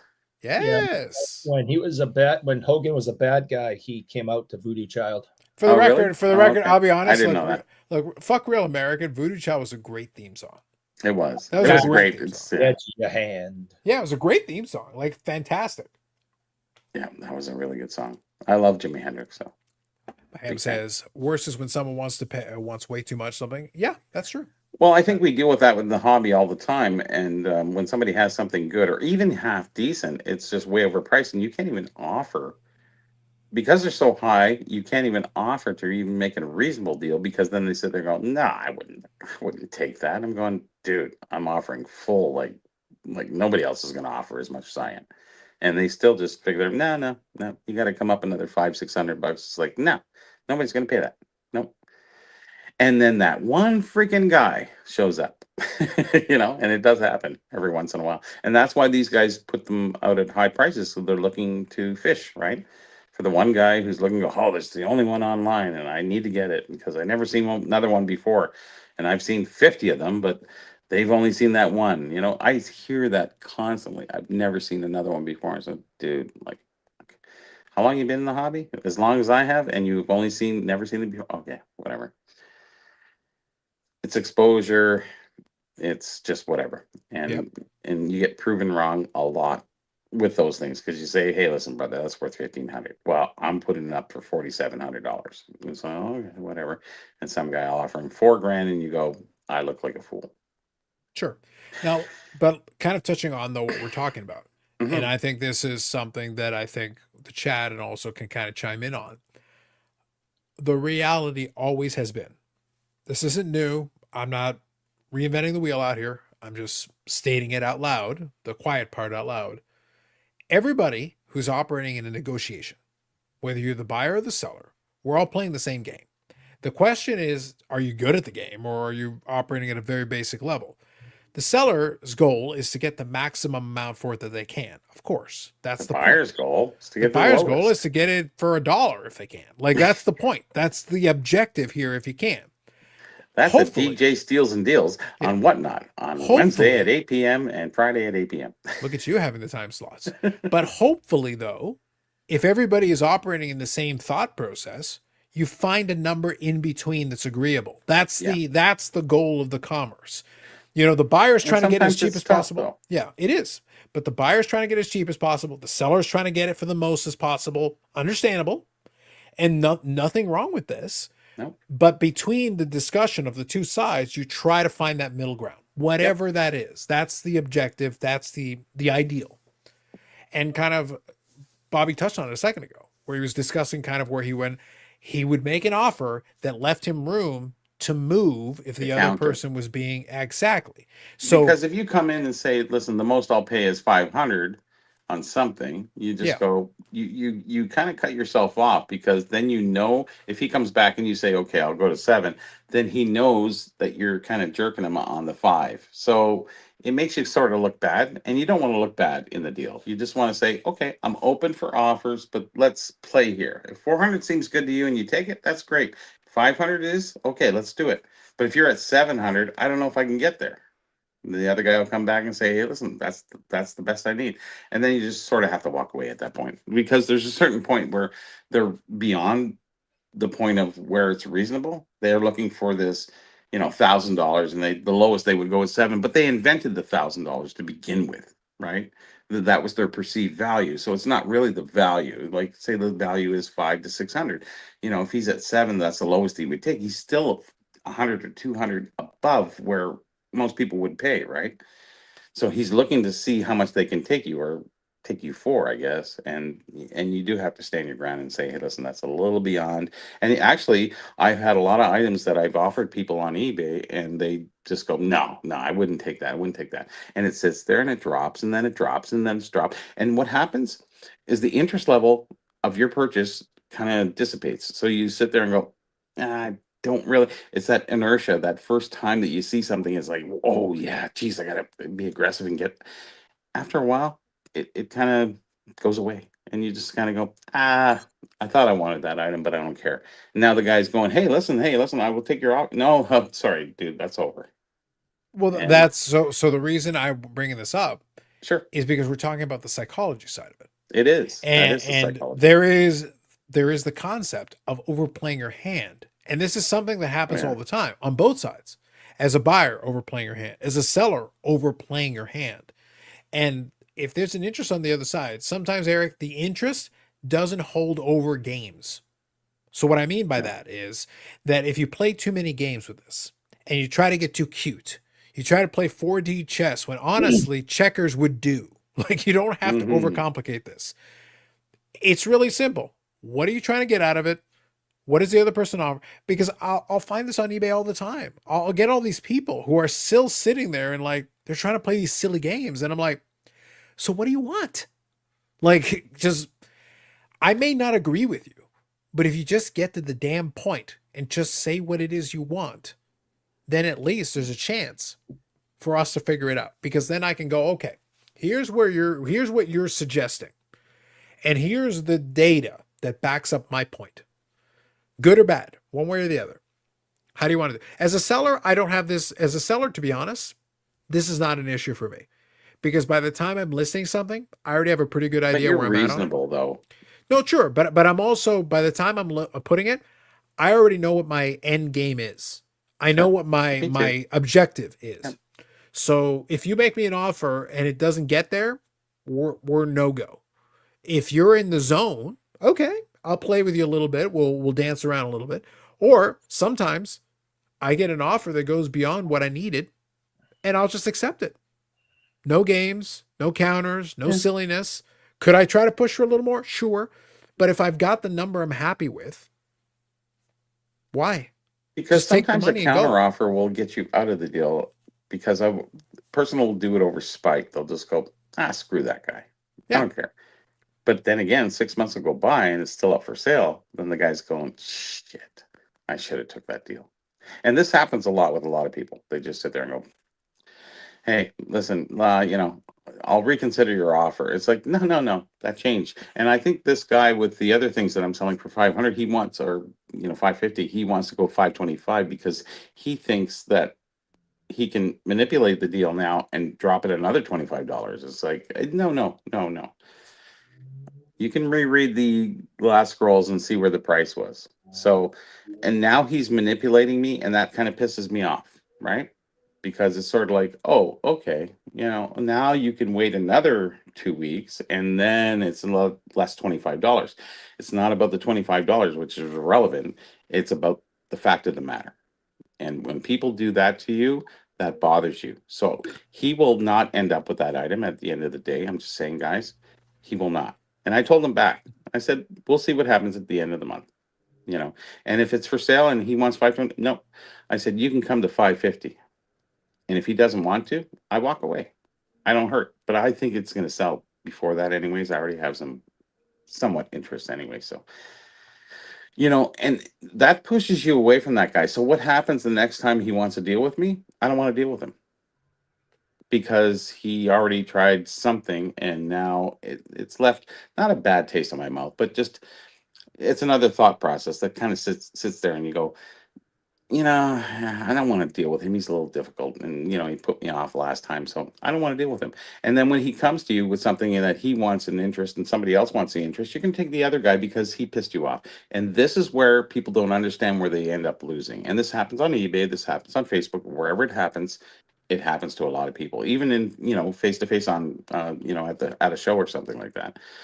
If you piss the wrong guy off and try to nudge him down, from his lowest price, just to get that extra tweak, that tweak will turn him off and say, and you've seen a lot of guys do this at shows where the guy goes, no, it's not for sale. I'm sorry. I don't want to sell to you because you're a fucking dick. Right. And that's it. And it's a game over and you can walk away. And I've seen that happen quite a lot actually over the last 25 years. Somebody just wants to be that dick, and when you're a dick, you lose out more than you win. So, be the nice guy, just be fair and be honest and you'll be fine. Yeah, no, I think I'll read a couple of comments, but there's something specifically I want to say to that because I agree. I want to add a little to it though. That's why I say I thought this topic would work because there is there's a little bit of space here that we can discuss. That was my personal rundown of how I deal with people. I'd rather deal with somebody else than other people that have given me a hard time because it's like you didn't have to give me a hard time. I'm very easy to deal with. Yeah. So Korean here says, and good evening. Well, actually in Korea, different time zone, but regardless, thank you for joining us. Sadly sellers still hold cars for ransom. I have a 25 Burley plates, never paid more than X amount for them. Most I'll do is $10 more, but at $30 more, I guess that won't be mine. Which, by the way, as a collector, you should hold the line. Especially if you've already got some stuff. Like there's no sense in overpaying for no reason. That's pointless. And I agree with the general if it's premise. rare though. No, but the thing is, in this sort case, of have to give in to there's rare though, and there's also needed. If we're talking about something that is a one of one or whatever, that's great. But at the same time, if you already have a bunch, one more isn't going to make a difference one way or the other. No. It's just something, it's a nice to have rather than a need. Yeah, And there's we're a big talking difference in your priority value. here too. Yeah, so, there's a big difference in your valuation to that. Sure. Rock Lates is saying the Real Americans theme song was initially used by Barry Windham, Mike Rotunda tag team, the US Express. All right, thank you for that. Bob Wizzle says Carlos should issue a lifetime ban of the Box Jabroni from the channel. Maybe I will. I think so. Ham says the only thing that stinks is when you don't get something you rarely see, and maybe for 10 years before you see it again. I agree. Well, But this is the same thing. I've never seen one before, and I've never seen one as old. In Tops, you see, I guess the earliest one I've seen for Tops is 1970. 71 tooths. That's the earliest one. And O-Pee-Chee, you never see. Sure. Ever. Tony Swift says that Born in the USA theme fit Rotunda and Wyndham perfectly. There you go. True. US Sports Cards. Good evening. 2 shows ago, I made a great bulk deal with a guy, 20 bulk monster boxes at his first price, and I was happy with the price. And then the last show, we made a great deal right off the bat. The hobby really is built on cooperative negotiations, built on respect, which very true. Repeat business is based on that concept. And I always give somebody, if I'm doing a trade or something like that, there's another addition to that, is in a trade, I want them to be more happy than I am. I want to see them have more value than I make in money. Because a lot of things I get in at, cheap prices, I said, listen, I'll throw in that, and throw in that. He's, I'm more than happy. The next deal, it's great. And when you really want to do a deal with the guy, he's going to be so open and free to deal with. He'll go, hey, Bobby, you've been good to me. Just give me this. And you go, great. And everybody, and this is the relationships that we build with people, is that if you have that going on, commerce becomes so easy, and everybody's kind of giving in, and there's a little give and take to everybody, but when you're dealing with people on eBay and Facebook you never met or anything like that, it's that you got to get past that. Oh, there he goes. Hi, Bobby. Sorry, I was at a charity golf event today. Okay. We're still good. Hey, listen, this is real time, guys. The game continues. The game continues. All right. So you focus on that, Bobby, for a moment while you're doing that. While you're doing that, let me keep reading these comments. Let me go back. I'm going to answer them. You do your thing. All right. Hobby real build to cooperative negotiations. Yes, got that. I can tell if a seller looked the comp, still blue in the face. He's not having it. But if I can see the guys are saying about a seller having a one-on-one play, having a different mindset than me, that's valid. These days, everybody wants 50% off, 50%. It's making me sick. I understand. I get you. So Eric, let me touch on this because like I said, I think it's a good topic. And there's a lot, by the way, you can take the buyer's angle and the seller's angle and we can still discuss either way. I've been on both sides. So whenever I do, let me speak on it this way and then we can talk about it. Whenever I'm doing a negotiation, I understand going into it most of the time what my intention is as the buyer or the seller, regardless. I have an idea in my head of what I'd like to accomplish with it. As a seller, it's not that complicated for me because I'm looking for a certain price. And if I know that going in and I have that idea, I'm comfortable taking a modest profit on it if it gets the deal done simply and quickly. The more complicated and irritating you make it, the more I'm going to have to put into it in order to make it worth my while. Really simple, to make it easy. If you make this really easy, then I'm more inclined to give you a deal, bulk, discount, whatever. It's fine because you're making my life easy and it's less friction, so we're good. You're a pain in the ass, then I'm going to charge you a premium. You better believe. Yeah. And that's just basic common sense because like you're being a pain in the ass, we're not going to deal with this. But most of the time, my deals that I get done are very straight. I'll give you a simple analogy. And I'll do this from the buyer perspective. When I used to, basically years ago, when I used to go into stores, because I like my watches. As a watch collector, I have certain pieces that I like, that I want to get. Awesome. So when I go and do that, and I go to buy the car, the people in the shops are confused, Eric. They don't know how to deal with me. Because I go in, I might have 1 or 2 questions, and then I say, okay, how much is it? Blah, blah, blah. Okay, I take that. Or I might throw them back a number and they agree to it and they say, okay, I'll take that. And in their brains, they're sitting there going like, wait, shouldn't I be selling it more? It's like, no, I already know what the fucking specs are. I know, like I came in here with the idea that as long as we can come to a price that I'm happy with, I'm buying the fucking watch. That's my objective. I'm not here to tire kick. I don't have the energy. I don't have the time. I don't care to spend my life tire kicking here. If I came here, it's because I want to buy the damn watch. It's not different when I go to a card show. There might be a couple of things where it's like, okay, let me ask you the question. There have been times where I'll ask a question. I didn't even intend to buy it, but you threw me a number that I was like, oh, okay, fine. I'll take that. Sure. But most of the time, if I'm asking the question, it's because I actually intend to buy the item, assuming we can come to an agreeable price. I'm not playing games. And this is the point that I want to get at. I feel, especially watching vlogs and things like that, there's too many people that are trying to play 4D chess when checkers will do. And I'm saying that you're way overcomplicating this. Like, I'm sorry, you're not playing game theory out in a card show. Like, what are we doing here? Like, you're trying to basically explain how slick you are in playing all these psychological warfare games. And it's like, it's cardboard. What are we doing? Yeah. You have an idea in your head. You think it's worth X. The person is pricing it at Y. So you're trying to buy it for this certain price. Cool. So go back and forth, do the comps, do this, that, and the other thing, and go, this is what I need to be in order to accomplish what I'm trying to accomplish. Some of them are reselling. Some of them are buying it for their collection. I can't answer this question for you. Whatever is your situation. I've gone to Card Show, Eric, and bought cards that with the purpose that I'm buying this lot because I'm going to break it up and I'm going to sell the components.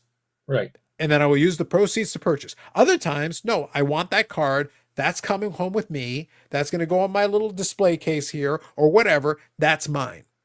Well, guess what? When it's going on the display case, Eric, I'm probably going to play a lot stronger.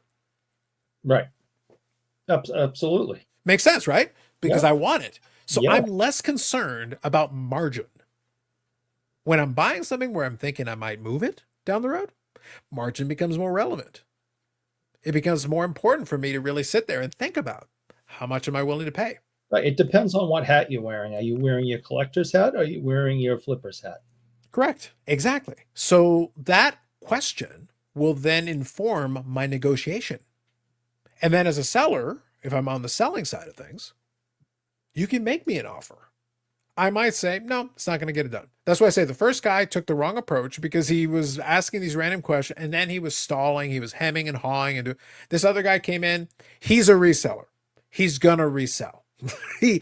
So guess what? I'm not going to give him a break on price. I'm not letting him squeeze for a little more margin. No, my dude, you're going to pump up the price on this and you're going to try to squeeze extra money.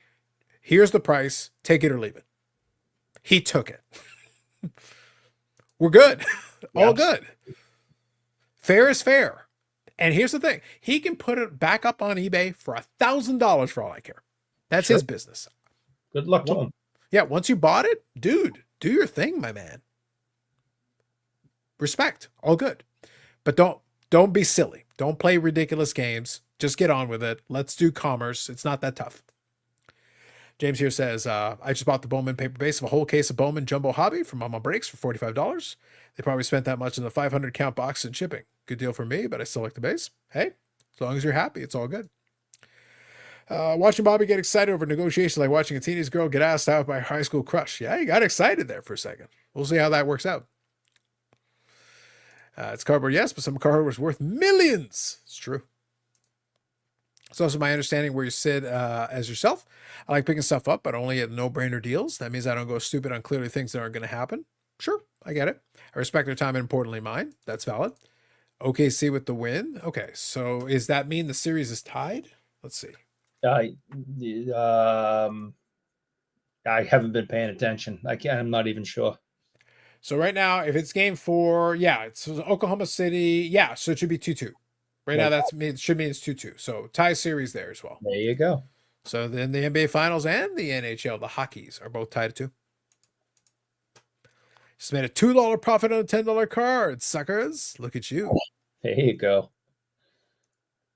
Those add up. If you're doing it enough, if that's the only card you sold this year, then oh well. Well, you know what's fun? Like, I'll give you actually a really fun example. So I've talked about on ComC what I'll do at Expo twice a year. Basically, I'll drop off cards at ComC. So I've got a box that I'll put cards in that I'm going to submit for ComC stuff, And it tends to be relatively low price stuff. Most of it is low price stuff. One of my favorite things though, it's become like this little mini project slash kind of little joy I get in life. Sometimes I'll buy a card that's for me. It's a collection card. And of course we get toss-ins, right? Sometimes we'll get toss-ins with some of these cards. And you throw in whatever card X, Y, Z. I laugh because one of my favorites of all time was that for one of the AEW cards I bought, I received a red PMG as a toss-in. Okay, at the end of the day, like, hey, you do you, whatever. I sold the red PMG for like 12 or 13 bucks, Eric. That was a toss-in. That was a free card that was thrown into the box with the other ones. And it was like, I was sitting there like, are you sure this is a toss-in? Hey, look, I'm not complaining, but you basically gave me like an $11, $12 bill just for fun. Right. That I then sold. And I was like, hey, look, great. It got me a little bit of money back. It's like a rebate, whatever. Took a little time to get the money, but cool, we're good. So in the same vein, I had a card sold a couple of days ago on COMC, and it was a 2002 Bowman Chrome X Factor. So this is a football card of Mark Brunell. I remember him. Yeah. Now Mark Brunell was a good quarterback for a while. Sure. He had a little stretch there. Played for the Jacksonville Jaguars. Jacksonville Jaguars, yes. And he was playing for the Jaguars on this card. So Mark Brunell, and actually a buddy of mine from university and I, we had jokes because he would have a couple of games where he would go off and put off like a great stat line. Oh yeah. And we it was a joke, but we'd have a fun with it. Offensive juggernaut, Mark Brunell. He could be. It was a gag because there were some games where he definitely did that. He 100% did that. Yep. Here's the thing. So Eric, this was an X Factor. It's numbered to 250, but it's Mark Brunell. Mm-hmm. Well, here's the thing. This was a toss-in card. This was a card that was thrown in with a lot that I had. Literally, I purchased one card and they threw it into the basically the holder, and they just threw it in there as just here's a card. Take it. Okay. I put it in COMC. When you submit to COMC, it's 50 cents. I got the card for free, so my expenditure is zero. The intake in COMC is 50 cents. I sold it for the princely sum of $2.75. Oh, Carlos, $2.75. With the fees and whatever, what'd you get? I got $2.61. $2.61. That's nothing. It was free. Free's free. Yeah, like here's the thing. I'm not telling you I got rich off it. My point is that it was free. I literally got free money for nothing. If you saw $2.60 laying in the parking lot of the supermarket, would you bend over and pick it up? Yeah. Well, I can't use pennies, but the 260, yes. the point is that it was a toss-in. It was free. I looked at it. It's like, what's an X Factor number to 250? Here's the thing. I don't expect to get rich off this, but it was a toss-in. It was a free. So I put it in with the box with the other COMC stuff. And I said, COMC, process it at whatever time it takes you to process it. All good. Take your time. No, I'm not rushing, whatever. But I got $2.61 for my trouble. And my trouble was nothing. Oh, fuck. Shameful. Oops. And the guy who I worked the deal out with sold it to somebody else. Oh, fuck. Now he's sending me other pictures. You keep fighting. Sold somebody else while I was at the event. I truly didn't mean to do anything but get the box to you. He has since offered me these 2 boxes. So there's a 70.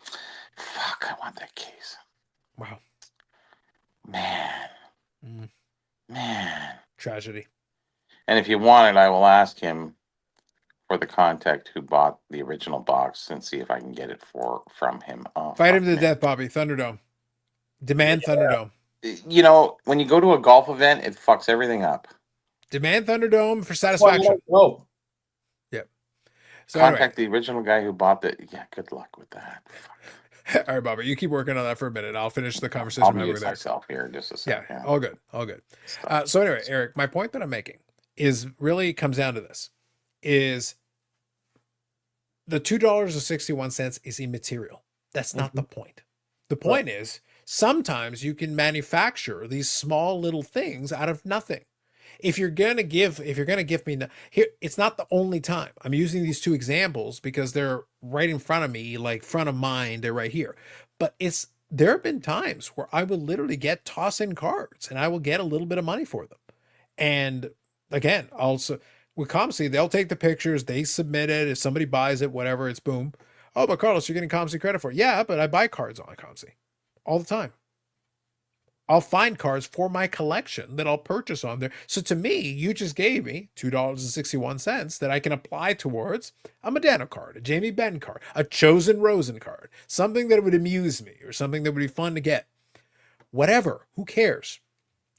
But it was free. The point is it was free and I extracted some value out of it. That's the point. Yeah, and that's a great point. Again, I was thinking about that. I go, that if you do that enough times and you put that in your ComC bank, you can just put it towards something you want to purchase. I mean, that's just good economics right there. Yeah. And it doesn't do me any good here. The point is selling it on eBay doesn't make any sense. It wouldn't work for me. Like I can't do it. It's not impossible, but it's very difficult. But moving it on this platform where I can charge $2 or $3 and people are like, okay, yeah, I'll buy it for $2. For you, it's $2. For me, it's a free $2. That's the point. And win-win. You get a card you like, awesome. I'm happy for you. I hope it went to a Mark Brunell collector. That's not my concern. The point is it's sold for a price that I was happy with. Win-win. Corinne here says a few weeks ago, a seller had a convention out of 5 card and wanted $80. Told him I've never paid over $30 and offered that. Told him if you ever get any higher offer, take it. He took my offer. Hey, win-win. Not sure where you're going with this, but we'll go with it. I used to feel hesitant telling dealers I was looking for reselling inventory, thinking they would look down upon the transaction, but I found being very transparent with my intent has helped more deals. Yes. Because for some of those dealers, they're like, oh, okay. So then you pay for it. Yeah, you're doing for resale, whatever, but then the deal gets done. Sale gets completed. And especially if you're buying volume, any kind of volume at all, cool. Sounds great.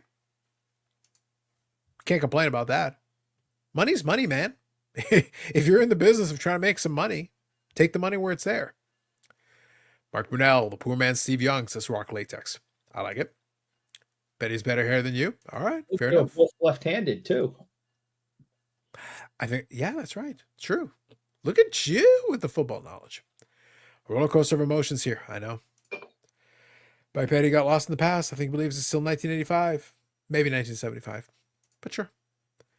He's Smarty McFly flying through the future. Look at this. Eric, we've been on the references tonight. Wild. But anyway, bottom line on this topic was really this. There's nothing wrong with negotiating in a straightforward, simple manner. Never. Why overcomplicate this? You're a seller, you're trying to get a certain price. You're a buyer, you're trying to buy it as cheap as possible. That's fine. I never get offended with those things. I always laugh because some of these guys very much are making it clear it's weird because sometimes I'll get messages and it's like they're trying to preserve my feelings. And I'm sitting there like, just make your goddamn offer. If I think it's bad offer, I'm not going to take it. It's fine. We get the most ridiculous offers on the work eBay account. Say I was trying to sell something for $100. Will you take $10 for it?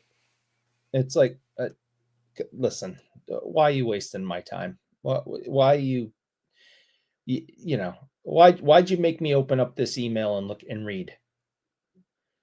I mean, and you have to remain professional, so you can't type back what you really want to say. Or you don't type back the reply. How dare you? You really just want to be like, go F yourself. That you're ridiculous. You're gonna tell them to go screw? Go screw. That's right. Yeah. I mean, if it's 100 and they offer you 75, you can be like, I could do 85. I mean, you can. I don't mind that. You can negotiate a little with that. You're not insulted, but when the starting price is, $100 and your first negotiation is $10, it's like, can you give me your home address? I need to come talk to you. Wow. Wow. Scandalous. No, I get it. Like I said, my bottom line point was it's silly to try to play games. And that's why I say I'll watch vlogs and sometimes I'll see folks trying to play these intricate psychological contests. Like I'm literally watching someone try to play, they've studied a little basic psychology and they're trying to do all these things to try to like play the other person, like, and I'm like, this is a $200 transaction. Why are you expending this much mental energy to try to squeeze a couple of percentage points out of a deal? Is it really that important to you? And if it is, then you have my pity. Like you really have my pity, because I've done enough buying and selling where I made a little bit of money on some cards over the course of my lifetime. I bought way more cards than I've sold. In the totality, I'm well in the I've spent too much money on this shit. Well, too much money on this shit. But if I buy with the intention of selling, I've done okay. Because I kept it simple. I didn't overcomplicate this. I've had some purchases where I've lost money, but the majority of them I've made money or I've broken even. But honestly, most of the time I make money because I'll usually try to buy it for the most reasonable price I can get it for and then sell it for a price that works. It still offers me a little margin. It's not rocket science. You don't have to overcomplicate this. But like I said, I'm watching these vlogs and these kids and adults alike are doing these weird games. And I'm sitting there like, is this really necessary? Is this how we have to do this? Really? Like I said, really gets ridiculous. It's just odd because I'll sit the back here and listen to back and forth. Like, this is stupid. This is way too much work for too little margin to be worthwhile, the extra energy. And, you know, this isn't news to anyone. There are some, I'll just say this, in this hobby, forever, you will find some unique cats. That's a very generous way of saying it, but sure. You will find some very unique people that you question whether or not they should be in society with the rest of us. And when they start showing up at shows or online or whatever, it's ridiculous. We have certain customers that come in and we see them come out of through the parking lot. And we're like, oh, Jesus, no. It's just, this is a unique dude coming in right now, and a headache will be forthcoming.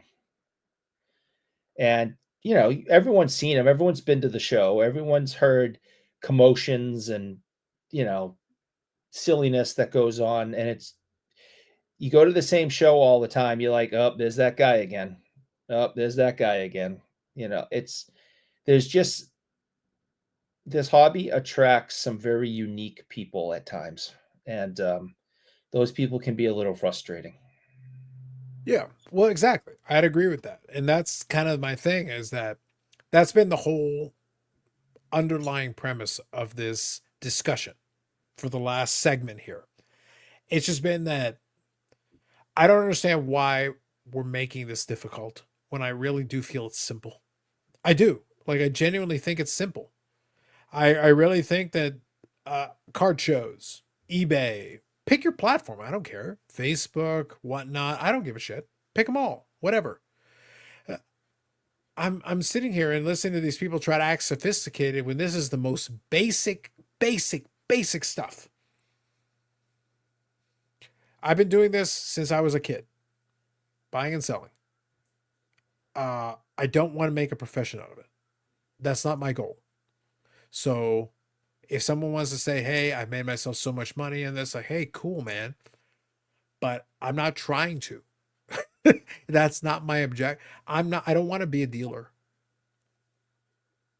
Could I do it? Yeah. Because I've been around long enough. I paid attention to enough segments that I could be very comfortable doing it. It's not worth it to me. There are other things I would rather focus on. They're just this. I wouldn't have the patience to be the primary person working a table at a card show. I don't know how people do it sometimes because I see the nonsense they have to deal with on a Saturday. Yeah. I'm willing to do it in spurts, like in little segments here and there. It's fine. It is completely okay. If I buy some stuff for myself and I move some stuff for myself, it's all good. Nothing wrong with that. I'm okay doing that. I'm comfortable running my little eBay store with a couple of items here and there that sell here and there. I'll make some money on some items. Some of them I do very well on. Other ones, I just kind of break even or make a little bit. It's okay. But in the aggregate, it works out. But it's also not a full-time gig. I'm not listing stuff all the time. As a matter of fact, I'm kind of lazy with listing. I should list more, honestly, and I'd probably make a little bit more out of it. But even then, I'm happy. It does enough to be a little side thing that I can enjoy, and that's okay. That's enough for me. But it's not a full-time gig I want. No, thank you. I'll pass. Bubbles will say, Eric, do you mean clowns? Maybe. Dylan says, yeah. Dylan says, myself, being a collector, my intention is almost never to get the best deal on a card. In all honesty, it's just to get the exact example that fits my eye and collections. You do have a very specific eye. Lapper says, rule number 1. Facts, Lapper. Facts. I'll just leave this on the screen and say nothing. I can't read it, so. Ooh, I wanted to stare. Hold on. Let him switch glasses. Here we go. No hablo inglés.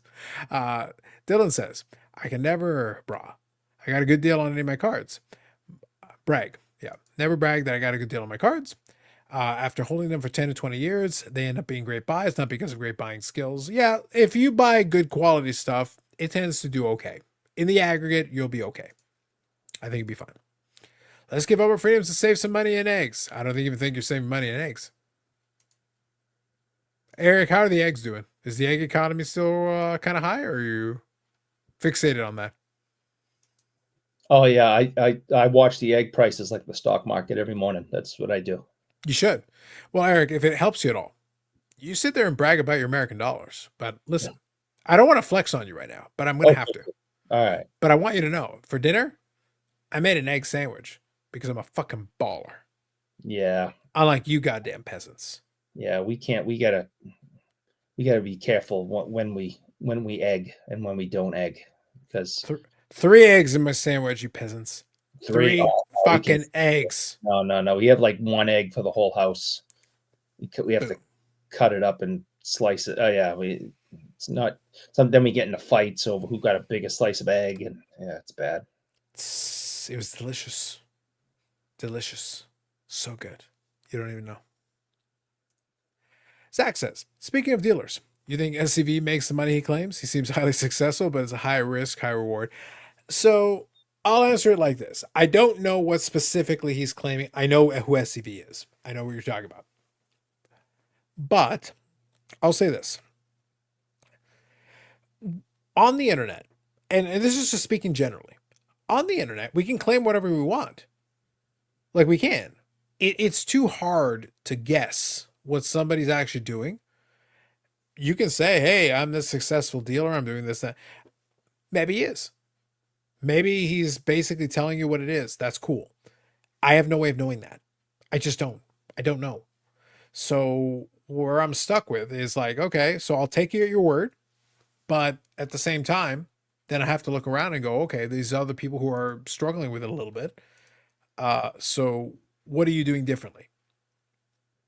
If I think you're doing something differently enough that it kind of offsets and makes sense that with the numbers that you're claiming, cool. So the reason I'm saying that is because Zach is saying, do I think he makes the money he claims? I don't know what money he claims. I haven't watched enough of his videos. I've watched a couple, but I haven't watched enough to know what specifically he's claiming he's making. I'll give him a benefit of the doubt, but at the same time, like, yeah, I don't know. If he seems like he's doing okay with it, there's a bunch of these YouTube channels with the vlog folks that are doing a lot of these things, but they're also doing sponsorships. They're doing all this other stuff that may be offsetting some of it. And they're making these transactions, but Do you take the transaction at face value, or do you assume some of them are staged? How do you want to play it? I don't have the answer for you. So I don't know. And that's just the honest answer. I don't know. Maybe, I guess. For me, my stuff's easy. I'm not a full-time dealer. I'll make a little bit of money on some deals, less so on others, more so on others. I do okay, but I'm not quitting my day job. How's that? My day job's my day job. My day job pays the bills. Everything else is bonus. During the pandemic, quit their day jobs and thought that, you know, the boom was going to last forever and they were going to make millions selling cards. And then when it dropped, they had to go crawling back to their jobs or go find new ones. You know, I can't tell you how many people I remember so many people quitting their jobs and just jumping into cards. And it's like, you're so stupid. You had a real job. People that worked in offices, you know, had benefits, had like 9 to 5 jobs. You get up, you go to work, you sat at a desk, you left at the end of the day, you had benefits, you had 401ks, you had real jobs, and quit, walked out, and said, I'm going to go sell sports cards. Unbelievable. I'd like to add to what you were saying, but like I find it amusing, the idea that it's like real jobs you guys don't understand. They had an office. It's like, dude, I had an office for years. And the pay was crap. Oftentimes, like it depends on the job is the thing. I've had many white collar jobs that in fact do exactly what you're talking about. Yes. Like, and I've spent many years now on that exact thing. And I don't disagree with you. I totally get what you're saying. And maybe this would be kind of, let me put it this way. I don't have any problem with what Eric said. This is my approach to it. As someone who's worked a lot of white collar jobs, I'm not against it because obviously I've worked in it for a long time. There are elements of it that I'm good with, that I enjoy. I've worked on it as a full-time. I've worked on it as a contractor. I've done both sides of this equation. There's pluses and minuses to both. If you're a full-time, there's benefits, pensions, all that fun stuff. It's good. You get a little office and all that. Yeah, that's good. But then there's also, yeah, it's monotonous. It can get a little bit old hat. It is exciting to be more entrepreneurial. It can be interesting. There are things that you can do with it. There are things that you can do with it that can make it a viable business if you're just not relying on one pillar. This is important. If you're building a thing where you're building multiple pillars and you're willing to work your ass off, you can get things done. That's real. But there's a lot of people who will try it and they will fall flat on their face real hard because they're trying to do what I was talking about earlier in this conversation. They'll try to get slick. They'll try to get cute. They'll try to go away from basic fundamentals. Simple math. How much money's coming in? How much did it cost you? That's the question. That's the only thing that matters. How much did it cost you? How much did you sell for? You do it often enough? Cool. That's all it takes. But if you're trying to run a business and you're paying too much, your overhead's too high, and you're not making enough money to make the difference, not going to work. It's imaginary. Try it, and we'll see how it works. Aaron, when you're good, just give me a thumbs up.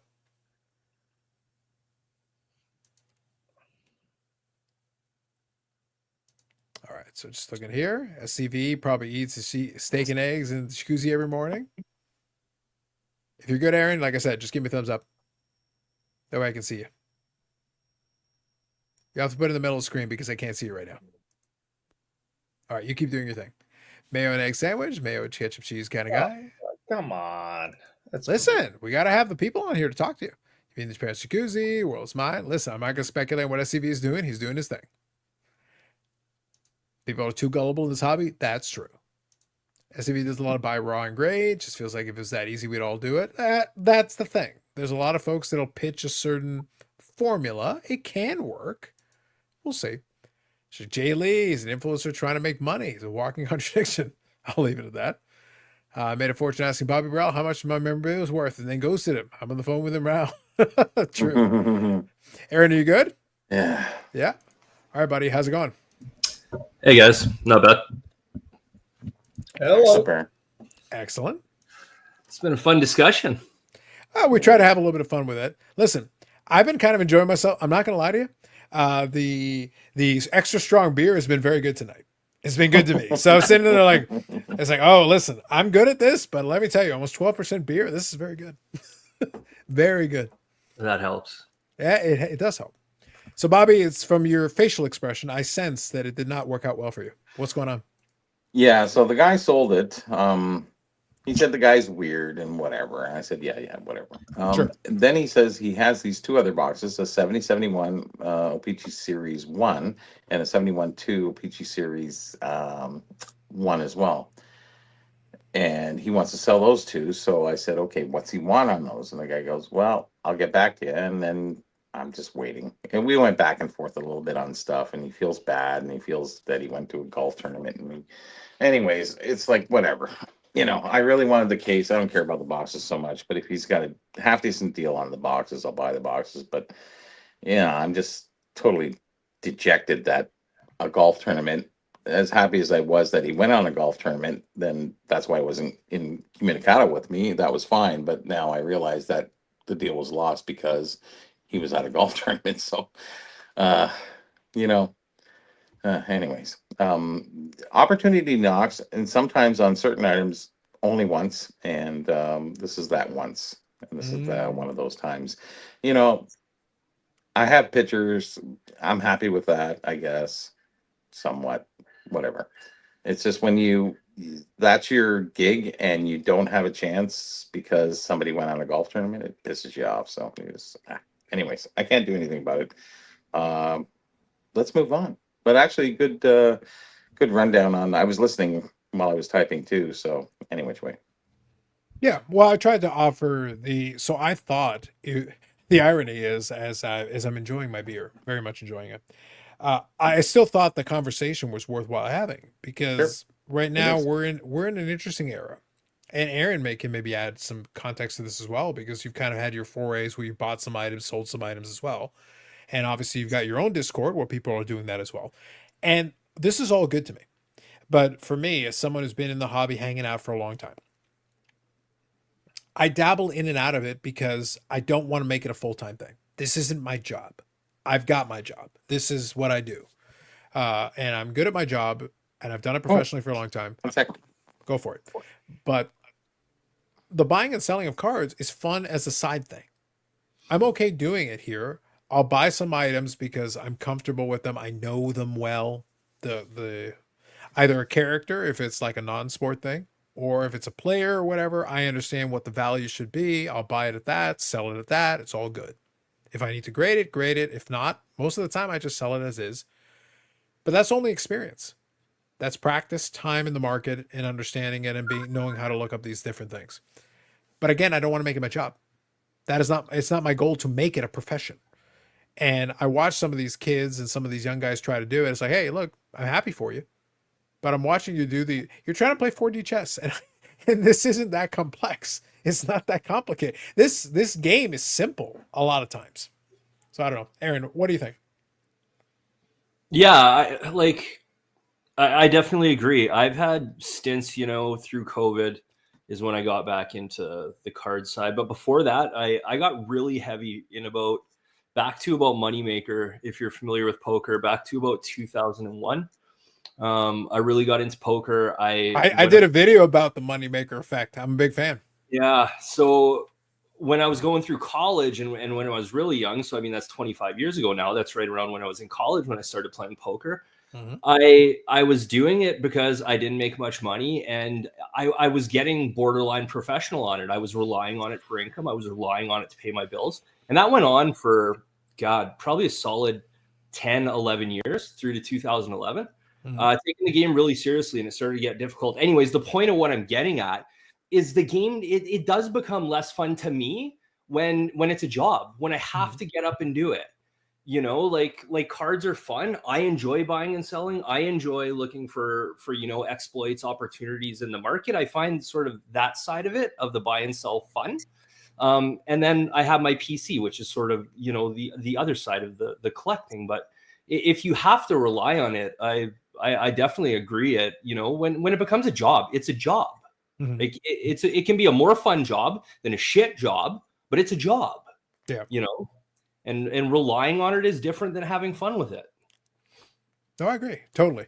So maybe this would be kind of Eric. I enjoy that approaching the 4-hour mark. We're getting real. We're getting real with the people. And it's a running joke, but the thing is that so I'll just give you guys a high level version.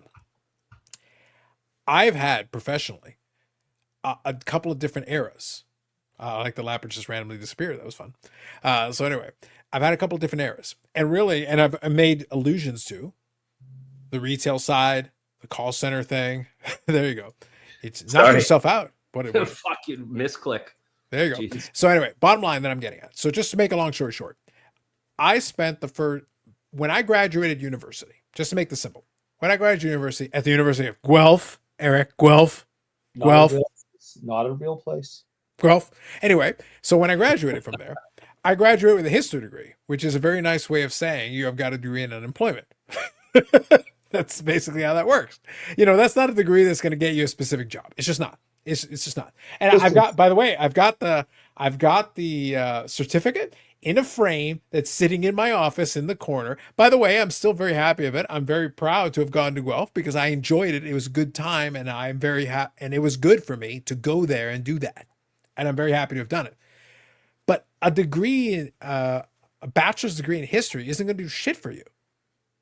Unless you want to be a history professor, then it's perfect. But the thing is, it's only good if you then do the master's and the PhD.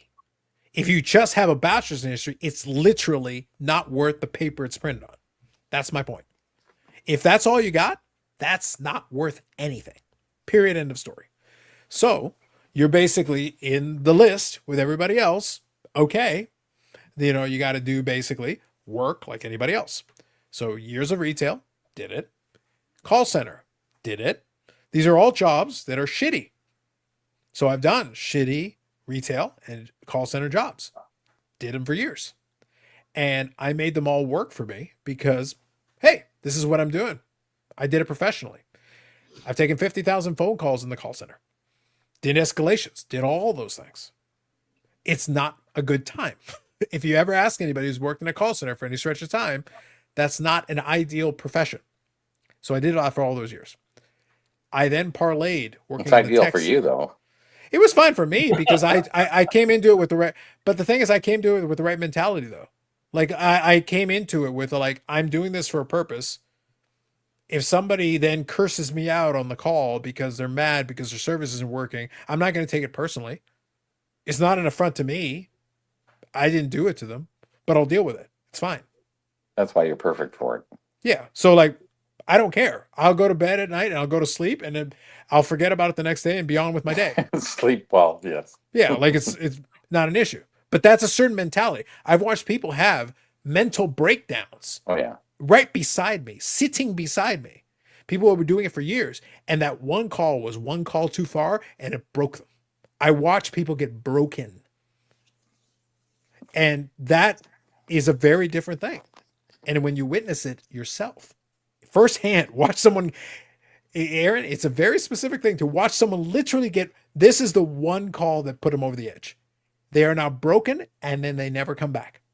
They can't do it, even though they did it for years. They just couldn't take it anymore.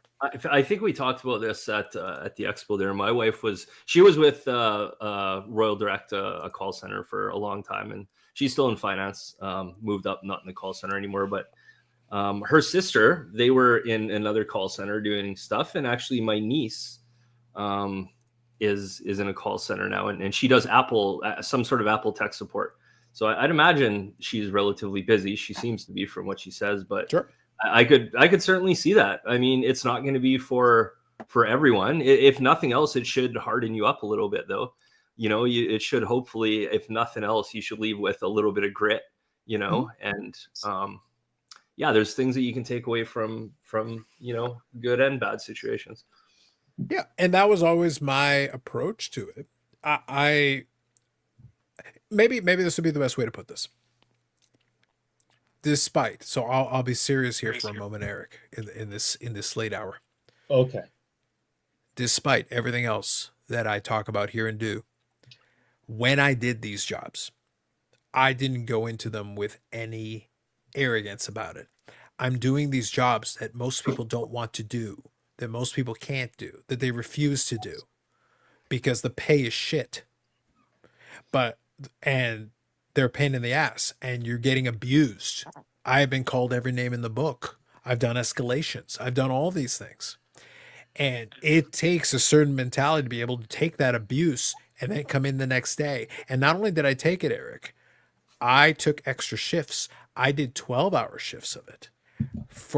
I would do 14, 15 days at a time in a row, 12-hour shifts over and over and over because I got overtime. So not only could I take it, I'd volunteer to take more because I could take it. So I was like, okay, I bought this condo. The down payment of it, I joked about it because people have boats and they put names on boats. If a house could have a name on the side of it, I would put on the side of my house, Shaw Money. I bought the down payment on this condo with the money that I made on the overtime when I worked those hours when no one wanted. I was working in the middle of the fucking night, taking abuse from random people out west that just wanted to bitch and moan that Shaw service was shit.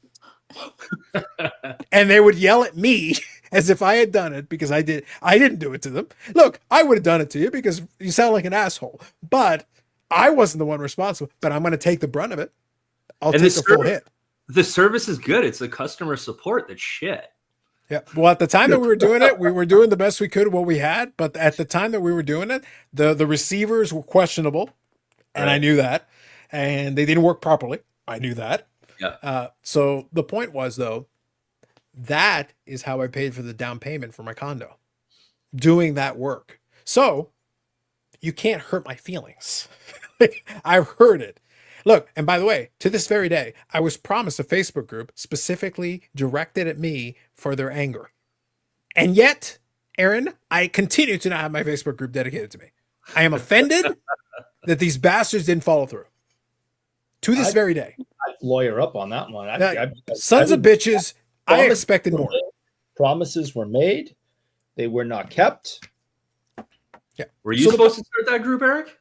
Yeah, I was going to say, it's up to you, Eric. So anyway, the point though that I'm making, the point though that I'm making is that, like, hey, so the good news is, kind of talking on what you're talking about, Aaron, if you can take that and you can do retail jobs that are shit, where you're getting paid nothing and you're doing this.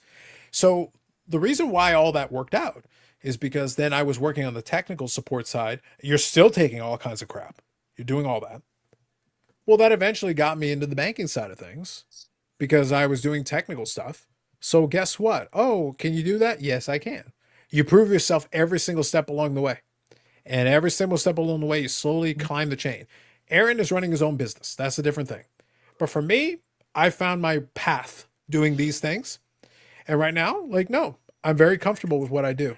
I'm very happy with what I do. And I'm good at what I do. But I like doing that as my job. I don't want to do sports cards as my job. I'm very good at sports cards. I'm very comfortable with sports cards. I don't want that to be my living. So all this to say, even though I've worked some of the shittiest jobs you can work, I don't want to create a scenario where I'm relying on one specific thing for my entire income. That's not comfortable for me. That's not a game I want to be playing, if you get what I'm saying. Well, Eric works in it, right? Well, Eric is independently wealthy. Yeah, He can afford the ridiculous amounts I'm charging for the like button. That's different. Yeah, I work at the shop that my friend owns, and I come and go as I please. And I haven't been there in a month because of my eyes, but okay. Yeah. And I'm not there 40 hours a week.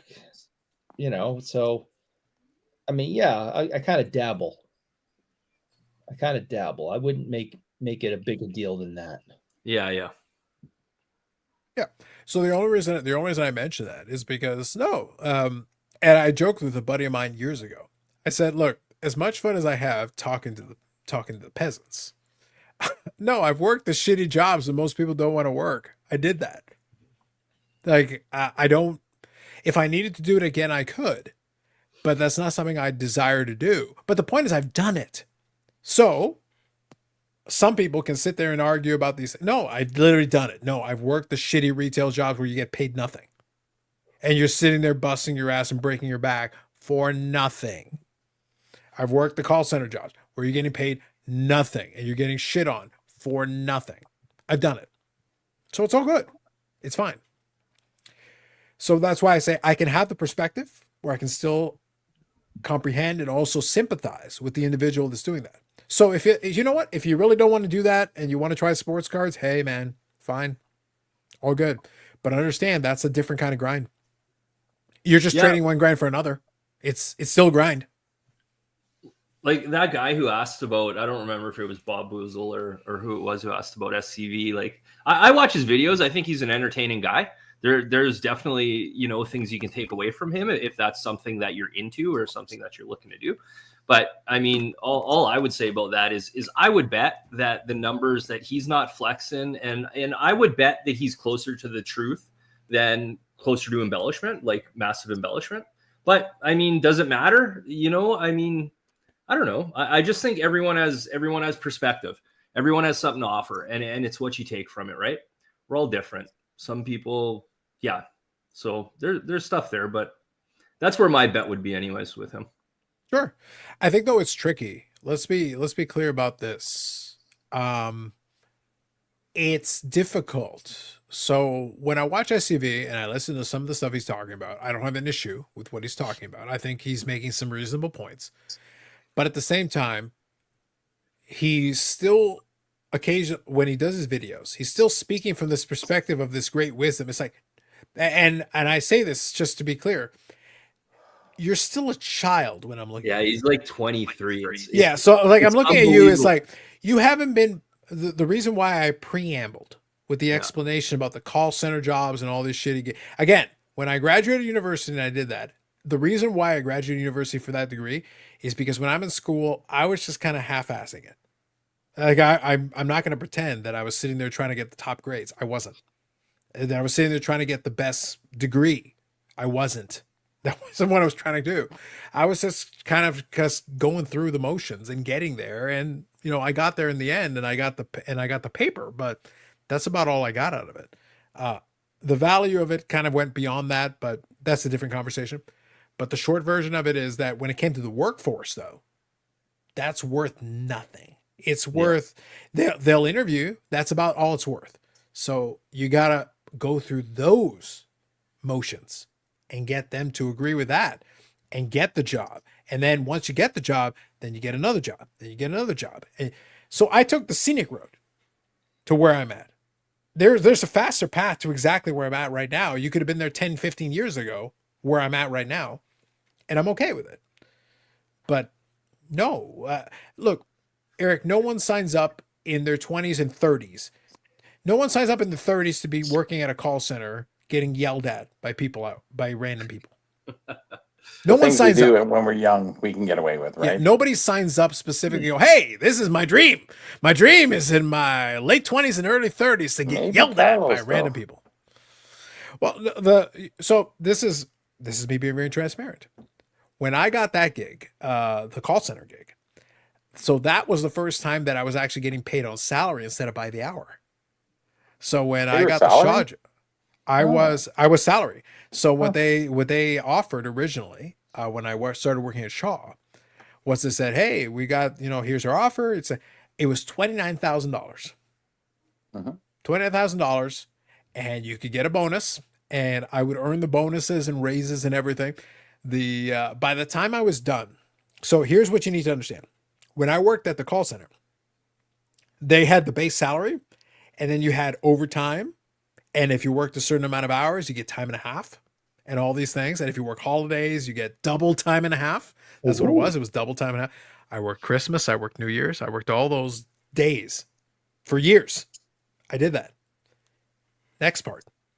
Then when you do that, so my supervisor was getting paid less than I was. But even then, when I was getting paid the most I was getting paid at the call center was like 48, 49 grand. Eric, does that sound like a lot of money to you? To get to work 12-hour days, work 14, 12, 13, 14 Not- straight not- days? Not for the amount of hours you were working, but you know, 20 so years ago, that's a nice little paycheck. That wasn't 20 years ago. I'd love to say it was 20 years ago. That was like 2010, 11, 12. I'd love to say it was 20 years ago. It wasn't. It wasn't a lot of money. The point that I'm making, the reason why I'm explaining this, I don't want you to feel bad for me, because no, I did it on purpose because it was what was there at the time. Again, when I graduated my university degree, I knew that degree wasn't worth anything. The point was, I said, okay, well, unfortunately, my degree isn't worth anything. All that's going to do is get me a shitty job. So my job is to then take that shitty job and convert it into something usable. Then take it and build off of it. I understood that going in. I'm going to be climbing uphill. So you better be ready to climb. So you do the job and then you do another job. So we get to do a lot of dirty jobs, Eric, to get to a job that's a lot better. Oh yeah. Today, I'm doing a very, comparatively to that, Eric, today I am floating on a cloud. Comparatively, today life is easy. I'm on cruise control by compared to that. And the pay, way better. That's That's all I'm saying. That's what's supposed to happen as we get older, and Yeah, it's supposed to. well, I mean, that's what's supposed to happen, and I think for most people, as is what happens. But you have these young kids now come out of college, and they immediately want $120,000. They don't really want to work that hard, and they complain about everything. And it's like, I remember in college, I was working as a custodian at cleaning toilets, and it's like, happy to have a job and help pay for college. I mean, I was a hay farmer. I worked in a factory. I've done pool construction. I mean, I've done some hard work. I've been a construction worker. I mean, yeah. And then I ended up, with an office job and and business cards and assistant and air conditioning and Air conditioning. Echo Beach someday. I don't Air know. conditioning. The luxuries. Oh my My God. job is very boring. I'm an office clerk. Anyways, No, I love my job. we all went through those early jobs, as Carlos said, as you said, as I did too. So I love my career. The point is, Bobby, I had these shitty jobs later because I didn't specifically go out of my way to build the prerequisites earlier. I kind of cruised through the early portion of it. So then by the time I'm graduating university, I don't have a ton of job experience. So I have to work the shitty jobs for a while in order to build. It's building foundation. most people do, unless they know Yeah. somebody. So You build foundation and then you kind of slowly stack on stack and stack. And that's basically, so it's slow. Unfortunately, it's very slow. It's like this little slowly. And then one it day reaches that point. the switch flips and then all of a sudden, boom, there you go. Now all of a sudden you see this big jumps, but it takes all those years underneath to build the foundation that allows for that jump. Otherwise you don't get the jump. Then you get to stay in there forever, because there's some folks that stayed in that call center, and if they weren't eliminated in various purges, because the call centers do purges, if you don't get eliminated in those purges, then it takes years and years and years and years for you to make a mediocre salary. Yes. Or you can move on and go to a different thing and go to a different thing. And that's what I did. I shifted from one thing to another. Wow, Aaron, you're doing all the backgrounds. I like it. It's very My good. LEDs are broken. It looks horrible. So It's all good. But my point here is just simply this. And it's just to give context. That's all I'm trying to do. I'm just trying to give context here. It's just that, no, I've done those shitty jobs. I built the foundation based on that. Today, I'm comfortable. I do what I do, and I'm good with it. Cards are a fun side thing here and there where it suits me. I never wanted it to be my main thing, and it's still not my main thing, and it will not be my main thing. But that's okay. But the thing is, like, no, you got to build up the thing. So now I'm in my early 40s, and now, like, no, it's pretty comfortable. It's okay. It's fine. But it took all those years underneath. Unfortunately, I had to sacrifice my 20s and a good chunk of my 30s in order to get to the point where I could be like, oh, actually, Eric, you know, it's not so bad. It's pretty comfortable now. Like I said, that's what's supposed to happen. But you're supposed Yeah. to work your way up, and then as you get older, hopefully you find a job that you really like I had. I loved going to work every day. I miss it every day. I wish I could go back to work, but it just doesn't work for me right now. It doesn't suit you. No. No, it suits me. I would love to go back to work, but it's just not in the cards. Eric, I have a Saudi prince who's willing to pay $500,000 if we can set you on fire. I would take it. No, I don't I'll want have the fire extinguisher right beside you. I don't want to be set on fire. I'm good. But $500,000, Eric. No. Are you sure? Oh, You I'm buy a sure. lot of Reggie Lebanon on that. No, don't want to be set on fire. I'm good. End result. I did strike an accord. An accord. Good. I Okay. did miss out on the 7071 case, but he Okay. had a 7071 first series box and a 7071 first series box as well. So I bought both of those, and for a decent amount. And he sold that case for $600, which was my offer anyways. But the other guy wasn't communicado with him, so I kind of missed out on maybe coming back to a higher amount. So there is some success in the end game, so which is great, and I'm somewhat happy. I am disappointed that I missed the main thing. The other things I've had over the years at many different times. They are difficult to find, but even still, be happy with what you get sometimes, opposed to you can't always get what you want. And, I guess what's the song by Rolling Stones? You get what you need. So I don't mean to rehash this, Bobby, but was this Sure. was this an eBay purchase? no, not at all. Oh, okay. Yeah, things go on Facebook and different other places Right. too. That I see. somebody asks you a question, and all of a sudden you say, "Hey, I'm interested in that," and then you're going between, "Oh, I saw this and this guy. I know this guy. He's a little weird, but okay, and this, and you get into all that Yeah. mumbo jumbo." So I'm dealing with a third party actually, I guess. So, and we just finally he cleaned something up, so he's gonna go pick him up tomorrow morning, and I'll e-transfer him then. And but I did miss out on the big box. Now the funny part about that is the guy goes, he wanted the case to go with his full box. Now a full box of 7071 is 50, 60, 70,000. It's a lot. Yeah. So I guess it went to the right guy. Well, one of the right guys. Sounds So good. I'll give in to that, because it wasn't just a guy who was going to flip it. I'm happy that I went to a collector. In that grand scheme of things, I'm always happy in that sense. I'm pissed, but I'm happy. You know what I mean?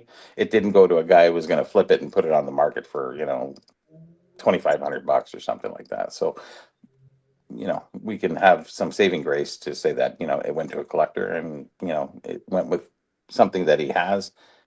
That's good. And that's the hobby that we have to appreciate. You can't win them all, but it went to the right person, and that's good too. Yeah. So I'll stop you there, Bobby, just for a second. So Almost. Eric Okay. has just messaged me, and he's told me that he needs to work on the gold flakes on his Guinness pour. Oh. I knew it. So he needs to take I off knew to it. do that. Yeah. That's important. Well, yeah. Damn. The Salmonet guy there. The Sommelier, yes. Go on. The sommelier, yes. go Say on. my name. Say my name. Yeah. coming over with Basically, Eric, get the fuck out. Go. Just go. Yeah. Just go. You can do it. I believe in you. guys have fun. My eyes are done. So Yeah. thank you. Well, your mouth is done too. Yeah, go for it, buddy. Go See for you it. later. Bye. Here. I just enjoyed the breakdown of that. That was well done. That was good. Yeah. So Mike said old school Canadiana with the reference to Echo Beach. Yep. Tony Twist says, I know a butcher. They got a job back in high school 20 years ago and he's still a butcher. Yep. Tired of fat people trying to turn shoes at a shoe store. You believe it, Al/Bob. I believe you. That's kind of one of my fun things, Aaron. I find myself in kind of a fun middle ground. Sometimes I always enjoy kind of doing a lot of the videos and everything, and I'll be like, you goddamn peasants. But at the same time, it's like, no, I've done the shitty jobs. I've done those. And it's part of in a way, it would have been nice to avoid them, to be honest. But I at the think you same need time, them. it's You need good. It is the cliche. It is character building. Mhm. To be truthful, like it is nice because then you can also sympathize. You can understand the folk that are. Some folk never escape that cycle. True. Like it is what it is. They're doing that job forever. They're doing, they'll be in that call center or they'll be in that retail job and they'll do it for a long time and for the rest of their lives or whatever the case may be. So you can be sympathetic having experienced it and lived it. I was in that cycle for a very long time because, hey, if you don't get the right kind of degree, that ain't going to do shit for you. If you build a business, it's a business. That's a different conversation. That's a different path, like a different direction you can take. That's okay. But that can work for you. But if you're working inside of the system and you're working those things, like guess what? You can get stuck in a retail cycle for a lifetime. There's folks that'll be there 20 years who've been working at the company. Where's the thing? Those folks working 20 years at the company are making less now than I'm making right now. Yeah, but people are scared to move. That's the other problem. They are. That's part of the deal. They're living Yeah. paycheck to paycheck, so they have to have that job, and they feel scared if they try something else, they might lose that job right away, and then they can't pay their bills. So, we have to sympathize with those people, of course. And some people, it's beyond their purview of maybe education or understanding of how things work in the world, and they just want to be content with just making what they're making, and they don't have to challenge themselves any further. It is the job, and as long as they become good at that job, and very good at that job, that's an asset to them as well. And I think it's hard to find somebody in retail that really cares at this point. And if you're good at that and you've been there for 15, 20 years, and you got that edge, that's a benefit to you completely. But then you don't feel bad for that person either, because that person's going to be loving their life and they're going to be loving that job. Like there's certainly people like that. I have lots of buddies who, I think a lot of it goes to whether, just your personality, whether, you're aggressive or more conservative. Like I'm a pretty aggressive guy. I'm an entrepreneur. I'm outspoken, confident. If you throw me on the street with nothing, like I can rebuild. I'll get stuff. Other people, are just more risk averse and not gonna take a chance. And so, like Bobby said, they're not going to quit that job or look for another job. And, there's more worry there and question marks, and people don't like uncertainty, right? Yeah. No, and I think that's fair. I think that's fair. But I think where manifests itself for me is that when I do deal with, so for example, like even with the stuff with the heat pump and all that, whenever I call into the call center and get into those folks, I'm not going to give them a hard time. I've literally been in their shoes where you get somebody calling in and it has nothing to do with you. You didn't do anything wrong. So Aaron, why would I take it out on them? Yeah. So I can be sympathetic to that because I've literally lived in their shoes. And I'd be like, it has nothing to do with you. My issue is with this way this system is set up, what's going on here. And like my problem is with all these other folks. No, you're a conduit. You're the person I'm talking to. I'm not going to pick on you because it has nothing to do with you. You didn't do anything wrong. As long as you're doing your job, whatever, we're all good. So it kind of always informs my conversations. So when I go to the retail store, I don't give those folks a hard time because I did that job. The call center folks, I don't give them a hard time. I did that job. I've been on the other end of that call. So I'm not going to give them a hard time unless they do a truly shitty job. If they do if you really suck at it, well, so be it, fair game. But if you're just doing your job, I'm not going to give you a hard time. No. I'm very easy to deal with in that sense. So, but what's funny is if you can be a decent person on the other side of that call, sometimes you can get results that you're looking for because you're not being an asshole. Shockingly, that works sometimes. Shocking. Yeah. But so because of that, I have the sympathy to be able to do that. In other situations, I've been, no, fuck you. I'll lay into you all day long. True. But in that situation, I'm willing, Bobby, to be a little bit more sympathetic because we I all have lived understand that, because I yeah. have lived that life. I've been there. Well, that was the one thing that actually made me a great salesman in when I was in corporate coffee sales, is I would go in and I'd say, what am I doing here? How can I help you? And that was the one thing that everybody thinks is just, a line or a shtick that you stick to, and it isn't really. It's if you're in earnest and working for a company, like, what are you doing there? And you just lay it down. And basically, I think honesty really sells everything. And you can tell when somebody's a great waitress or somebody's a very good person in retail. They're happy, they're go lucky, they're just trying to serve you best and in their best interest. And the other people that aren't, they're never going to go anywhere because they're just going to jump from one where they were unjustified at one job and go to another, and they're just lazy and they're late and they're all these other things, and they're just going to keep repeating the cycle, so to speak. So anyways, just if you do things in earnest, it's a lot easier for you. Yeah. Or for Agreed. them too, for the customers. I agree totally. No, I'm 100% on board with that. It's funny that we wound up. So I'll pause it here. But it's funny that we wound up in this direction because, like I said, it kind of goes back to kind of a background. And it's funny because at this point now I'm sitting there like so many years removed from it, but at the same time, like it never left. The lessons never left. No. Because no, I lived it. I was there. Do I want to go back? No. No, Could no. I do it if I needed to? Yeah, I could. I honestly could slip right in and boom, I'd be able to do it very easily. But I feel bad for the folks that are still doing it because Well, it's a tough way to make a living. It really is. I think when you move up the ladder a little bit and maybe you fall back down, you know that you can get back up and go. Yeah. But if you never move up the ladder and you just stay there, moving that next rung on the ladder is so difficult that a lot of people won't take that chance. They won't risk, the refusal or maybe even just the lack of talent. Maybe they have.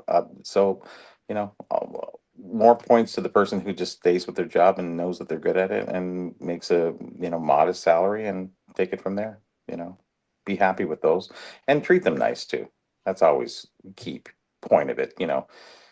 People are indifferent. You're never above anybody else. You're just right beside them. You're just, whether you make a little bit more money or less, it doesn't really matter as long as you're doing a good job. It's really important. So.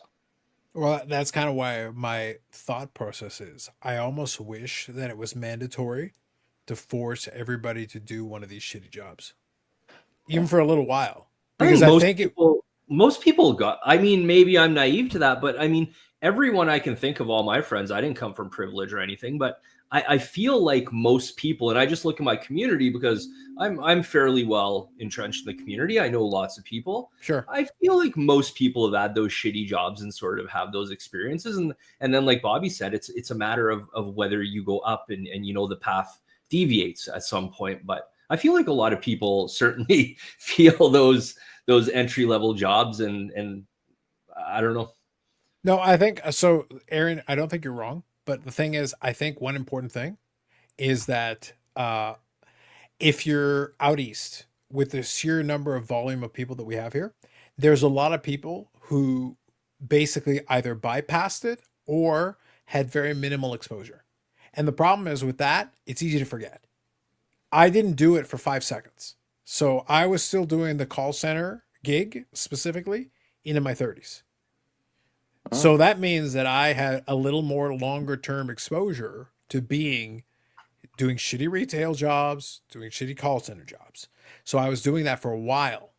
So, when you're sitting there like, oh, you're in your, early 30s, it's like, oh, you should already be past that. It's like, well, it depends. It depends on what the situation is. It depends on what's out there. It depends on what's going on. And some people are lucky. They find a great job and they get beyond you, and that's fine.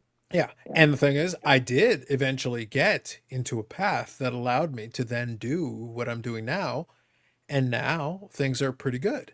And I'm enjoying myself and I'm having a lot of fun with what I'm doing. But here's the thing. It took me a while. From the time I graduated, I wasn't even able to flip the switch and suddenly go there. Nope.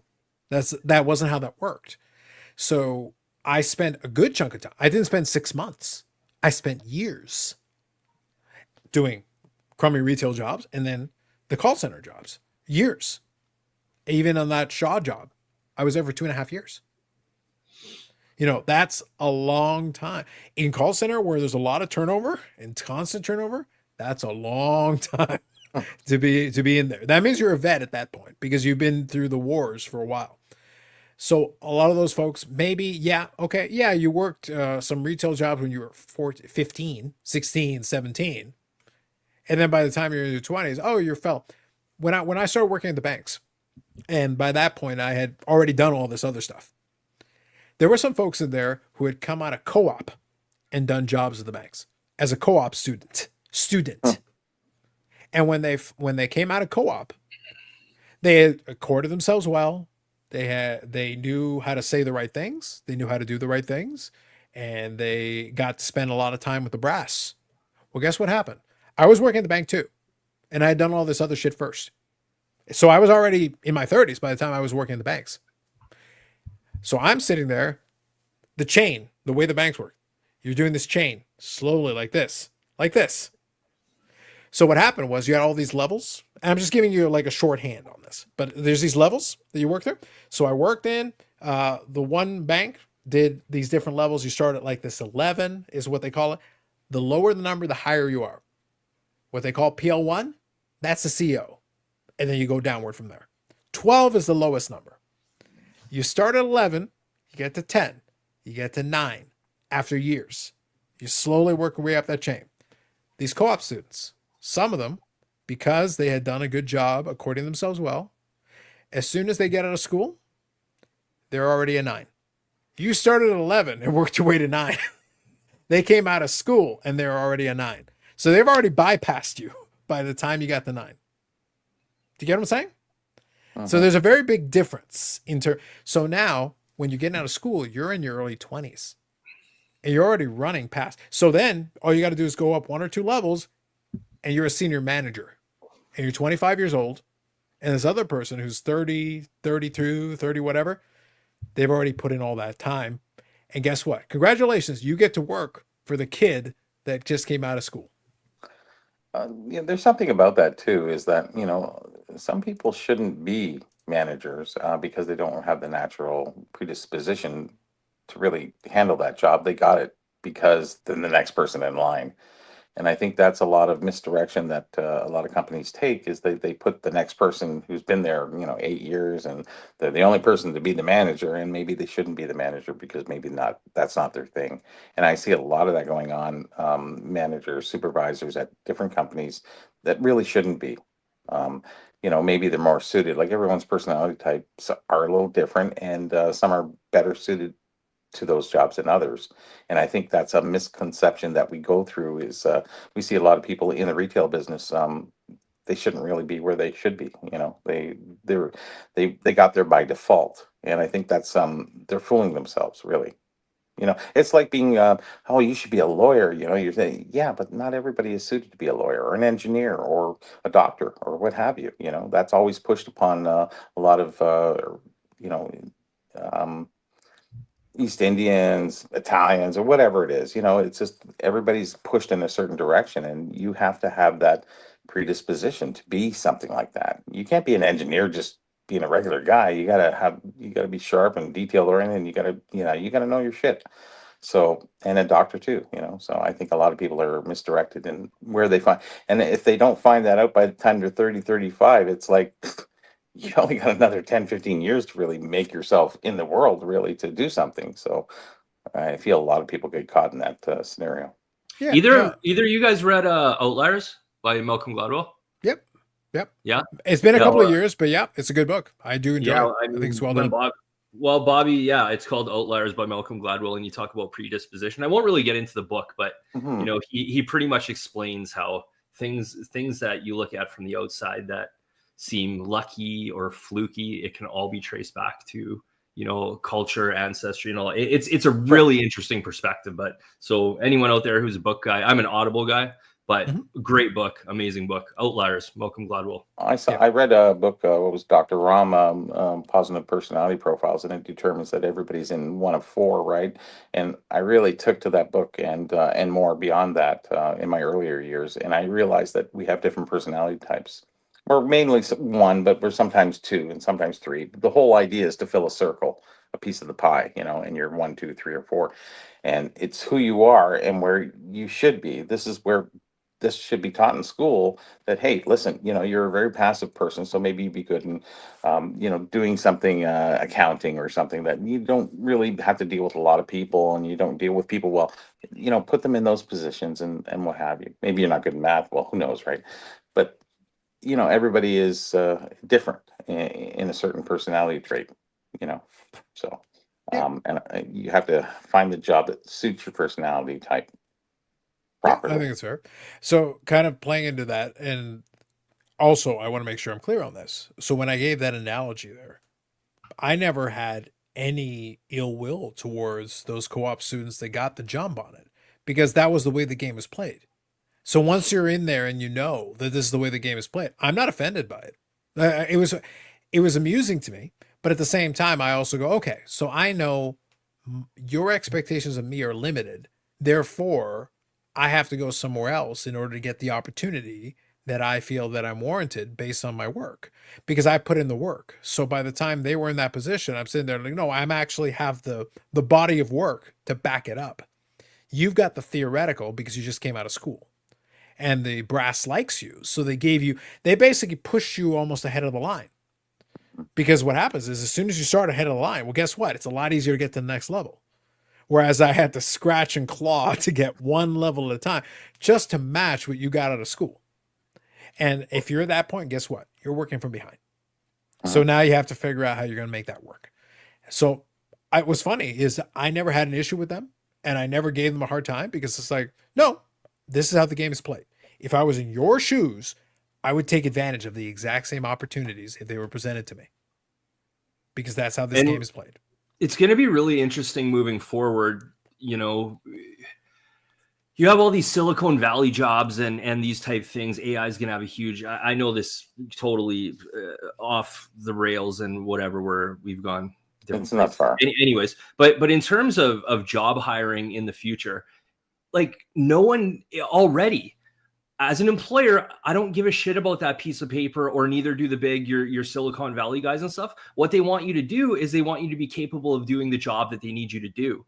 And there's so many tests and so many ways of filtering these things. And then you look at, I don't need you guys who are here in Canada, or the guys in Winnipeg who are here with me, or the guys in my region. I have the world to draw talent from. So anyways, and you can filter down to these guys, but all I'm getting at is those, I really wonder about the future of education and those degrees and the meaning that they have, because from what I see, and I do follow that AI sector, I think it's all this philosophical stuff and technological stuff is incredibly interesting.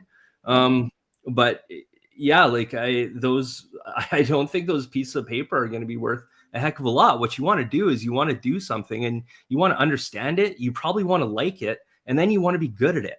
Like that's what you want to do. Something. I always say specialized.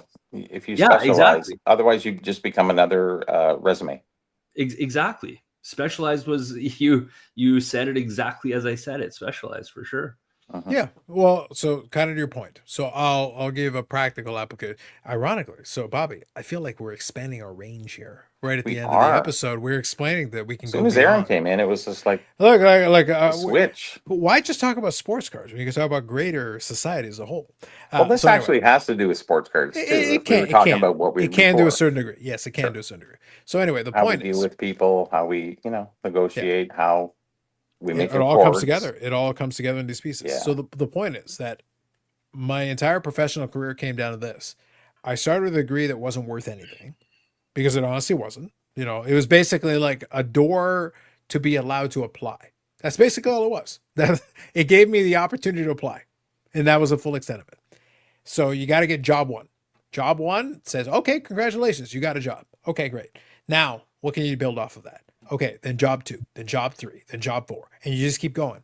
And all the way along the way, each one of those, as I went through that process, I was able to get a job. Oh, you can do technical stuff? Okay, can you do this? Yes, I can. And then you basically prove it, not by the degree, you prove it by the job history confirming you can actually do the thing. That's really it. Can you do the thing? That's the question. Exactly.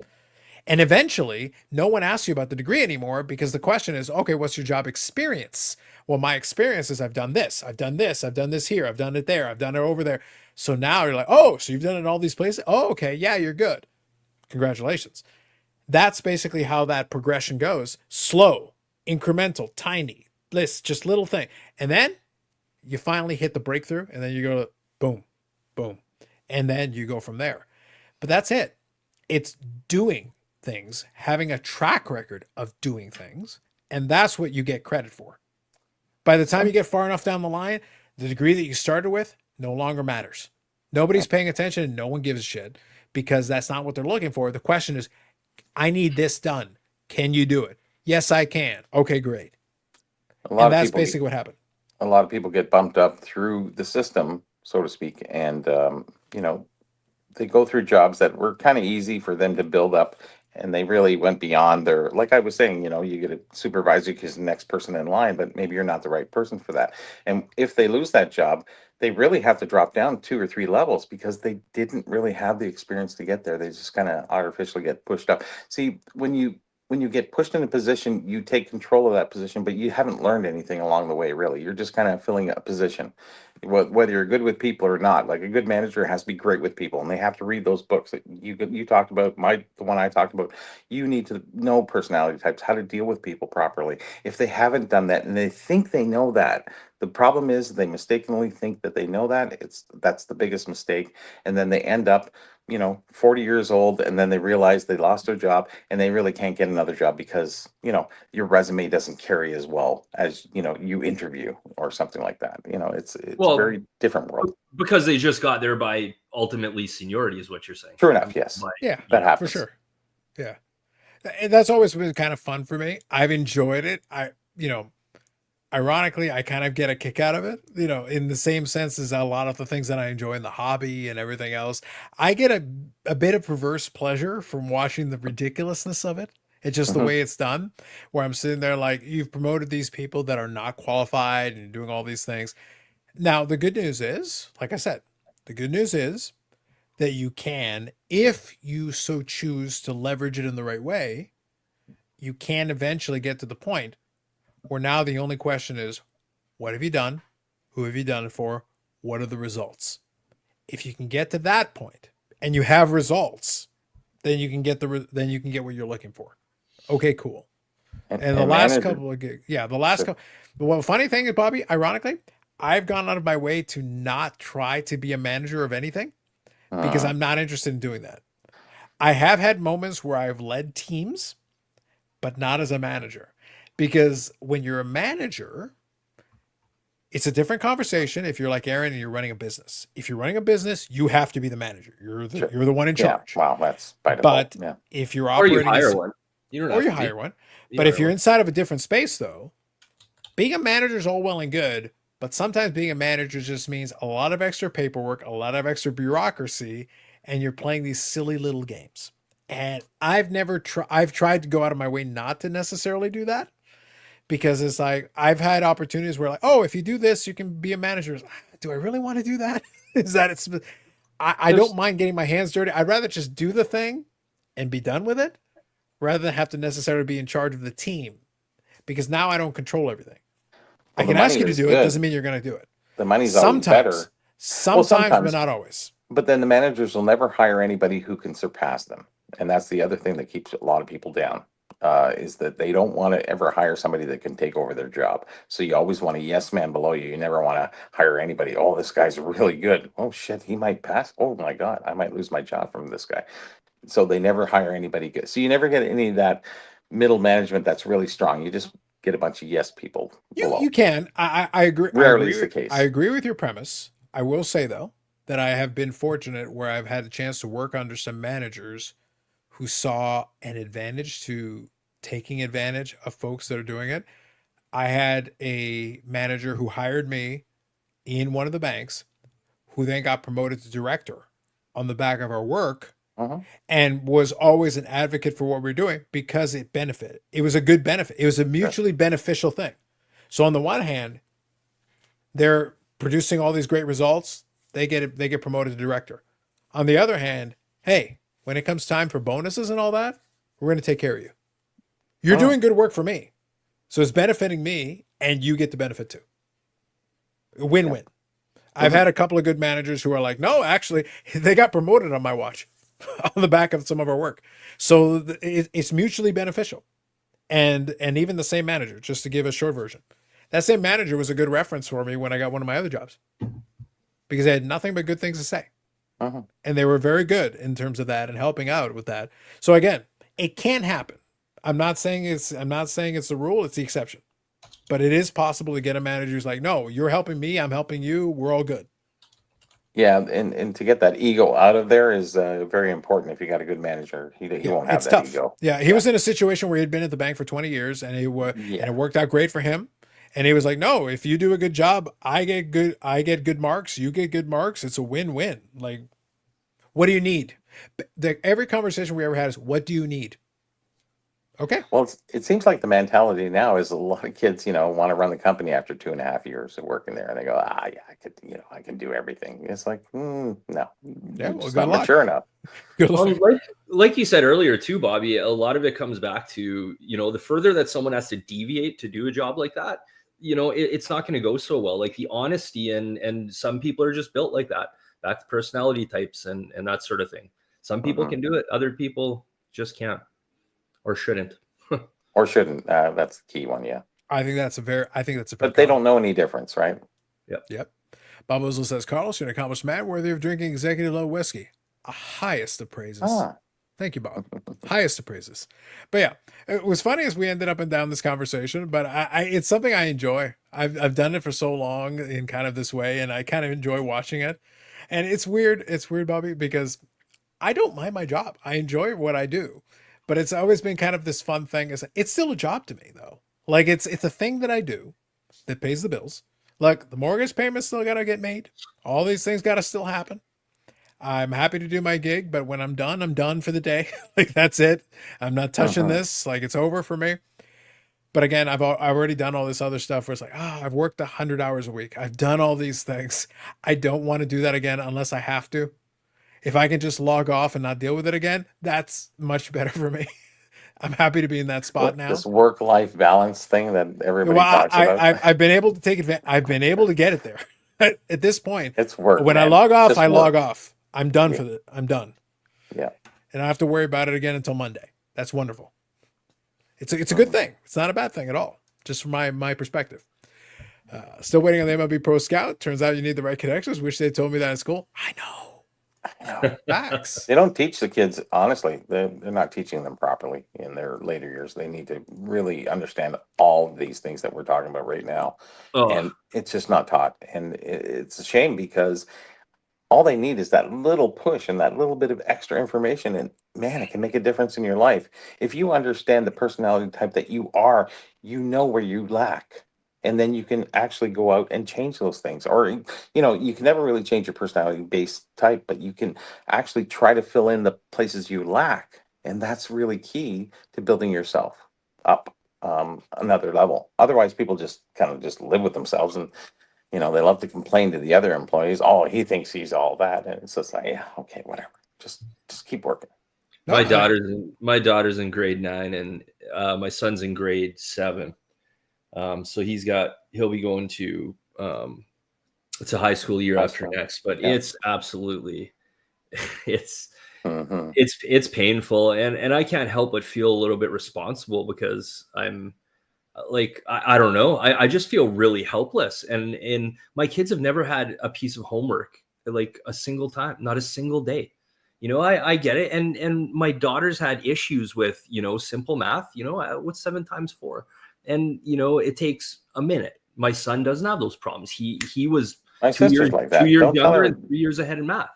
But I don't know. Don't get me going on the education though. But like I said, I think about what I could do better to help impact that too. But it's clear to me something's not right there. And at least if they were learning these life things that would translate more to real life. Yes. Then that would be good. So I actually worry. I look at it more like I hope that my kids are doing better socially and can have that aspect of life covered more so because I don't know. It's painful though.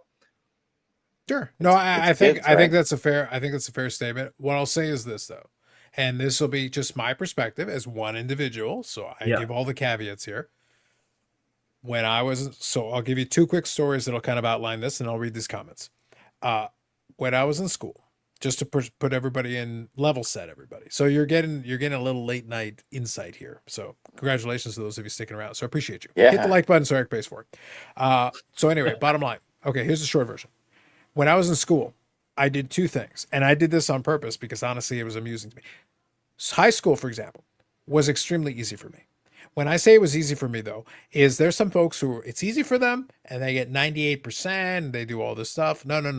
That isn't what I did. Aaron, what I did was I would do one of two things. I would fuck around. So basically, what I would do is I would either screw around for an entire half a semester, and by the midterm, I would be at a 50%.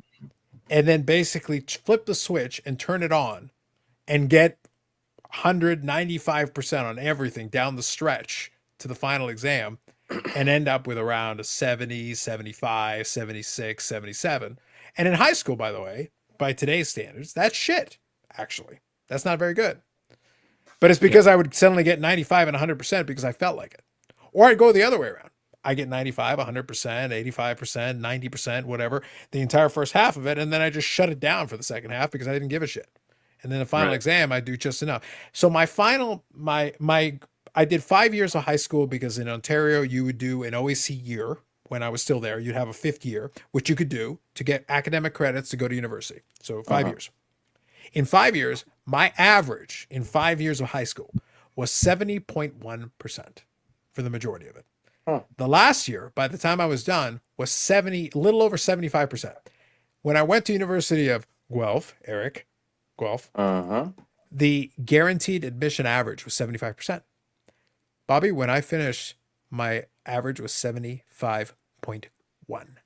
Oh, Exactly enough to get it. just When I got to university, I was on the dean's list. I didn't change. Nothing changed. I just didn't give a shit. And it was easy for me. And I would just chill. It was whatever. All good. Because for me, high school wasn't an end goal. So my point, the reason why it comes around to what Aaron was just talking about. I never thought high school was a valid educational thing for me. It was, I did a class in accounting in high school. The teacher was very good. There was nothing wrong with the teacher. She did a good job. But it was easy for me. So what I did was I would just kind of chill. I hung around with a buddy of mine was sitting beside me in that classroom, in the accounting classroom. And his name was Chanel DeMel, and I always appreciated that his name rhymed. That was always good. Let's just say we had some fun with that, but it was good.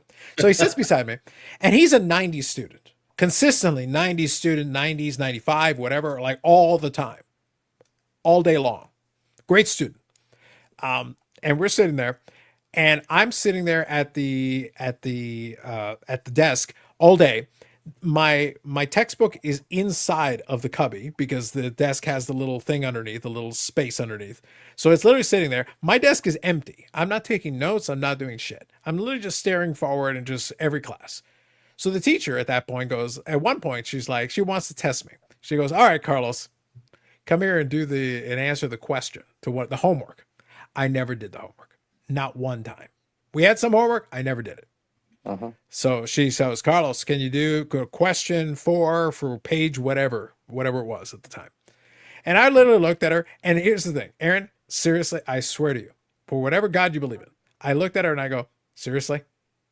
And she's like, yeah, come on up to the board and do the question. And I say, this is an accounting class. I go, okay, fine. So at that day, I didn't even bring my textbook. I didn't even bother to bring it. So I'm literally like, I turned to Chanel DeMel and I turned to him, I go, Chanel, can you do me a favor? Can you lend me the book? And he's like, so he looks at me and he hands me the book and I go, fine. And I go, what page is it? And she's like, it's page whatever. All right. I flip open to the page. I walk up to the board, and at this point we got the whiteboards. So you got the little markers that you can do on there. So we got that by that point. So I walk up to the board. I'm reading the question as I'm walking up to the board. It's literally creating you're basically filling in the entirety of it. and then you're filling out the additional questions, the equations to it. You're balancing it out. Because it's counting. You're basically balancing out the left side and the right side. And at that point, you're doing all the numbers. And the idea is you're supposed to be adding them all up and then making it balance in the end. So I'm looking at it in the textbook and I'm walking up to do it. And at that point I'm on the game anyway with it. So I literally just on the board, I just start writing it out and I do the math in my head as I'm going. I'm literally as I'm writing it. Boom, boom, boom, boom, boom, boom, boom, boom, boom. I write it up. I go, all right, here you go. That's the answer. And she's like looking at it like, yeah, that's the answer. I shut the book and I go, never ask me again. I sit back down at my desk. I never got asked another question. And I did that for the entire semester. And the thing is that when we got to the final exams, I was getting 90s and whatever. I didn't give a shit because it was high school. Like to me, it was whatever. Like we're just doing this so we can get to university and then actually do the thing. And then university, it's even easier. My grades went up for no other reason than the curriculum was even more straightforward. Here are the dates. Here's the midterm. Here's the final. That plays right in my hands. In high school, we had process marks. Well, in process marks is, did you create a table of content? Like, are you writing an essay? Did you make an outline? That's 5%. Did you do this? That's 10%. Did you do this other thing? Did you show up to class? That's 5%. Well, guess what? I didn't show up to class and I didn't do your fucking outline. I didn't do that shit. So guess what? I get zeros on all of those. Well, then magically my grade is shittier because my final paper is good, but I didn't do your outline. I didn't show up to class. 1 year in high school, I had 90 legitimate absences because I made up a bunch of doctors and I literally would call Carlos Sr., who was on the video earlier tonight.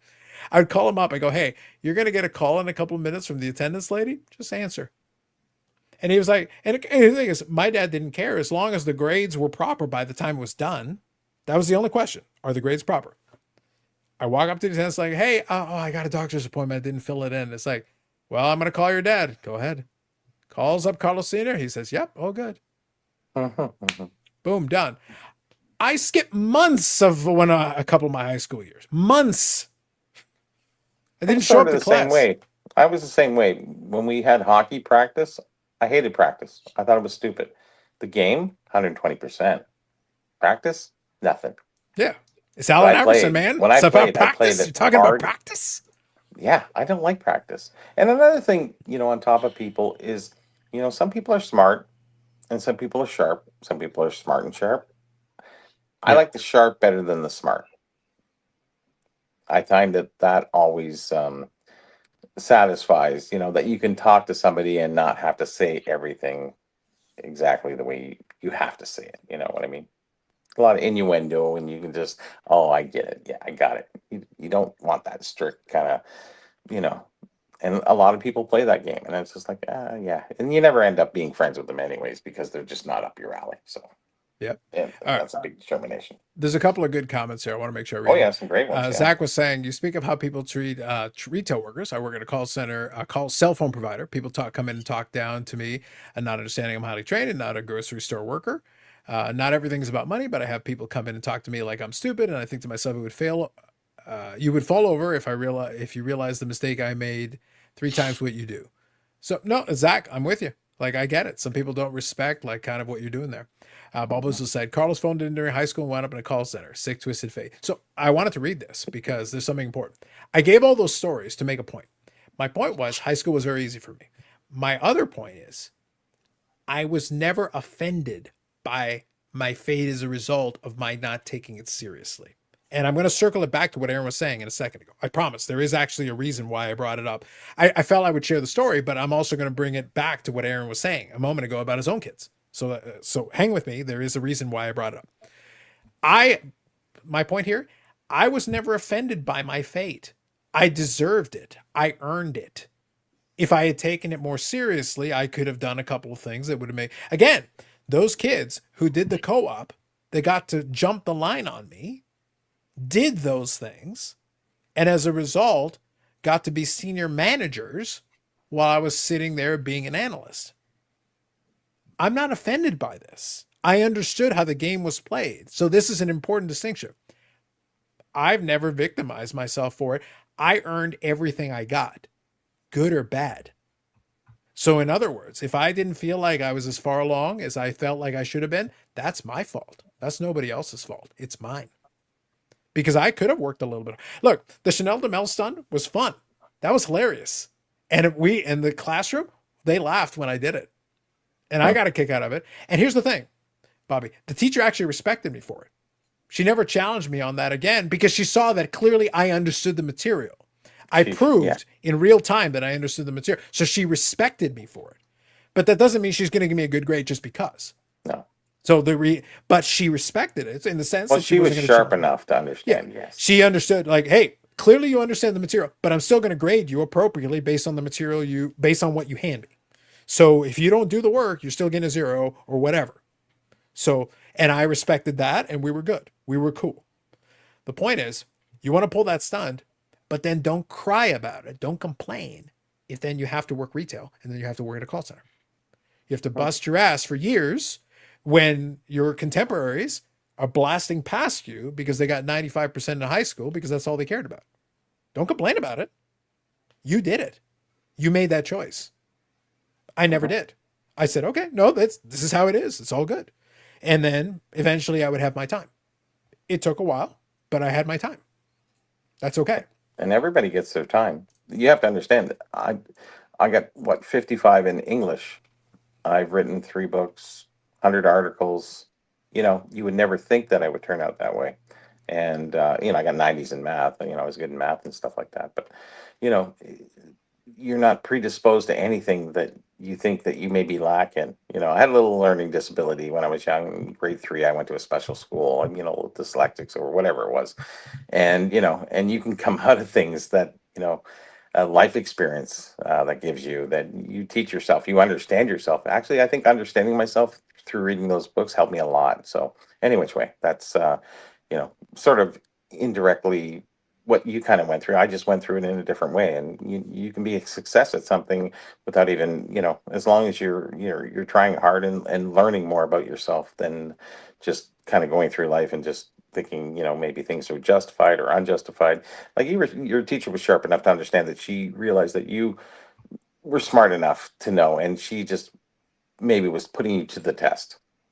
And then she went, okay, he's fine. I'm leaving him alone. I'll deal with the other kids. They need the help. I was okay with the challenge. I liked it in a certain way. It was very entertaining for me, and I got a kick out of the challenge. But it was one of those things. It was a challenge, and I could have fallen flat on my face. You like challenge, yeah. Yeah, I was okay with it, and that's why I say I respected it. Yeah. I respected that she decided to go for it, and I like Tony's thing. Listen, all I'm saying. So now circling back around to Aaron and his kids, circling back around. I genuinely don't believe high school is a good preparation at all for anything related to the actual working world, no matter what. Like, honestly, I don't think it's a word. Life experience. I don't think. Now, I would never, ever. I don't have kids, so I'm not going to make that claim. But I would also say I would never recommend any of the. If any of them, like my buddy has his kids, and as they get older, you know, if they meet Uncle Carlos and spend a little bit of time hanging out with Uncle Carlos, my piece of advice is not going to be to follow what I did. I lived it. Like, this is the hard way. If you want to take the scenic road to getting to a place that you'll be comfortable, sure, if you want to do that, but you're going to be wasting a lot of time. Just to be clear, like, if your goal is to actually be successful more efficiently, I would not follow my path. That's not the way I would do it. I lived it. I don't regret doing it because that's the way I wanted to do it. But guess what? That's intentionally taking the scenic route. That's intentionally choosing to go the long way. The thing is, though, is that high school, like the way they've designed it, and I understand it's changed, but even in my time, I didn't think it was an adequate preparation for the real world anyway. It wasn't at all, no. So I'm like, so for me, it was like, I understood why I coasted through it because, like, no, I just got to get out of here to get to the next thing. Now, when you get to the next thing, then I might want to consider my options and choices a little bit more carefully, because that would have allowed you then to take the leap and bounce ahead. So in the university side of it, if you're going to do it, university is expensive, to be clear. So you need to be very strategic about that choice. University, trade school, college, there are different choices. I would probably choose. It's interesting and this would be the way I would put it, Aaron. What's interesting about this, because I've had time to think about it in the different times. Would I do this differently if I had a choice? Part of me says no. And because I actually Today, I don't if you mind the answer way I did yourself it. back then and today, it'd be two different answers. So yeah. But knowing now what I know now, I might not necessarily take a different path. I'm actually kind of okay with the way I did it because I You learned a needed lot of to. valuable lessons along the way, I feel Which the allow- same way. which allowed me to get to where I am now, which is good. Now, is there a more efficient path? If you say, hey, Carlos, I need you to get to the most efficient path, well, then no, then I make some different choices. If you say get the most efficient way, shortcut it, based on what you know now, well, then yeah, we do this a different way. But if I just say, hey, would you change it? Not necessarily. I'm kind of okay with how we wound up where we wound up. I'm all right with it. Was it the easy way? No. What about you, Aaron? No, I feel the same way. Like long story short, after high school, I did a job that was really shitty, stacking lumber 1, 2, 3, 4, 5, 1x4s, different lengths, stack them, put them. Did that for about 2 years, got paid really well, sweating, just grunt work, did it. It drove me back to college, went back to college, got my business degree at Red River here, marketing major, did that. Then I got into finance, did finance for 10 years, went over to a bank and realized like, this is shit. Like I'm not staying in finance. I know the opportunities that are here. This isn't for me. Like the next step would have been somewhere maybe in the insurance industry. Actuarial side wouldn't have been an option. Anyways, I was like, this isn't working. So then we get to sort of where you were, Carlos, where I was like about 30 at this point. And I'm like, what am I going to be when I grow up? Like, I don't know. I went to Canada Post. I was like, I'm just getting a job that pays reasonably well. And I can put my head down, do my work, come home at night and, not have to worry about anything. So I did that for about 5 years. So now I'm 35, or at that time I was 35. Did that for 5 years. My business partner approached me with the opportunity and I've never looked back since, but it took me until I was 35 to sort of get here. Now I've been doing this for 10 years, full disclosure, I'm 45. So I think this is my 9th year in the business actually. 2016, I started my business. But anyways, like at 35, I was still saying like, what am I going to be when I grow up? What Like, I don't know what I want to do. Yeah. I think- think are you in Not Aaron? uncommon, I don't think. I think though, Aaron, there's an important lesson here though. Kind of talking about going back to you're talking about your kids. Again, I don't have kids, but that's not the issue here. It's still a valid statement. It's still a valid question. There's a lot of them that think that, and I'm watching it, what happened in real time. They think they have to have it figured out by the time they're 20, by the time they're 25 or whatever. It's like, no, like at 30 and approaching 35, I had just come out of the shittiest cycle. I'm doing all these shitty jobs that are making nothing. When I got, that's why I said, Bobby, when I was talking about the call center thing, when I got the call center gig and I started it, I was already in my late 20s. And that was at that point, the first full-time salaried job I had taken. All the other ones were by the hour, like hourly rates. You however many hours you work is however many hours you get paid. You get paid. This is per hour. This is how many hours you work. This is what you get paid. They said when they offered me that job, they said, "Oh, the base salary is $29,000. This is how many hours you're expected to work, whatever, and then whatever else you work from there, that's up to you. And if there's additional overtime, whatever." I never made $29,000. I worked 10, 12-hour days almost all the time because there was lots of overtime available. And my peak at that job, even though it wasn't the greatest, I was almost making 50 grand. My base was 29 and I'm making almost 50 grand with all the overtime I'm working. I'm making more money than my supervisor, but that's because I'm working 12 hours a day and I'm working 10 straight days, 12 straight days. And I'm just going 12 to 12. I'd come in at noon, be logged in and leave a little bit past midnight. 12 to 12 over and over again and doing it. I had the gas in the tank to do it, but you're sitting there dealing with all these people and getting spit upon, so to speak, for many hours and doing escalations and all that. It's not an easy gig, but you get paid extra for it. I work Christmas. I work New Year's. I work Canada Day. I worked every holiday we got. I worked them all for years. If you're willing to do that, then yeah, you'll get paid extra. Like Congratulations. the only thing I want for my kids. Aaron, what business are you in? Sorry, I do seasonal lawn care, and so I do grass and snow. Been doing Love that it. for 10 years. Love it. Yeah, I did that when I got out of school. I love snow plowing. I love, Bobby was Yeah. Mr. Plow. That's the first when I was 18 Monsieur to Plow. 22. En That's what I français. did. Yeah, I built sort of a different business model with my lawn care that I've carried over to snow. I think it's pretty smart, and it doesn't cost me a lot of time. Like what I have in excess is something that people can't buy, and that's time. I have flexibility with it. That doesn't mean I don't have obligations, but I just I don't have a standard normal lawn care Bang on a sec. company. But yeah, so I'm doing that, and the snow hopefully grow that this year. But what I was gonna say there is, the only thing I really want for my kids, I'm not sure. Do you have kids, Bobby? Yeah, And sorry, I don't mean to one. get personal or anything. Okay. But the only thing I want for my kids is to have a job that they like. I have too many friends who just hate their jobs so much. And, I see it dragging them down, and they see me who, I love what I do. I work for myself, and, I just want them to like what they do at the end of the day. Yeah, and it's really hard for people to know what they want to do. Like you said, you didn't know what to do when you grew up at 30, right? Yeah.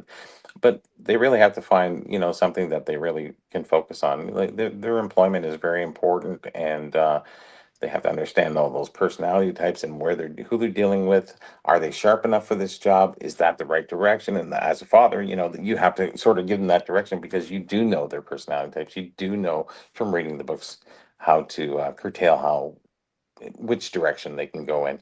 You know, I see people, oh, he's going to be a doctor. He's going to be this. It's like, no, he shouldn't be. No, Yeah. don't push him in that direction. Please. He's not sharp enough. Please. It's absolutely wild unless you grow up with some sort of background in, like you have your family, say doctors, lawyers, these, parents raise their kids to become lawyers. Like outside of that, for the other 99% of kids, like to have these kids choosing faculties at like 20 years old or 21 years old is absolutely insane. Like everyone wants to be a marine biologist, and there's probably experiences and good things to be had here. Watching too many movies. There's like, I couldn't imagine. I think they should know what they want by the age of 20 anyways. I think they should be taught through high school, or even university for that matter, is they should pursue a path of things that they enjoy, and actually put 2 or 3 things on the table and pursue one of them where you can jump from one to the other and push them in that direction. Listen, you're really good. You're sympathetic with animals. Why don't you get into this field? Marine biologists, there's only so many. It's like nutritionists. Like they graduate 75 every year out of Toronto. Like how many does a hospital need? To and it's not like they're going away or anything like that. So you got to work out in Flin Flon to find your job, to find, so you have to find that pursuit. Everybody thinks that they're going to get this education, get this job. It's not always there. Yeah. So, find that position where you can be a little unique or different, actually, I think or specialized. My son went through accounting. He's not even in accounting, but I said, Stephen, why don't you just do small business and be a specialist at small business? You can be nice with people and make a small little business and do really well and grow it, but know your shit. Like know small business, know what he can write off, what he can't write off, and keep up on stuff like that. If you do that, people will constantly come back to you. But here you go. To a big, Yeah. And to your point, like with it back to that nutritionist, like there's 75 of them graduating, but we're in a time now where, again, you have the globe. So maybe you're not going to work for Toronto and work in the hospitals and be a nutritionist there, but what can you do? Well, you can go out and become a nutritionist for the kids hockey league for the GTA area. Maybe they need a nutritionist, but you have the globe to create a niche, and you can get your service out there to everyone. You're not stuck just in those looking for those 2 positions that are in the local hospitals there, right? Like the world's a lot different now, so there's opportunities for those nutritionists, and that's obviously the example, but that's just you Toronto. understand my point. Take it across Canada, the United States, and the thousands and thousands. Jobs aren't being replaced. It's not like they're needing more of them. It's almost less. And then you have AI. There's another thing too. It's of course, a lot of things. So, I wouldn't push my kid to be a nutritionist. That's for sure. No, that's fair. But what I am arguing is that I think that there's more opportunities for nutritionists than well, certainly than there were 10 years ago and 15 years ago. I think the competition is very fierce. I'm sure it is in that area. So you I'm have sure. to be top tier, top educated, whatever. You're going to have to go in with a great resume, even to get a ground level entry point. Not necessarily. I mean, I'll tell you, some of the best nutritionists who may have a degree and who may be doing the best, if we were to judge it on perhaps income, I don't know that that's a good way to judge it. But let's say that we were judging it on income, would probably be TikTokers or YouTubers. They're not going to be people working for the GTA. No. They're gonna be people who chose to monetize it, and who are getting their message out in that way. I would venture to guess. All I'm saying is that there's opportunities that exist today that we didn't have 10 years ago, and we didn't think about that. That's what you thought about. I mean, where I am here, we have the railway right there. Everyone's dad worked at the railway. That's all they did. This whole part of the city, we were all the guys were railway guys, and things have changed. And anyways, well, put yourself in a position where you have a better chance of getting a job than fighting it out with 50 other resumes. Just saying. I think so I'll touch on that here in a second. Let me read a couple of comments and I'll touch on that, because I've got some thoughts on that specific statement. Didn't have Flim Flam on my bingo card. Facts. Life's too short to be miserable. Happiness overall. That's fair, Tony.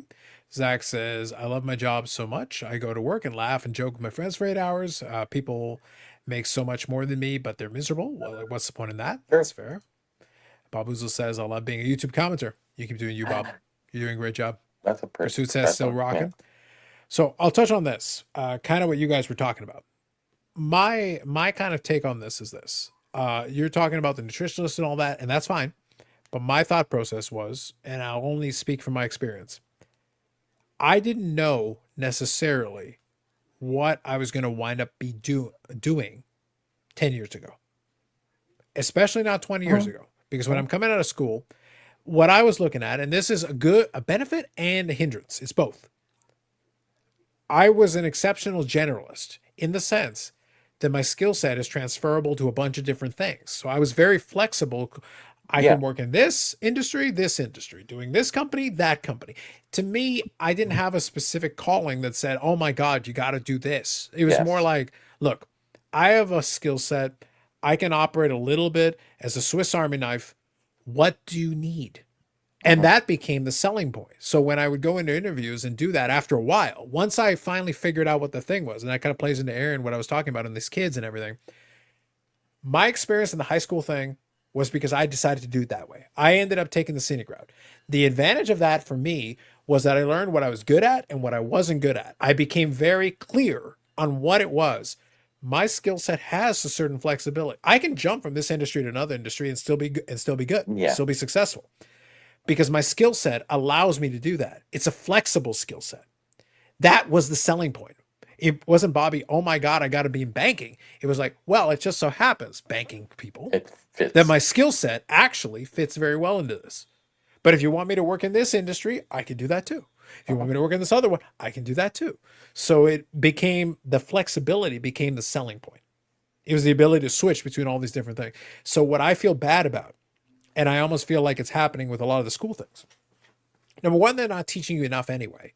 But even the stuff they're teaching you, it's so rigid. It's so one-dimensional. So basically, you're forced to kind of choose a lane before you decided if that's even the lane that you want to wind up in. So when I was done, when I got to university finally, I had credits in 10 different disciplines. I wasn't stuck in one. I had a major, but I also could have had a couple of minors if I had focused a little bit more on a couple of those. So reality was, I had a well-rounded game. I could play almost every version of this thing on the board. So the question was, what do you need me to do? And then I would adjust from that. And I'm still doing that now. Like even right now, as we speak, I've done one role, a couple of different. I was on this team. I was on that team. I've done 2 different versions of the role. And now they're asking me to do a 3rd different thing, completely different from the first 2. I can do it. I can flip the switch and go on to do this 3rd thing. Well, that makes me flexible. That makes me a utility player that can go in any position on the board. There's an advantage to that. That's a sellable point that you can actually sell to people, because there's a lot of people that can't. There's a lot of people that can only play one Well, a position. lot of people and fit in that's the it. status quo, and Yeah. then those people need direction. That's all Yeah. I'm And trying to say. but if you can't play more than one position, Bobby, my point is, then that means you're not as usable. That means we have to put you in that one position. And if we can't, and if we need something else, well, guess what? Then you go call Carlos. That's how that works. So the good news is that provides me job security, because I don't have to play one position. I can switch and go from here to here to here to here. But that isn't what I would have come out of school with.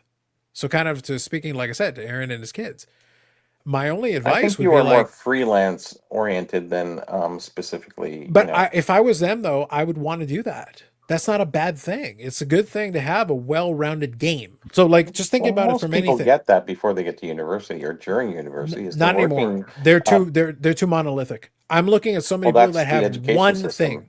Yeah, The thing is, they're blaming the education system. The education system when I was in there, Bobby, was also monolithic, and I didn't allow it to it define didn't me. matter. I Actually, still did it.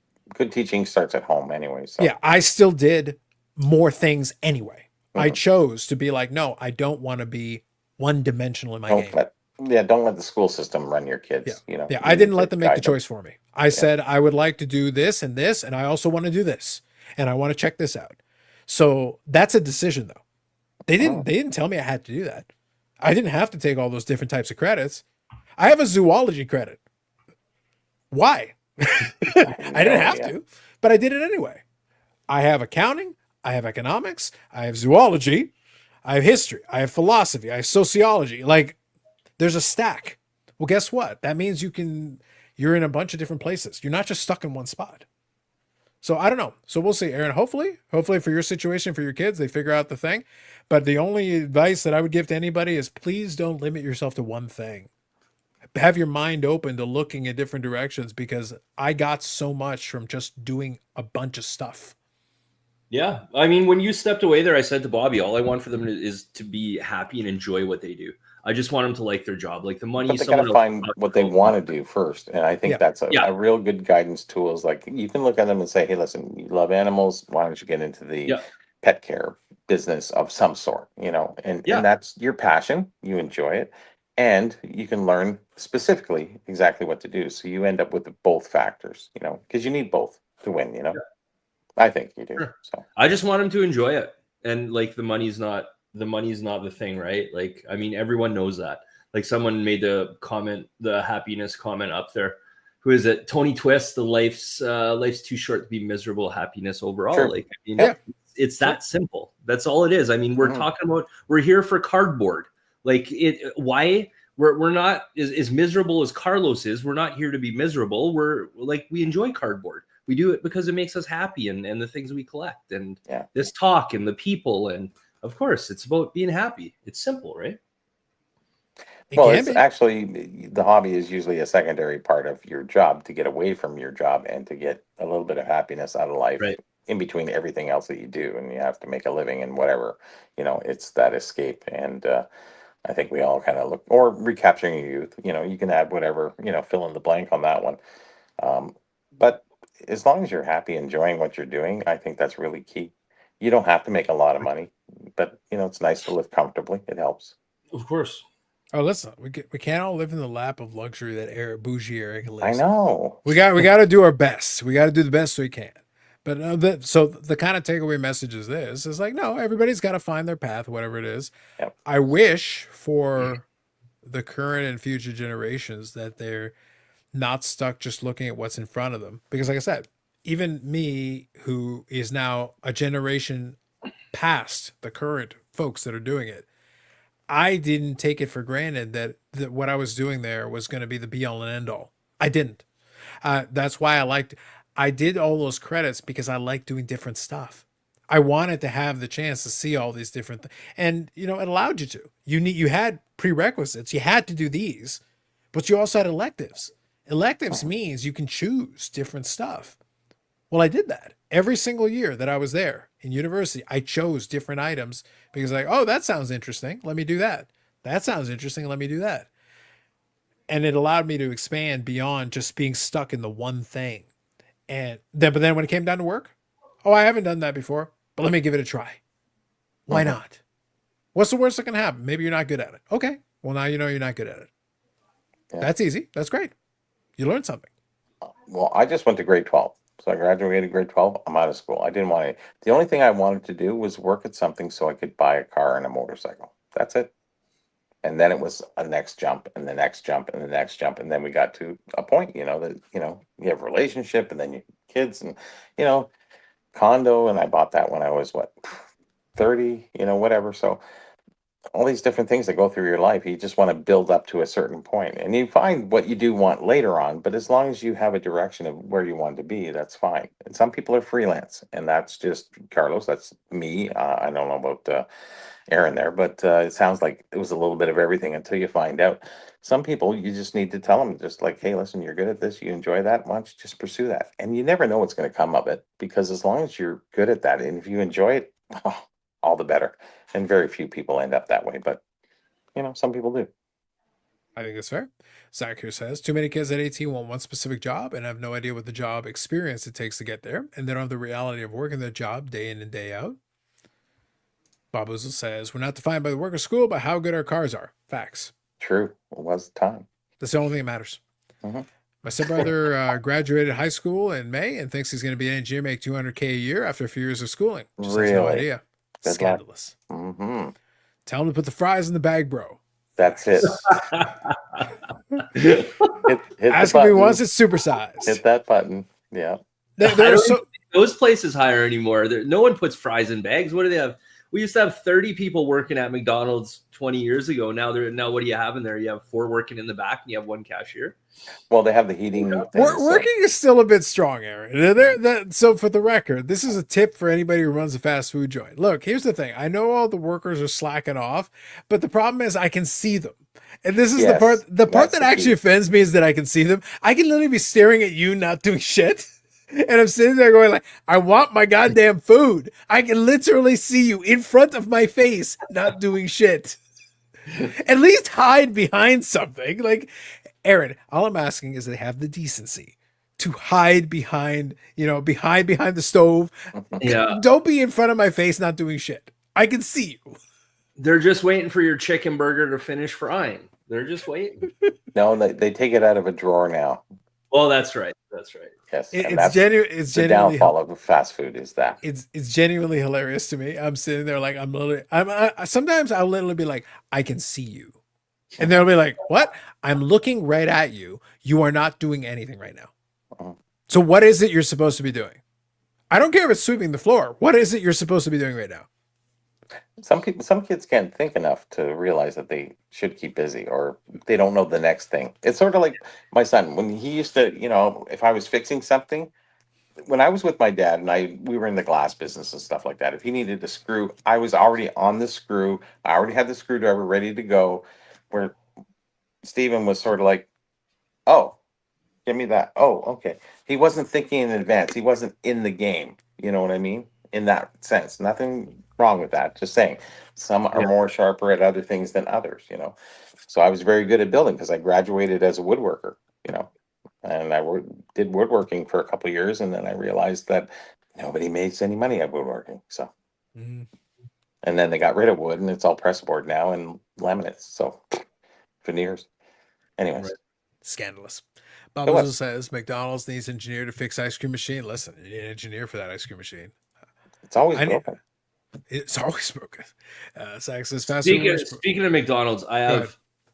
So I don't eat fast food. I eat relatively healthy. I don't eat that stuff. But tomorrow, actually, I have a poker game. My buddy does a summer game. Our season goes in line with the hockey season generally. So my league is done, but we have a summer game tomorrow. So tomorrow is the day where he lives on the other side of the city. So it's about a half-hour drive. Anyways, every day I've done this for about 3 years. It's like my annual McDonald's stop. We're on the way to his house. I have this McDonald's that is up Portage Avenue. If you know Winnipeg, it's one of the main streets in Winnipeg. Our arena's on that. Anyways, I drive there and I'm eating McDonald's tomorrow, and I gluttonize. I get whatever I want, and then I usually get a McFlurry with it. But tomorrow I will be at McDonald's eating their ice cream, I'm sure, for my probably one time in 2025. What do you order? I was going to say, what's the order? Last time, I believe they have... My kids only go there a couple times too, so I'm not there. But it was, I'm pretty sure I got a crispy It was like a jalapeno habanero, a crispy chicken like habanero burger thing, Okay. Okay. and with fries, and then a McFlurry. Okay. All right. Fair. Yeah. Fair.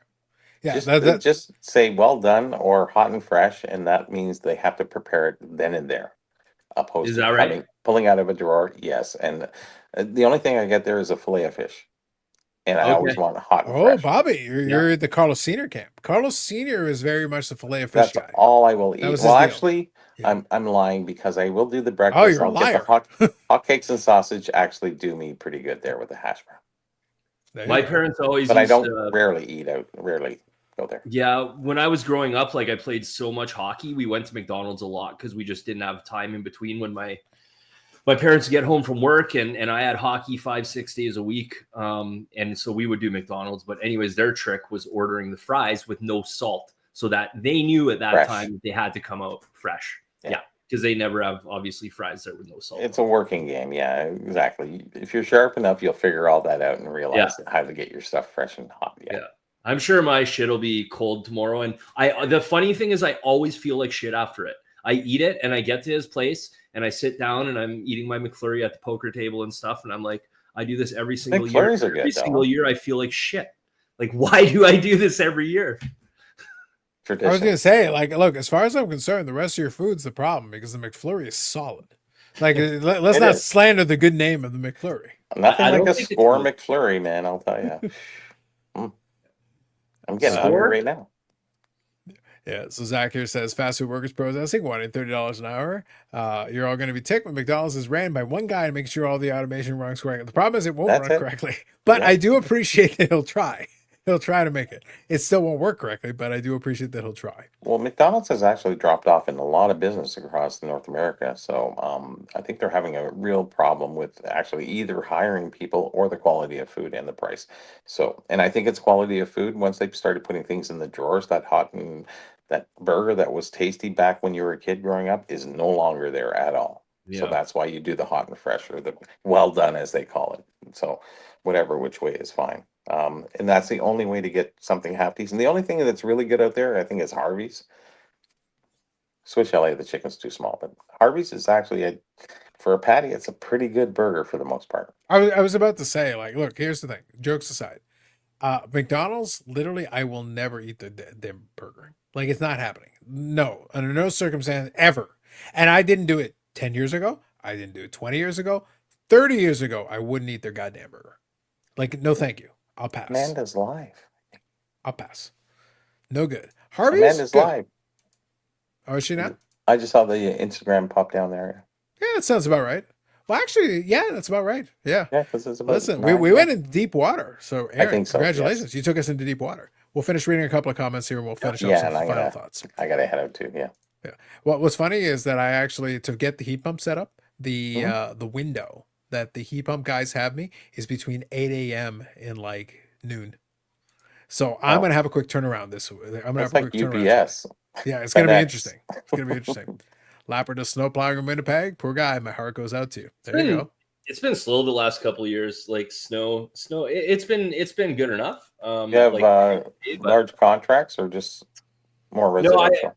No, I do residential, all residential, Oh, or okay. yeah, vast majority residential, simple. Yeah. Yep. Very nice. Yeah, Zach, following up on that, heard you order fries, no salt. I'll have to make it fresh. That's kind of what you guys were talking about there. That's what I'm referring to. Yeah. Yeah. I'm a chicken nuggets guy. That's basically all I'll do with McDonald's. That's it for me. Mechanically deboned. Oh my god. I accept it. May or may They not. don't taste I like accept it into my life, Bobby. No questions. My May or may Steven not is called contain McNuggets. chicken, Is his Carlos. nickname. What's that? Sorry. Steven's nickname was McNuggets in school. I go, you like those things? Yeah, they're great. I'm going, Bobby, you're a man who rejects ice cream cake. Your opinion doesn't matter. Go ahead, Aaron. It Your doesn't. question. What was your question? No, I said may or may not actually contain chicken. Aaron, it's better if it doesn't contain chicken. I Well, accept our fate. I I don't heard- care at this point. I heard Just the roll with burgers- The burgers have what, 30% soya? I accept our soy overlords. Just And- deal with it. I don't they care. have, and they say, but it's 100% ground beef, but the company is called 100% Yeah. beef. and that's the switch play that you got to watch. So you're not getting a 100% beef. You're getting 100% beef burger that has soy in it. So, anyways, the manipulation drives me crazy. All I'll say is this: I don't care what's in it at this point. I accept It just tastes regardless. Yeah, it works. It's Okay. fine. It's That's fine. good. Yep. Enjoy it. I had them just maybe a year or so ago, and I just went, why? Why did I buy these? I don't know. Bobby, you ask yourself that question basically all the time. Like you did the Montanas. Like, what are we talking about? You did this yourself. Like, don't complain to anybody else. Good. It Don't seems like complain the to dessert anybody is not bad. The dessert's good. I go to Montana's for dessert and pay $60 for fucking whatever else. Like, that's a different issue entirely. I'm not even touching yeah. that. Anyway, all right. Thank you, Zach. Appreciate you. All right. So I think we'll call it at that. This is a little bit of an old school. We went old school on this one. We wound up in a couple. Look, we went into deep philosophical waters. We went into talking about the future of the things, you know, the philosophy of making some choices. A little bit. It was deep. It was deep. We went there. Yeah. It was a good one. Yeah. No, I appreciate it. Real quick, before we finish up, we didn't get a chance to talk about it at all, ironically, because we were going to talk about it earlier. We never touched it. Aaron, quick question. What do you think about the Stanley Cup Finals so far? We're tied at 2. How are you feeling about how the games have gone so far? Good. I mean, it's been great. Hockey's been great. It's been fast, hard hitting. 3 overtime games. Yeah, 3 overtime games and then an absolute blowout, which I think is most indicative of definitely games 2, 3, 4.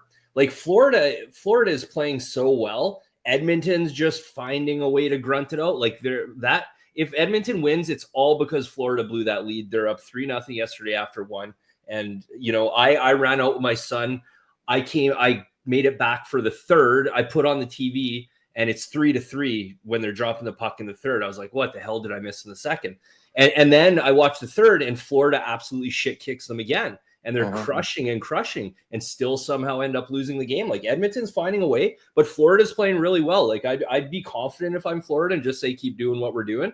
Cause that 6-0 game, that's the way yesterday should have gone, like relatively easily. Pickard played really well, but anyways, it's great hockey. It's fun. I don't care who wins. Florida's playing well. They got to be comfortable. Tomorrow is a huge game. And I think it's going to be a great one. If Edmonton wins tomorrow, I find it hard to believe that they wouldn't win it, and maybe the same way for Florida. I don't know, but it's going to be a good one tomorrow. If Edmonton doesn't show up tomorrow and Florida just demolishes them, sort of picks them apart the same way, I don't know. It could be another one of those 6-0 games because they're not going to keep grinding out these 4-3 overtime wins like that. I don't know. It's tough. It's good though. It's fun to watch. Like it's great hockey, like best sport in the world, man. I don't know. It's so fun. These guys go so hard and it's so fast and love it. I see Florida as a team that plays well together and they're very consistent. Whereas I would say that Edmonton is more freelance. You have a lot of stars and they don't play as the team.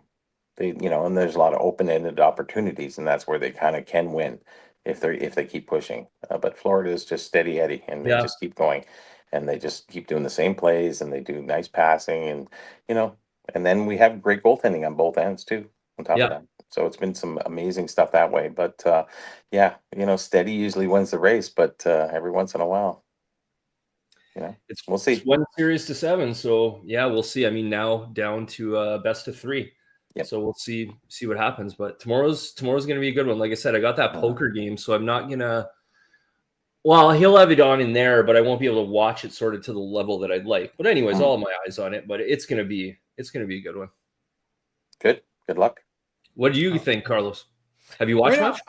Well, yeah. Well, I did the watch along for a couple of the games. Definitely watch those. Right. The game 3 just didn't happen because I think, I don't know if you caught it, but basically the iMac is the one that I've been using for a lot of these streams. And it actually, I think there's a hardware problem and it's basically dying on me. Okay. I'm actually using the laptop. This is the backup setup, by the way. And it's actually working pretty good. All things considered, the backup setup's actually working pretty good. But yeah, so this machine is probably going to get replaced in the next little bit, probably the next week or 2. I've already got a kind of plan of what I want to do with that. But the point is that, if it hadn't been for the fact that I've got a heat pump problem here that I need to resolve, and I got a machine here that decided to die on me randomly. I blame Eric. I just assume his horribleness is giving bad karma on us all. And the equipment's falling apart over here. If I can get the rest of it to go back up and running, I may do something for Game 5 but it's also going to be a long day. So if I'm dead tired, then maybe not. But if I can, I would love to do it. I love the watch-alongs. They're fun. And we're just kind of chilling and hanging out and watching the game anyway. So for me, that works. It's been fun. I don't have a stake in it, except if Edmonton was to burn in flames, that would be fun for me. Because Schadenfreude. My bitterness will never die. The salt mines are still open. They haven't closed. All I'm saying. That's it. I'm just saying. Yeah. But outside of that, the games have been good. The fact that they've been back and forth and they've gone 3 overtimes, look, they're being competitive. So 3 out of the 4 games have been super competitive. So you can't argue that piece. So it's working. But again, look, I don't even like Florida as a state. I'm not a fan. But I also have bitterness in Edmonton. Aaron, this is not a good situation for me because I don't feel good either way.